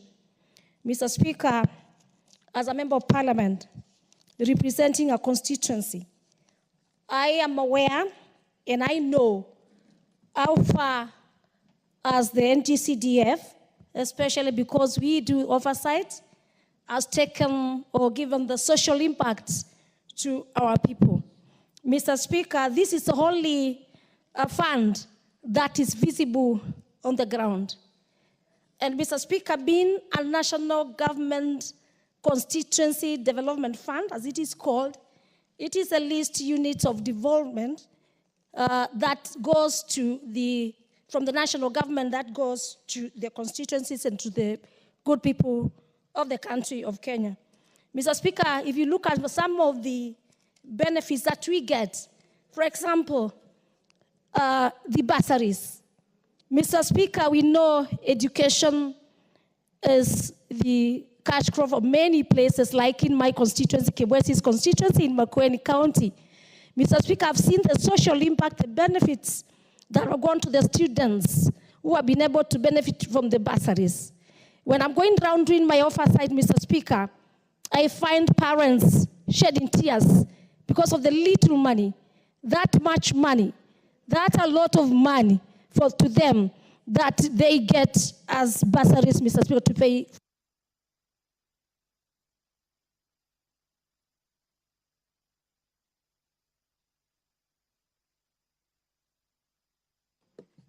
Your time is up.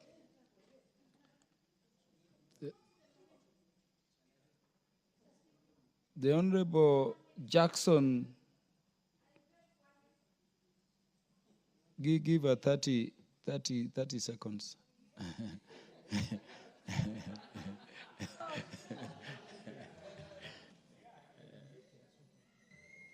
Maybe it's a system. Power has gone. The ICT system. Yeah, Mr. Speaker, I think it says ICT, but I will just take your instructions, Mr. Speaker. The benefits of the security, Mr. Speaker, we know what we have done in terms of security. issues of emergencies that occur in our constituencies. Mr. Speaker, the NGCDF has been able to cater for all that. And so I want to say also, because we have the women reps in the House, Mr. Speaker, when they get gov money and when it is entrenched in the Constitution, Mr. Speaker, we'll be able to walk tall. And as most of us said, we want to promise Kenyans, we are the lawmakers, and we'll ensure that we entrench NCDF and make it constitutional as it is required even by the court. Mr. Speaker, with those few remarks, I want to thank you. And I'd said Bishop Jackson Kosgei. Thank you, Mr. Speaker. The Honorable First Bishop. of all, I wish to congratulate the Member of Parliament for bringing this constitutional amendment proposal on this fund. It has been said, shared prosperity in a nation enhances two important things. Number one is national pride for its citizens. Also, it brings about inclusiveness in the society, that everybody feels he belongs to that country. And one of the ways that brings this particular prosperity closer to every citizen in a closer and in a very inclusive way is through this system of funding, which touches on every constituency. Mr. Speaker, because I can see time is a bit short, I want to mention I have 3 reasons why. 1, you cannot deny citizens a right they have enjoyed. That is the law. 2, the impact of this fund over the years, it has had an impact on the people, and it can be seen. And finally, to entrench it in the Constitution, we will ring-fence it against those people who are overseers in trying to tell us what our Constitution says, and ignoring the benefits of certain funds like this one, which has helped to spread devolution more closer to our people. Mr. Speaker, I support. Honorable Mulanya, Geoffrey. Thank you, Mr. Speaker, for giving me this opportunity to support this particular motion. Mr. Speaker, first, let me congratulate Honorable Chepkonga for bringing this motion so that we can amend the Constitution to entrench NGCDF in the Constitution. Mr. Speaker, when the court delivered its ruling and declared the NGCDF unconstitutional, I was surprised. But at the same time, when I analyzed further, I realized that the judges we have, there are people who are out of reality with the truth on the ground. Before NGCDF, this country, everybody was a guest of honor in Harambes to try and build schools. But you know that these judges are not participating in these Harambes, so they don't feel the pain people go through to build these schools. So, Mr. Speaker, I believe that instead of helping to develop our jurisprudence by stretching the law to the purpose and the need on the ground, they are trying to interpret the law as it is, which is really affecting the common person. I support this particular amendment, Mr. The Honorable Sabina Chege. thank you, Mr. Speaker, and I want to join my colleagues in congratulating Honorable Chepkonga and the team. Mr. Speaker, CDF has really brought development on the ground, and not forgetting GAF that we as women rep fought for, so that our women members of the county can be able to go to the ground and have an impact. Mr. Speaker, the issue of GAF, though not well, a lot of people speak about it, maybe because of the numbers. It has direct impact on our youth and our mothers, and so we would also, I hope that GAF is also going to be entrenched. But even as we say we want the Senate oversight to be entrenched in the Constitution, Mr. Speaker, we need to have a look at it and see what really is the fund supposed or meant to be. Mr. Speaker, as I finish, I just want to say that as we break for Christmas, it has been a tough year for this Parliament, We have had our lessons to learn. Mr. Speaker, as I want to wish every member of this House Merry Christmas and a Happy New Year, and the public at large, I want to urge that we keep peace and beg Kenyans, as your leaders come in, they are fighting for this CDF and GAF and all the funds for your benefit. Kindly allow them to work. We may differ in opinions, but allow your members to come to the ground and work together with you. Honorable Francis Igei, then Honorable Jematia.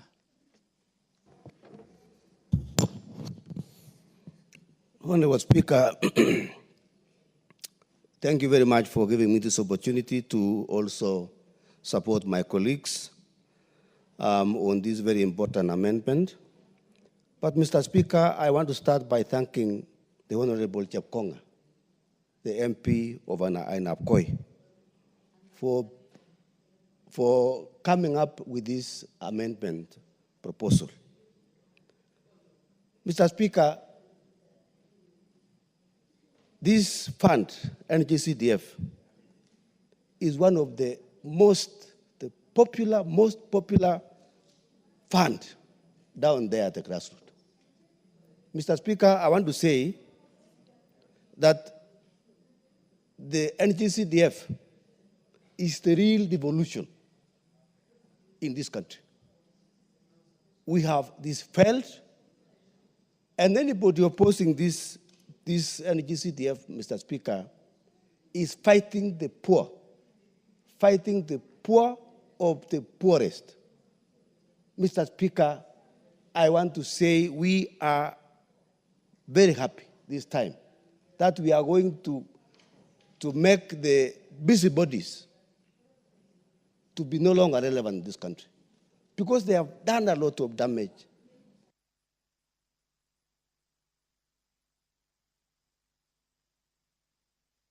Honorable Jematia. Thank you, Mr. Speaker.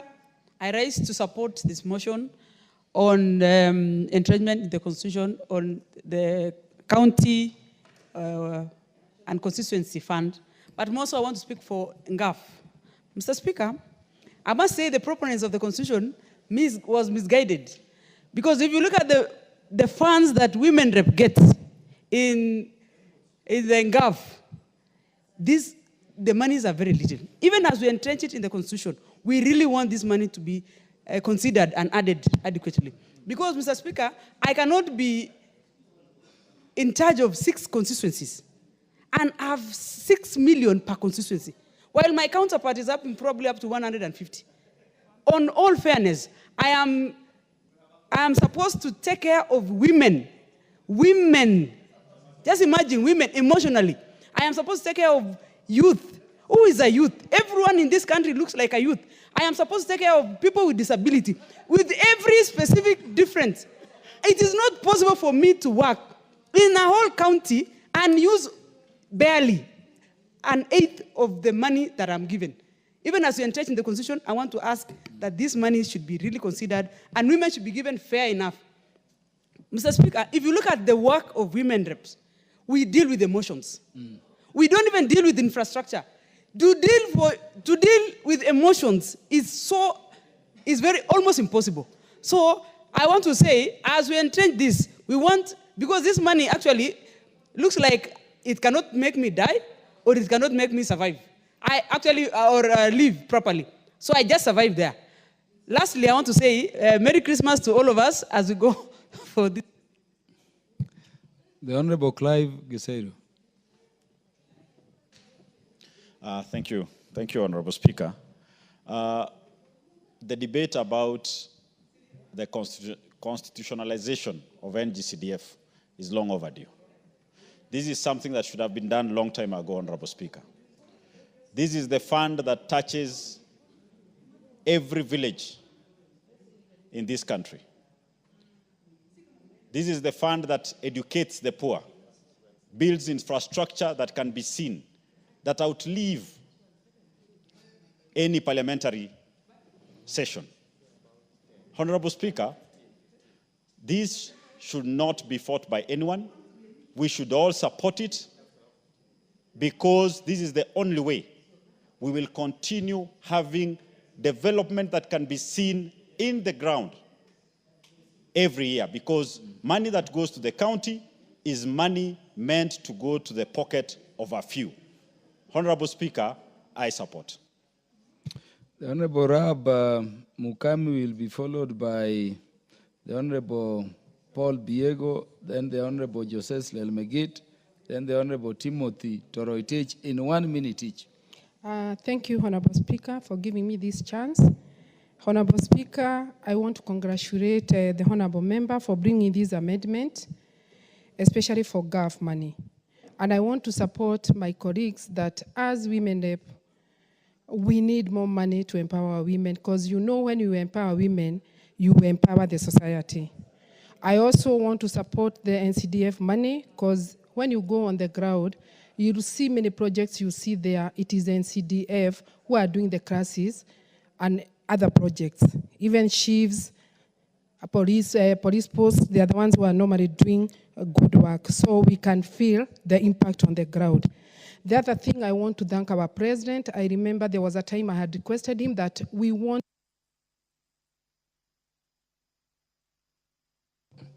Next was Honorable Paul Biego. Thank you, Mr. Speaker. Sir, I raise to support this amendment on NGCDF and Gulf, as we are all aware that this fund has a vote on bursary. Mr. Speaker, bursary is open to local primary and secondary and tertiary institutions, hence accommodates a wide range span of education beneficiaries.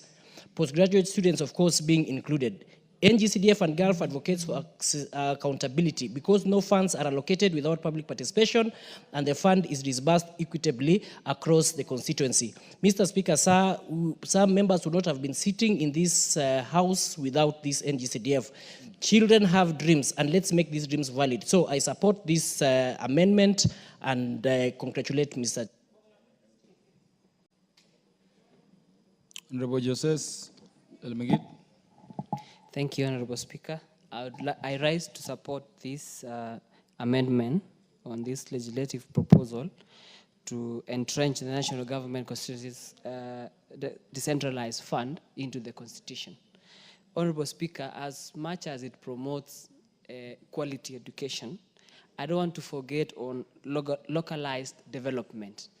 With this NGCDF, Honorable Speaker, we have a lot of businesses and contracts and that benefit the local mwananchi. So I want to support and also support this because we decentralize issues of development and also build the young entrepreneurs out there. Thank you, Honorable. Lastly, the Honorable Timothy Toroitich in 2 minutes. Honorable Speaker, I rise to support the anchoring of the NGCDF fund and GAF in the Constitution. Honorable Speaker, because once it is entrenched, the court cannot declare the Constitution of Kenya unconstitutional. Honorable Speaker, what I oppose is anchoring Senate Oversight Fund in the Constitution. Honorable Speaker, that is akin to saying we want to create a fund to the members of the National Assembly to oversight the executive in functions of the national government under the Constitution. Honorable Speaker, already the senators are paid to oversight, which is their primary role is to oversight county governments. Why should we create a fund for the senators to oversight a function already entrusted to them by the Constitution? Honorable Speaker, we have county assemblies. What is the role of the county assemblies in this country if we are creating a fund to the senators to oversight devolution or to oversight the county governments? Honorable Speaker, I only support the anchorage in respect to the NGCDF and the NGAF. For the Senate, Honorable Speaker, county assembly is enough. The role of oversight mandated by the Constitution, the senators, is enough. Thank you. The time has been short, honorable members, for us to adequately speak to the matter. But as and when it matures, we will have all the time to debate it. Let me, on behalf of the Speaker and on behalf of the leadership of Parliament, commend you and thank all of you for the very active engagement we have had this session. As you go home, enjoy your Christmas. Let us be upstanding, honorable members. Honorable members, the time being 7:07 p.m., this House stands adjourned until Tuesday, the 11th day of February 2025. I will repeat. Honorable members, and the time being 7:07 p.m., this House stands adjourned until Tuesday, the 11th day of February 2025 at 2:30 p.m.